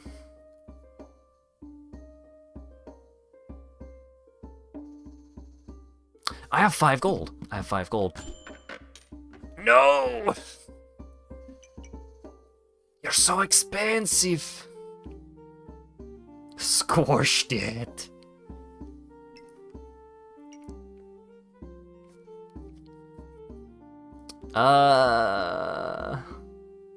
This can still work, but I need to sell something. I'm selling the dagger. Because now I put this here. And now I can put this banana here. Or could I put it there?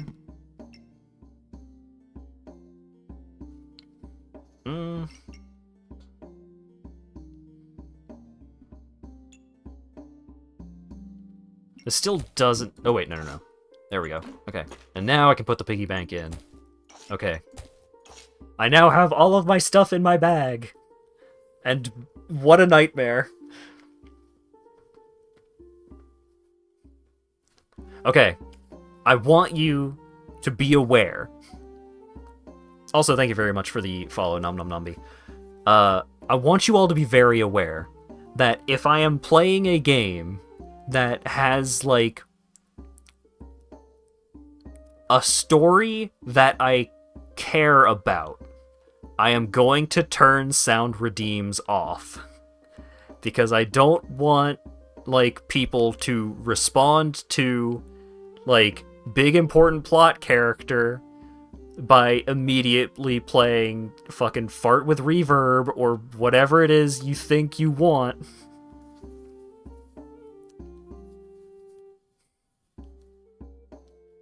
I want you to be aware of this.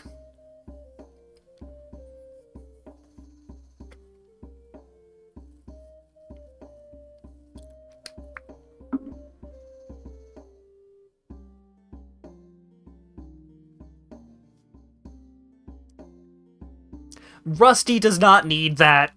Nobody needs that. Especially not Rusty. Rusty deserves better.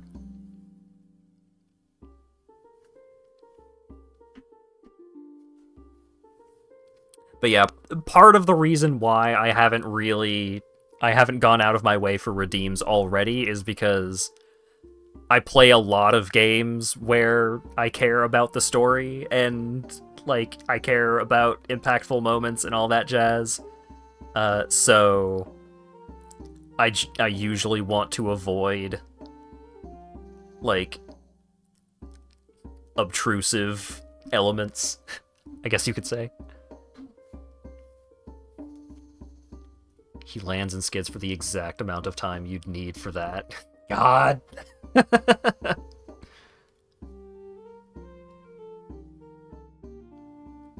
Your friend worked on Payday 3 and has the balls to have a cloaker sound redeem while he's playing Payday. What a nightmare! Terrifying. Okay. I spent all this time reworking my entire god-dang inventory. Let's see if it actually works. Okay. Oh, they got multiple flutes? Ah, jeez. Potassium, go! Oh, ooh, big damage! Woo, 25 damage! Let's go. Adventure Quest Worlds. Oh, man. Okay. So let's get this. And the Blood Amulet, so I can finally turn my Gloves of Haste into Vampiric Gloves, which I've wanted to do for a while now.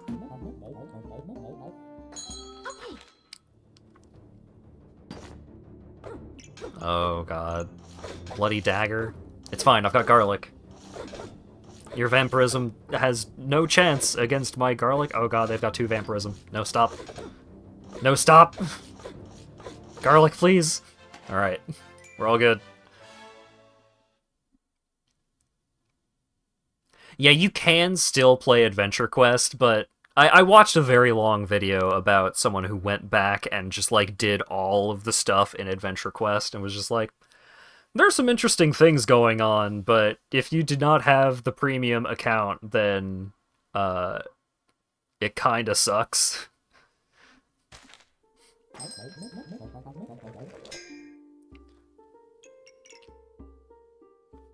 Vampiric Gloves. After 4 seconds, gain 6 Vampirism, and the items on either side of it trigger 35% faster. Okay. Well, we want this fanny pack for sure. For sure. Do we want another banana? Kinda.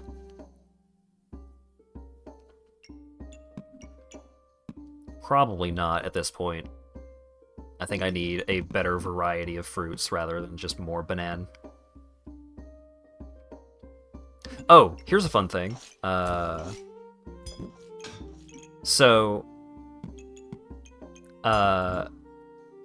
The effects of bags, like the fanny pack, can stack. So if you have an item that goes through multiple fanny packs, then it gets 20% increased trigger speed, because each of them gives it 20. So now this banana is getting double potassium. Reroll. Oh, the Jean lamp. This item rules. Every 2 seconds, gain 1 luck, 1 thorn, 1 spikes rather, or 1 mana, depending on what you have the least of. Use 7 of each of those resources and 27 health to give the weapon that it is pointing at 27 damage.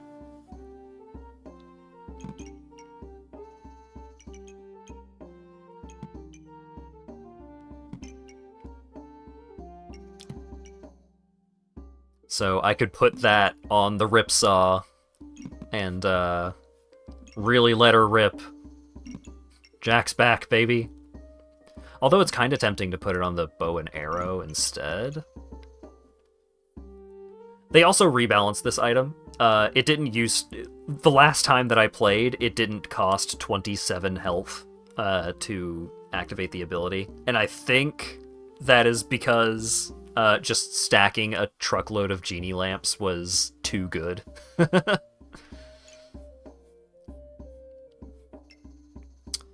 I kind of still want one, though. Or, actually, do I?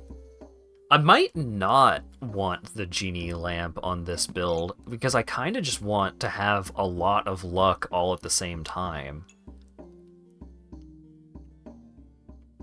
Although, like, the piercing arrow giving all of the other items a chance to generate luck whenever they trigger. Yeah, the genie lamp is probably still good. Especially because, like, taking damage is not a huge concern, because I am regenerating my life pretty quickly from all the bananas. Your memes end here. God. For sound redeems, like, Adachi just screaming, "I'm fucking pissed!" is a real good one. I'm sure someone has that sound file isolated at this point.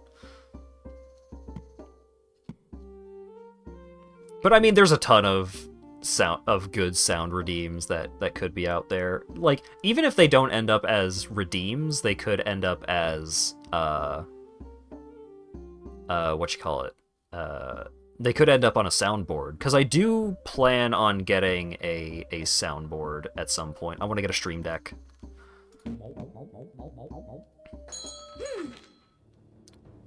Joker XYZ! Oh god. They've got a shitload of vampirism going on, but I do have a garlic.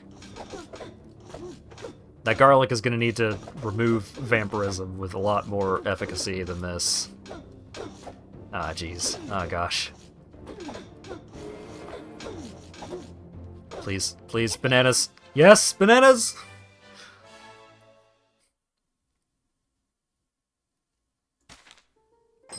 I've wanted to have a soundboard for a while, but a good soundboard costs money. I do want more garlic, for sure. Let's get another stamina sack and put this garlic up here, so it's touching banana and carrot.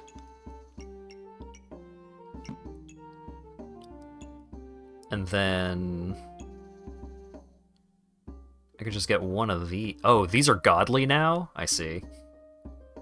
This used to be, like, a rare or an epic. These used to be way more common. They're cheap, but like their rarity got bumped up, I guess.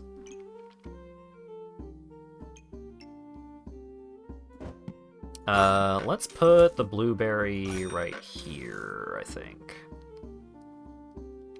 I think it'd be cool to have redeems that trigger when you solve multiplication problems in chat. On the other hand, I can think of no redeeming factors. Are you happy with that one? Did it turn out as well as you hoped? On hit, use 3 luck to gain 2 damage. On miss, gain 3 luck. Huh. I'd be happier if you timed me out for that. I'm not gonna, but... Good to know. The fancy fencing rapier actually seems pretty baller, but the Ripsaw Blade removing spikes is just so good, especially against this build where, like, theoretically my Ripsaw Blade is going to be hitting for, like, huge chunks of damage. I really don't want my opponent to just have, like, 20 thorns and hit me back for whatever truckload of damage I hit them for. Alright, let's keep rolling. Oh, they've got the bird! Jinx Torquila. Oh no, I'm gonna lose to the bird. I'm gonna lose to the bird yelling at a Buster Sword. Oh my god, 44 damage? I won? How did I win? What? What happened?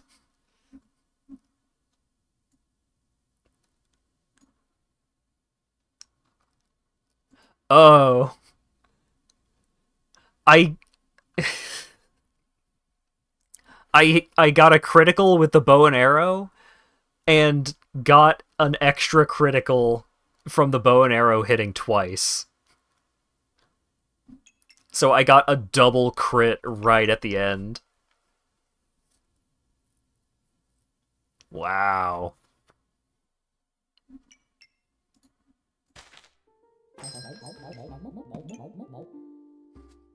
I could have the impractically large greatsword just for fun. It costs 5 stamina to use. But if you have 8 Empower, which is very difficult to get, you decrease the stamina usage to 3 and the cooldown to 3 as well. Was that stone to the face? Oh, sorry. I don't know. If it comes up again, I will look into it. Let's get another lucky piggy! Ooh! The ruby egg. Reflect 2 debuffs and hatches after 2 rounds in your backpack. Oh, I can afford the egg and the piggy bank? Yeah, let's do that.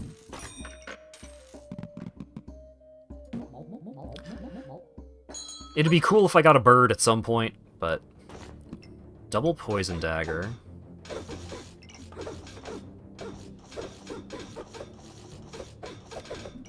Double poison dagger being supported by double gloves.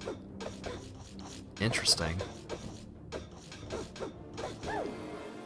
Nice. Those big critical hits really just chunk these people. Really puts them directly to jail, do not pass go, etc.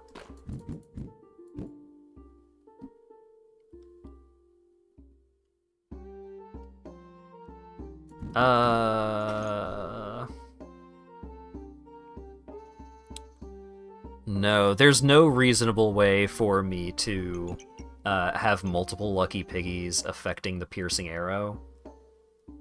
Wait, no, there is. It's not reasonable. But I could do it. So what I could do...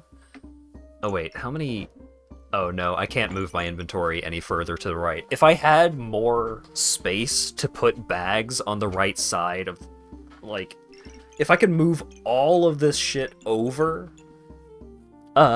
2 slots. I can move all the shit over by 1 slot. And what that would allow me to do would be... I could have the piercing arrow flanked by lucky piggies. So the pigs would be like this. And like all the stuff around the piercing arrow would be the same. But because the piercing arrow's star sockets move, like, go so far, like, it doesn't have to be touching the ripsaw blade. It could be way the fuck over here, and it would still affect the ripsaw blade. But I would need 1 additional width. Can you interact with the top of the sword if you move everything down 1?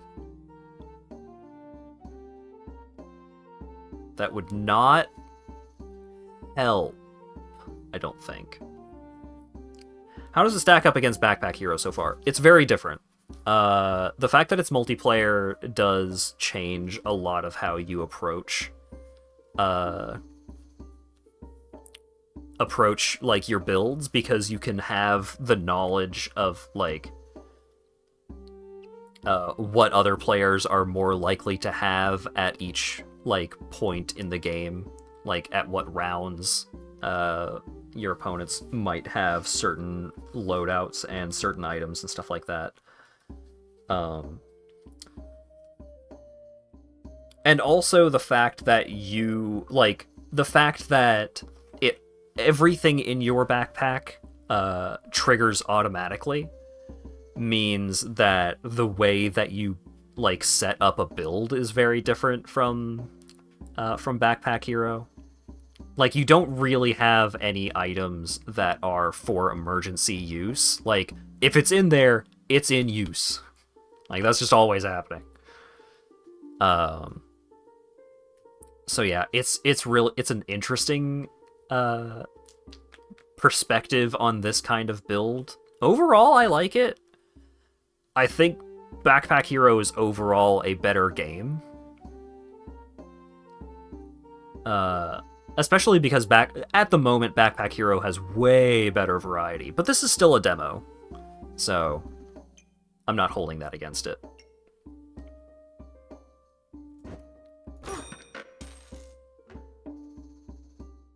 Oh, did the captioner die right when I was saying something to Dan? That's so fucked up.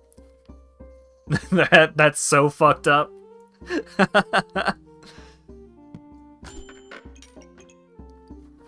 Let's go! Cadia Madigan reference.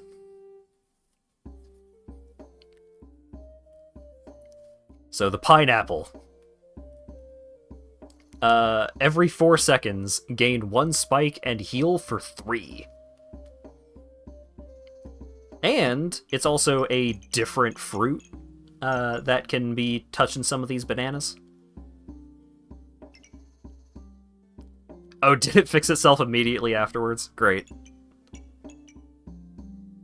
Thanks, Captioner.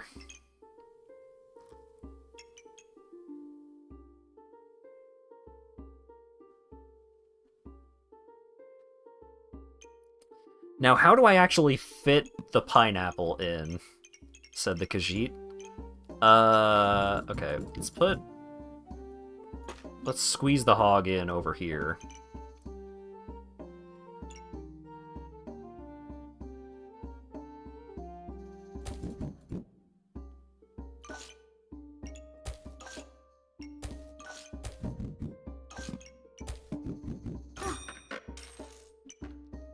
Is that good? Is that better than how it was before? I don't know. Maybe. It fits, though.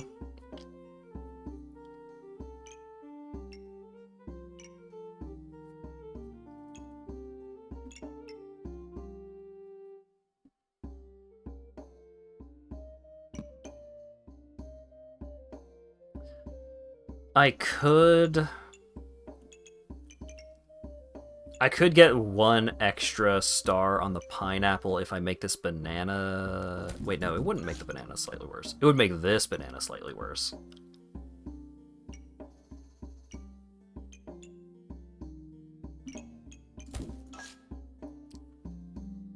I've got 6 gold. Maybe I can get another fruit. I didn't.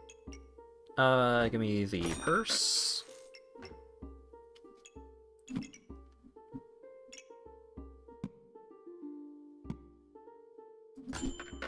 Oh!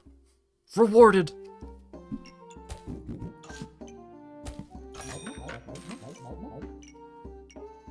You'll love to see it.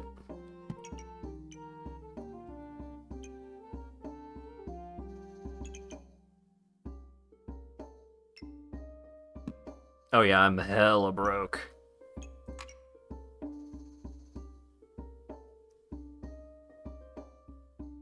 I'm fruit maxing over here.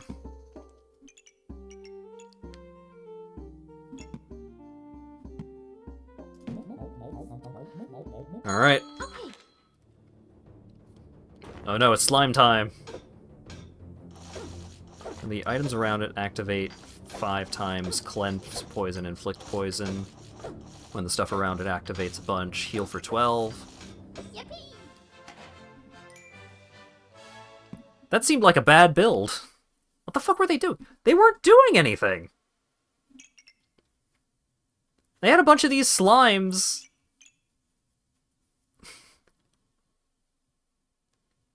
Blood Goobert, when the items around it activate, steal 10 plus your vampirism worth of life? I got 210 life, bro! That ain't winning you the game there, bud! They just went all in on, like, gemstones, but didn't end up with anything to socket the gemstones into?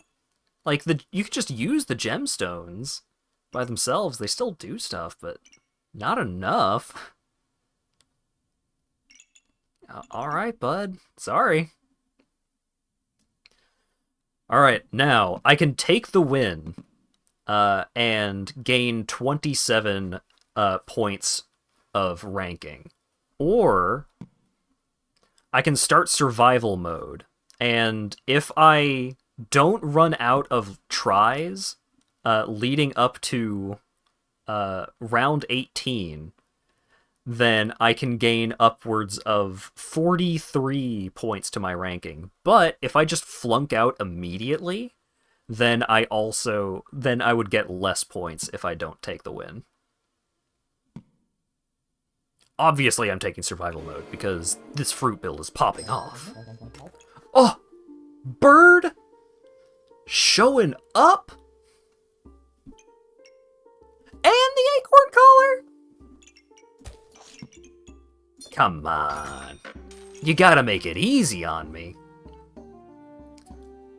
So the acorn collar, every item around it gains 5% crit chance for each luck that I have. So now every point of luck is giving both of my weapons 10% crit chance.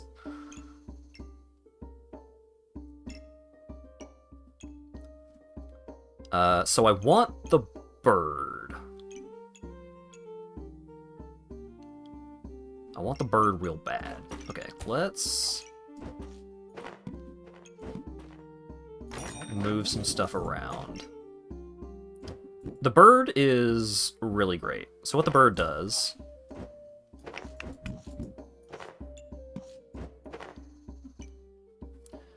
every 3 seconds, all of the items within the star range trigger 5% faster. So the bird just gradually ramps up the use speed of all of the items in a pretty big cone. So, like, the items will just get used faster and faster and faster. I'm taking the bird. The question is, where do I put the bird? Where it can affect the most relevant stuff.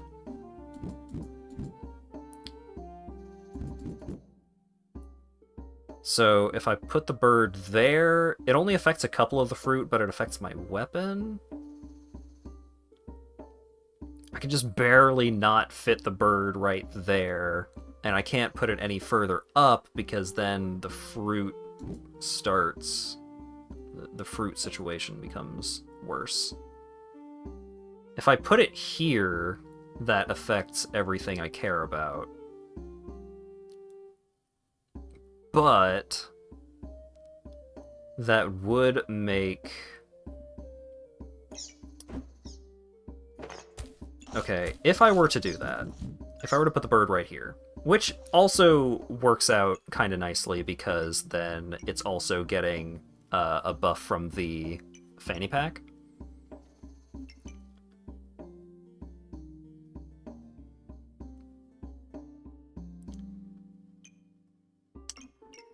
But now, how do I make something right here much faster?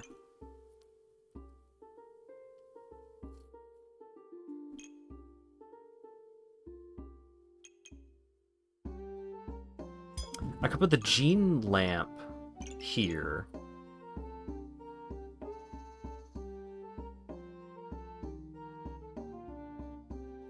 Okay. I saw that post about City Skylines 2. This came up recently. Like, people were going on about the same thing with Starfield. I don't trust it 100% because the people going on about the City Skylines 2 thing could be, like, yoinking the models as they are being rendered by the graphics card, and sometimes the graphics card will be, like, putting in extra work. Where it doesn't need to. It's complicated. I'm not going to say it's not possible that, like, the Cities Skylines 2 optimization is very fucked up in that kind of way, but it is not guaranteed to be fucked up in that kind of way. It might just be fucked up in a different way.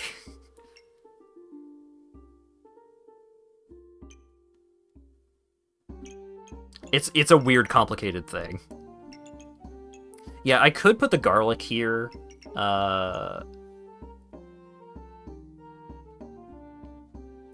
think this works out overall better because the gene lamp also just has a lower use time by default. It's kind of tempting to bring the vampiric gloves to go touch the bird.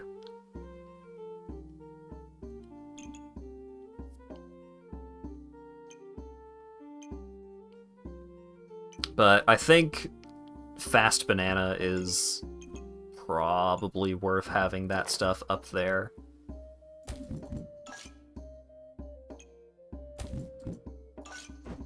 And then I can put this stuff over here. Oh wait, I can switch this around, so that way this garlic is touching this banana. Which normally is a thing you wouldn't want, but in this wacky world... Can you spin the banana forever? Yeah.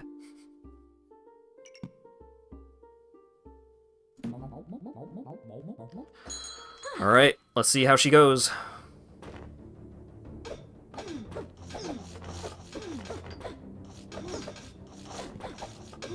Ooh, big damage. Ooh, look at that damage. Oh, yeah. Always trust bananas. Also, the Ruby Whelp gain 2 heat, so all items trigger 2% faster per stack. And reflect 2 debuffs. And it's a 0 stamina cost weapon with a fairly short cooldown. The dragon is pretty good. Dragon, geez. Bowls across your face. Let's get more luck.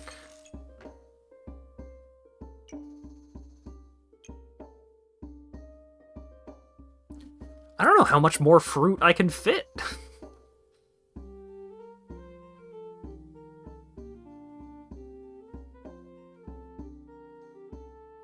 Said the circus performer. I'll buy him. I need more inventory slots. The fruit meta is crazy. You wouldn't believe what they're doing with fruit out there these days.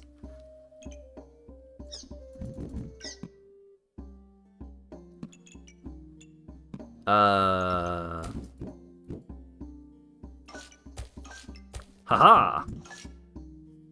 Fantabulous.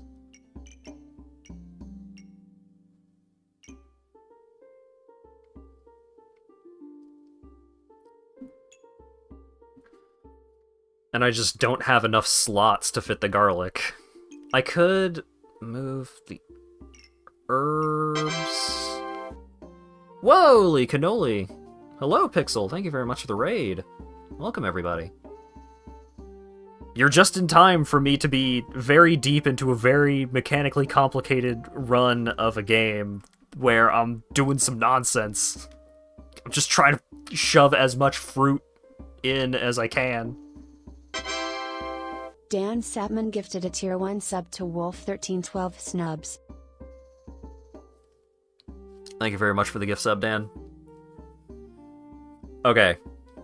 Broad strokes of what I'm okay, first of all, this is Backpack Battles. It's kind of like Backpack Hero plus Super Auto Pets. You go into a fight, and all of the items in your inventory will just activate automatically on a cooldown. There are ways of affecting the cooldowns. There are ways of making things trigger other things. So like, this thing, any item in one of the slots marked with a star, any weapon in one of the slots marked with a star, get increased critical damage. Any item in one of the slots marked by a green diamond, when they activate, they have a chance to give me luck. Luck increases my accuracy and also my crit chance of any item that is within this bag. These 6 slots right here. Currently, I'm trying to get a bunch of fruit so that the fruit makes all of the other pieces of fruit activate each other faster to gain various benefits. And also I want this big sword with a freaking chainsaw effect down the side of it to deal 1,000,000 damage. I also have a bird. Every time the bird activates, everything within the cone of stars out of the bird's stupid mouth activates slightly faster for the rest of the fight. This thing gives me one of 3 different buffs, depending on which of those buffs I currently have the least of.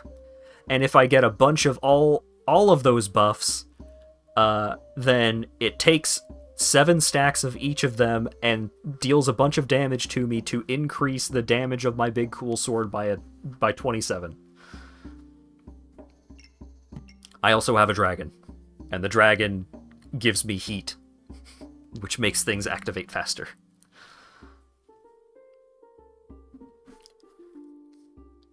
So currently, I'm trying to consider whether I can rearrange all my shit to fit this piece of garlic in,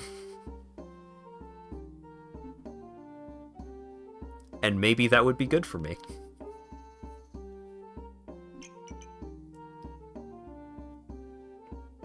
So, what... Okay, so what I can do, I take the healing herbs out, I take out the lucky piggy, I take this piggy bank out, I remove this purse, I take the bow and arrow out. I move the stamina sack up by 1. Put the bow and arrow back. I can put this piggy bank over here and put this lucky piggy over here. The lucky piggy has a bonus if the thing in the star space in front of the piggy has a thing that cares about randomly triggering something. But I have no way of getting the pig next to anything that does something like that right now. Wait, no, I do! I do have a way! Oh, fuck! So I can put this piggy bank up here, put this piggy bank over here, and then put the garlic next to this piggy bank because the garlic has a percentage chance to remove vampirism from my opponent.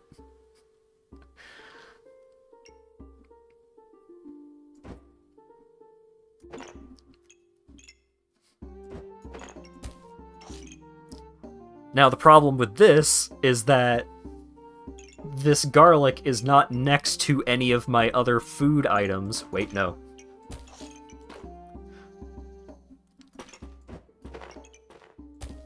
I'm a fucking genius.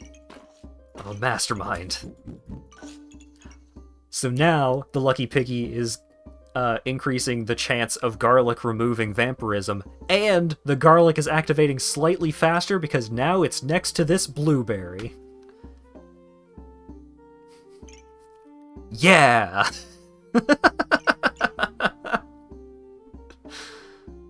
Video games!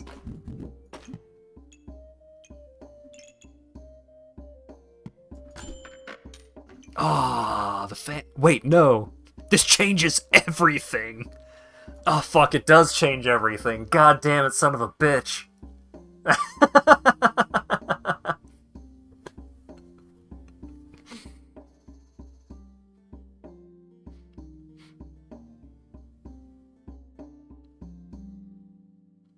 Okay. Bro gonna kill demons with the groceries. Optimize. Okay. So, let me explain. The fanny pack is 2 backpack slots. Items inside the fanny pack trigger 10% faster. So what I want is I want this fanny pack to be, like, right here, because then it would be affecting the bird, which is making all of the stuff that it yells at faster. And it would also make this banana faster. But in order to make that happen in a reasonable way, I have to rearrange a bunch of the backpack sockets over here. Okay, so I'm selling these, because I don't need that anymore. I'm buying the fanny pack. So, wait, no. This is not as bad as I thought it was going to be. So, put this here, move this down here, and these over here. How did I have this set up again? Right, I had it set up like this, and then bird. Great! So now the bird is getting the benefit from the fanny pack, the banana is getting the benefit from the fanny pack.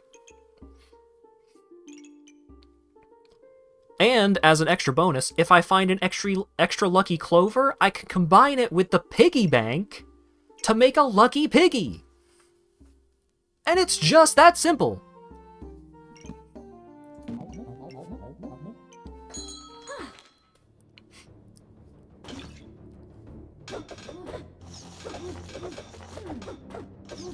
Oh, also, this is better in a way that I wasn't even thinking about.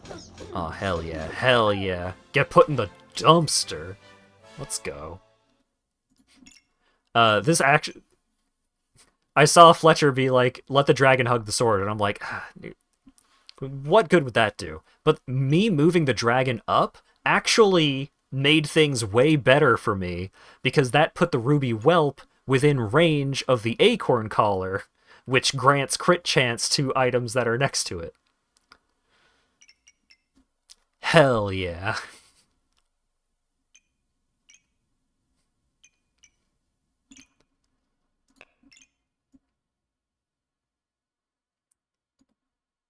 Oh, I was out of stamina. Wait, no, they were out of stamina for their Ripsaw Blade. The fool! You should have had 3 bananas! What are you doing with your life? This Maid Wolf deals 106,000 damage a second. God willing. Villain Sword? What the fuck is the villain? I've never seen the Villain Sword. Melee weapons deal 2 less damage, deals 4 damage per melee weapon within range. I don't give a fuck. This weapon would probably go super good if you just got like a million knives. Just have a truckload of knives, because knives only take up 2 inventory slots, so you could fit so many knives within that radius of stars, and the knives have 0 stamina cost. So there's like very little downside to them dealing to just having a bunch of those, because you're just stacking everything on the villain sword anyway. But no. More pineapple? I was about to ask, do I want more pineapple? And obviously I do. Who would I be if I didn't? But I don't think I have anywhere I can fit the pineapple.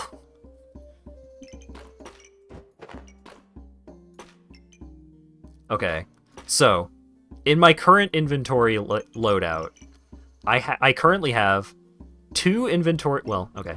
I have 3 inventory slots unoccupied, and I have 3 potential inventory slots that could that could be... Like, I could buy another one of these stamina sacks to fill in these slots. I don't really have a good place to put a pineapple.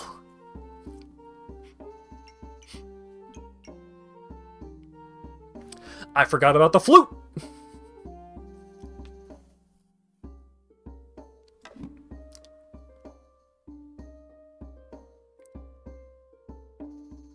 Is there anywhere I could put the flute that would be reasonable?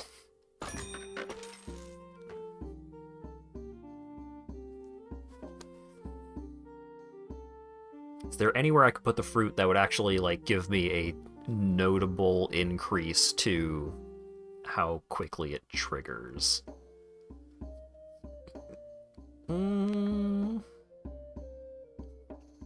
Okay, so the way that the flute works is it triggers 10% faster for each unique item that is within its range of stars. So, like, 2 of the slots of the banana aren't doing anything for the flute. Because I just thought of something and it kind of upset me. No, I don't think that would actually help. The bottom pineapple is a primo spot, but that takes away a lot of fruit's energy. Like, the synergy is why you want the fruits. Really. But I currently just don't have a great place to put the fruit where it is touching, where, like, the range of the stars are hitting a lot of items, because it's a cone. But I just don't have anywhere to put a cone, because if I put it here, that would be 5 stars? But then the ruby whelp would no longer be touching the acorn collar. And that's just leaving damage on the table.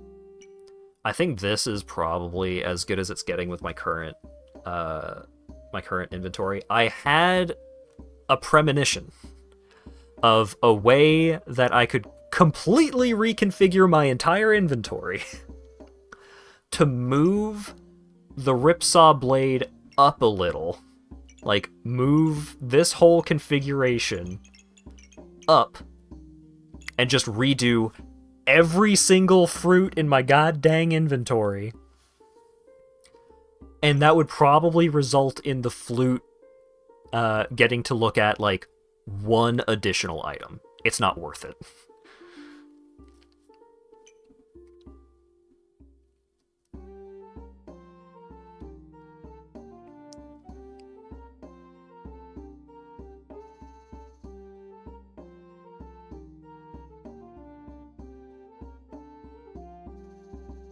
Hat's neurons firing at max capacity to optimally rearrange fruit.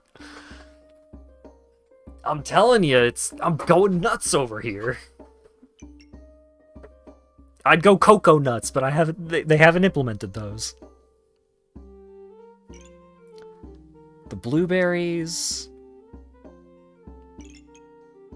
Like, I think if I really wanted to just, like, super optimize things, I think I would want another carrot and maybe more blueberries more than I would want a pineapple.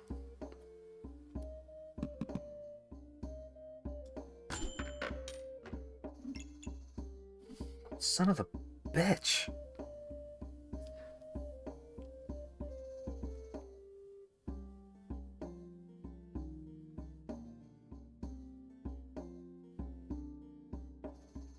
What would be the least obtrusive way to implement this carrot?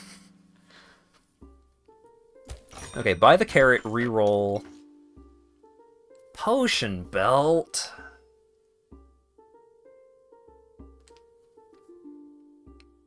What an annoying result, because now, in order to fit in the potion belt, I have to get rid of one of my protective purses.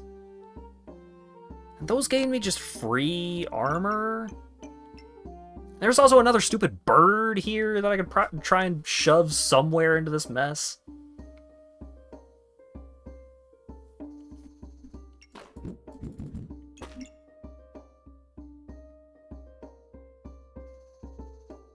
Okay, so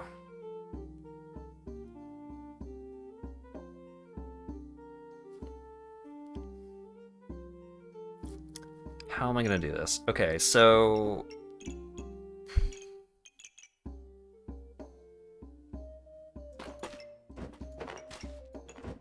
I'm buying the stupid potion belt just so I can visualize what I've got available a little better. Okay, so I think I want a lucky piggy looking at a carrot. So the simplest thing to do here would be remove garlic, replace with carrot, done. But, however,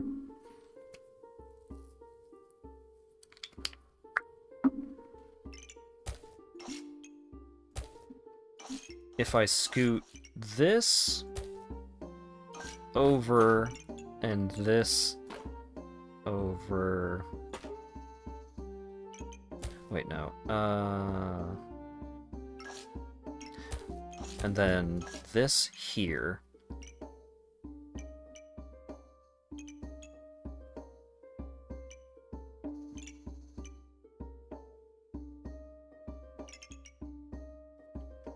I don't think that reduces the amount of food items that any item is touching except for maybe one of these. So I could scoot the Lucky Piggy over here and increase the chance of the carrot proccing.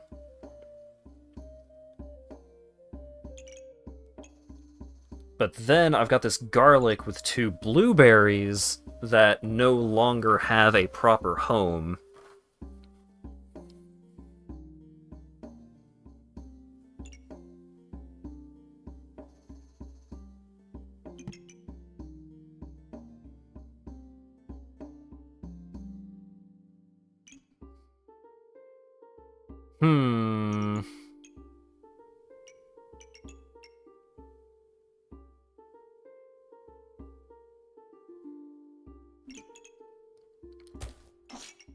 I could do this. Scoot that around like that, and then blueberry here, and carrot here. So the carrot that the Lucky Piggy is actually affecting is not getting a ton of speed boosts. But some of these fruits are getting slightly more... They're touching slightly more fruit. This motherfucker said he had another hour and spent the past 2 rearranging fruits.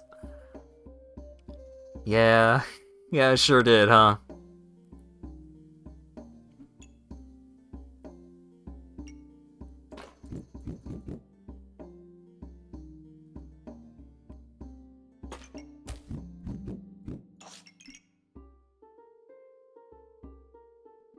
Alright. This garlic is just gonna have to live all by its lonesome, I think. Let's see what we got by the power of capitalism. Ha! Look at this fool not having a completely filled out inventory screen. It's not even close. It's not even close. I am demolishing these fools. Look at that. Buffs. 21, 11, 11. I've just got a million fucking buffs. You got 2 mana and 4... You got 4 mana and 4 heat and 0 health. Because I killed you. You got... This shit ain't nothing to me, man. Oh my god.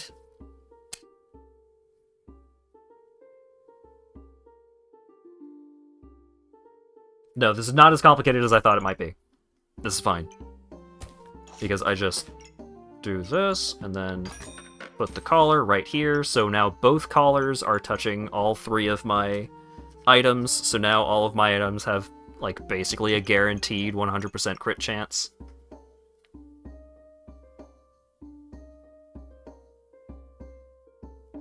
Every 1 second, remove 1 stamina from your opponent. Increase cooldown by 0.8 seconds.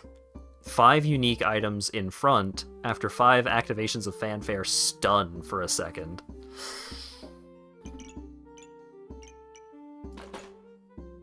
Tempting.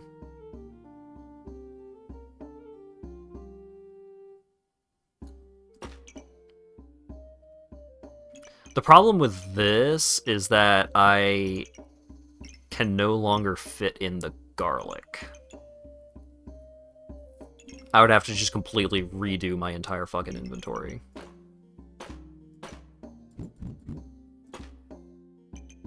I could just get rid of the piggy bank. What do we get on a reroll? Stamina sack. Oh, that's really great, actually. Sell this stupid potion belt. Get the stamina sack. So now we can bring the protective purse back in. Hungry Blade. Gain 1 vampirism. Convert regeneration into vampirism. Max damage increased by 1 per vampirism. Whatever.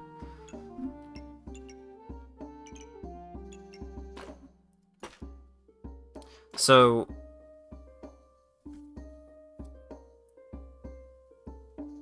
do I even need both of these acorn collars? I do if I want to start getting crits on my opponent sooner.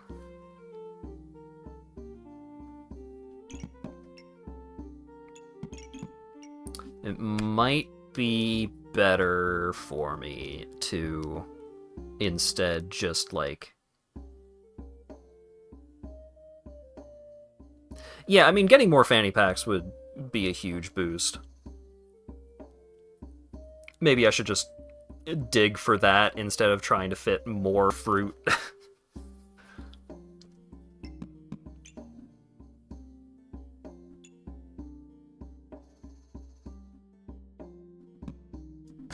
Yeah, let's do that. Oh! Rewarded. Was that potion? I don't remember, but it's not super relevant.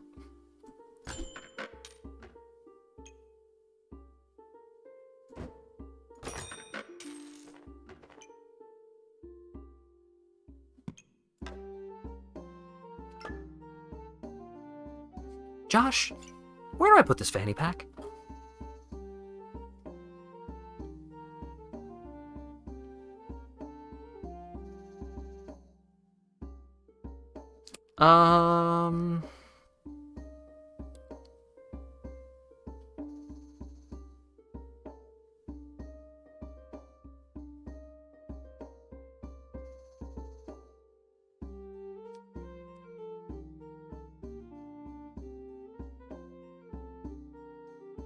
Huh. That doesn't help. That also doesn't help.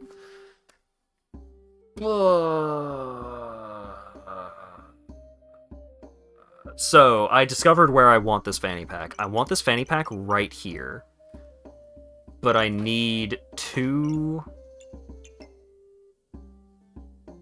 I need 2 protective purses to go over there. But then I would need somewhere where that 4 can go.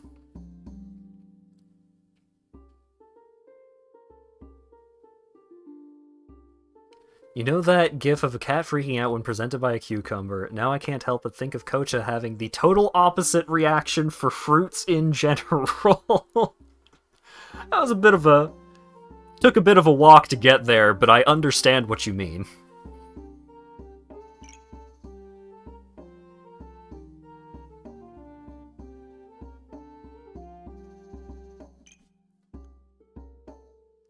If I do it that... okay, so my thought was just move this protective purse. Take this protective purse, replace this leather bag with the fanny pack and 2 protective purses right there, form a square. But then I would not have any way of... then I would not have any way of, like, actually utilizing, like, any of these slots over here. But I also just don't have a good way to utilize these slots anyways. Currently the best place for me to utilize, to, like, just slap an extra item, just because I have it, is by putting it, like, here. But I need another small bag. But, like, I'm getting a garlic that's not being affected by any other fruit or any other, like, use speed increase. No, this is worth it. This is worth it.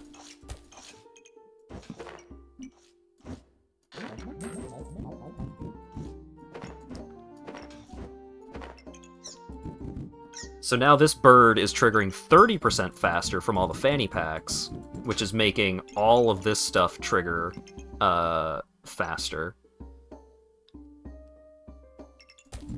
And then this was like that, right? And selling that leather bag gave me a reroll, so let's go. Actually, you know what? Wait, no! That's a lucky clover! I could get the lucky piggy! Ah, fuck.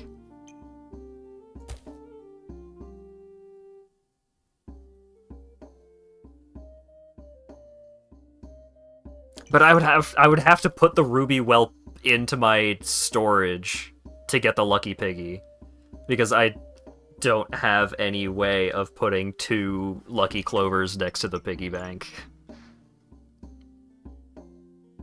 I have 3 tries left. This is fine. This is fine. Everything's fine.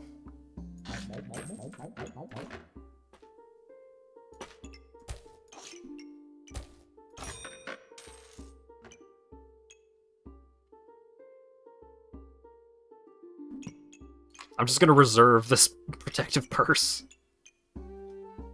Oh, and this blood amulet. Let's go. Where are you gonna fit the pig? It'll be fine.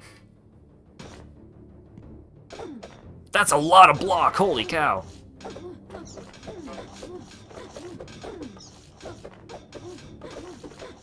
And now it's fucking gone! Oh god, they're dealing damage. 92?! What did I deal 92 with?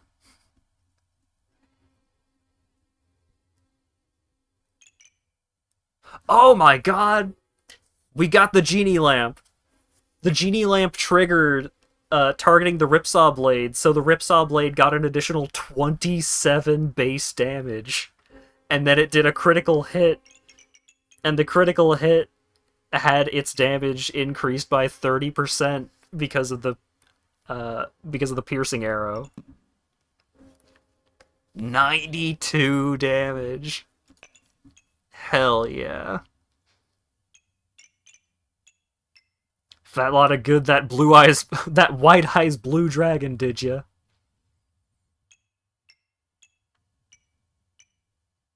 Hollow Fire Lizard, The Lovers, Ace of Spades, Darkest Lotus. Homegirl had another health bar and you still wrecked her. Let's go.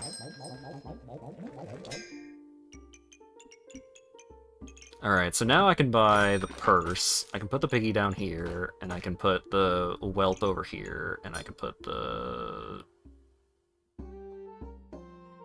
Oh, it can combine with the armor. I'm just gonna put this blood amulet wherever, just as a little bonus vampirism, as a treat. Now, do I want the carrot, though? I kinda want the carrot. I've got enough carrot. Stone Skin. When you have at least 20 armor, consume this and convert 15 health to 30 armor. Ooh. Stamina sack.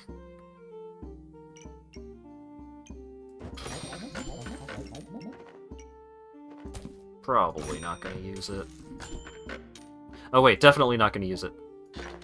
Because then I can put the customer card in here, and now I've got a full inventory!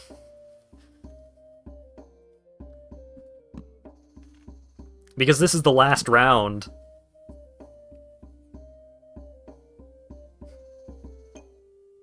I was 1 coin short of being able to afford another acorn collar, which would have been way better. But the customer card, it doesn't matter. The customer card increases the rarity of 1 item in the shop every time it refreshes. I just barely did not have enough money to get the acorn collar. That's fine. The important thing is that I have every single slot in my inventory completely full. And 0 gold. That's a lot of poison they're gonna be trying to throw at me. Ooh, that's 10 poison. You ain't killing me with poison fast enough, buddy. Get wrecked. Hell yeah. Oh, they were like all in on poison. 4 poison daggers, 4 of the mushrooms that apply poison.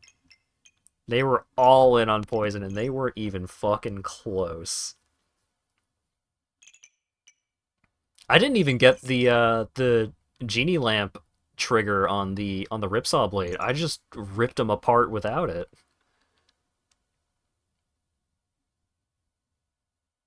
Damn. Poison, you fool! I am 40% antioxidant by volume.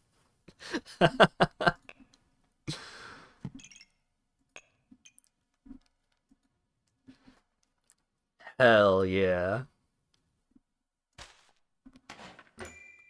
Survival bonus 3 tries left. Woo! Gold rank, baby!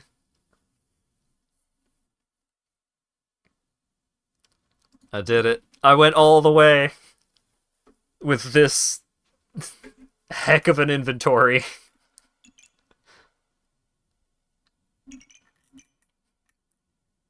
The fruit build, man. The fruit.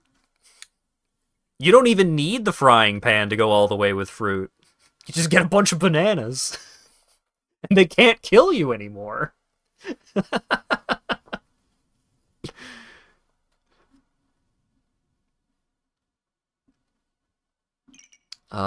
What a run.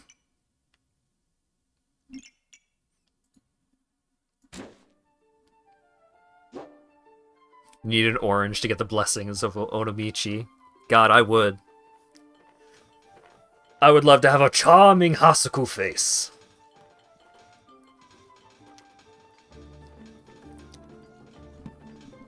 Oh man. Alright, oh god, I went a full flat hour over how long I intended for this stream to last. It's 1 a.m. and I am starting to feel the vaccination effects.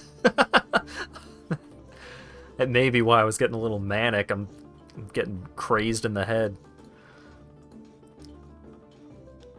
7 a.m. in the UK. Yeah. I got a handful of Euro friends, and all I can say to them is sorry. But that was a lot of fun. I'm very glad that that I decided to do backpack battles today.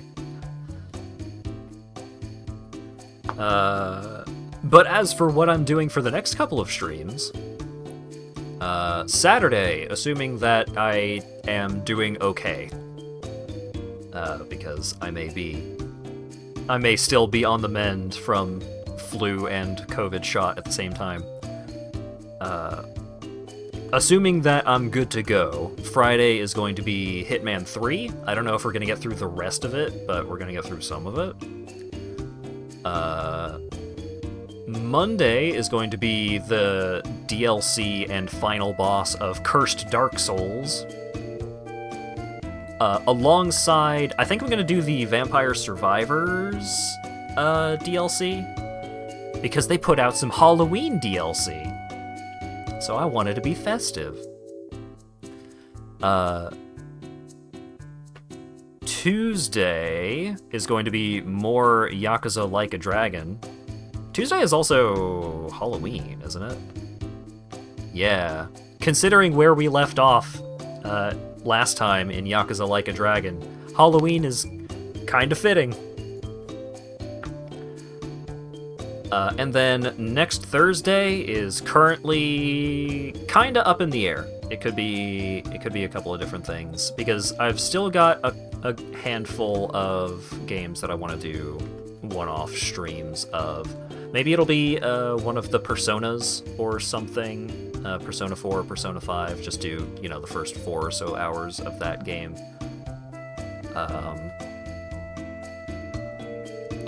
But yeah. Have you played Poke Souls? There's a Pokemon mod for Dark Souls 3. Yeah, I've thought about it. So I've got a lot of games that I want to like get through and finish, and like a couple of shorter games that I want to like do a full playthrough on stream.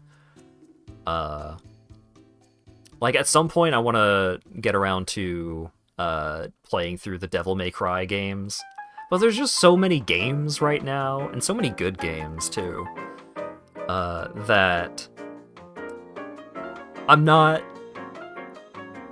don't know when the next time I'm going to like return to a game like Dark Souls 3 might be, but I know that the modding community for Dark Souls 3 is like kinda buck wild. When I did my playthrough of Dark Souls 3 on stream a while ago now, I played the Cinders mod, and the Cinders mod was so good, and like just changed so many things. And I'm sure it's gotten even crazier since then. If you ever do DMC, I'll make a Nero Kocha. Nice. Persona more like Persona. Ho ho!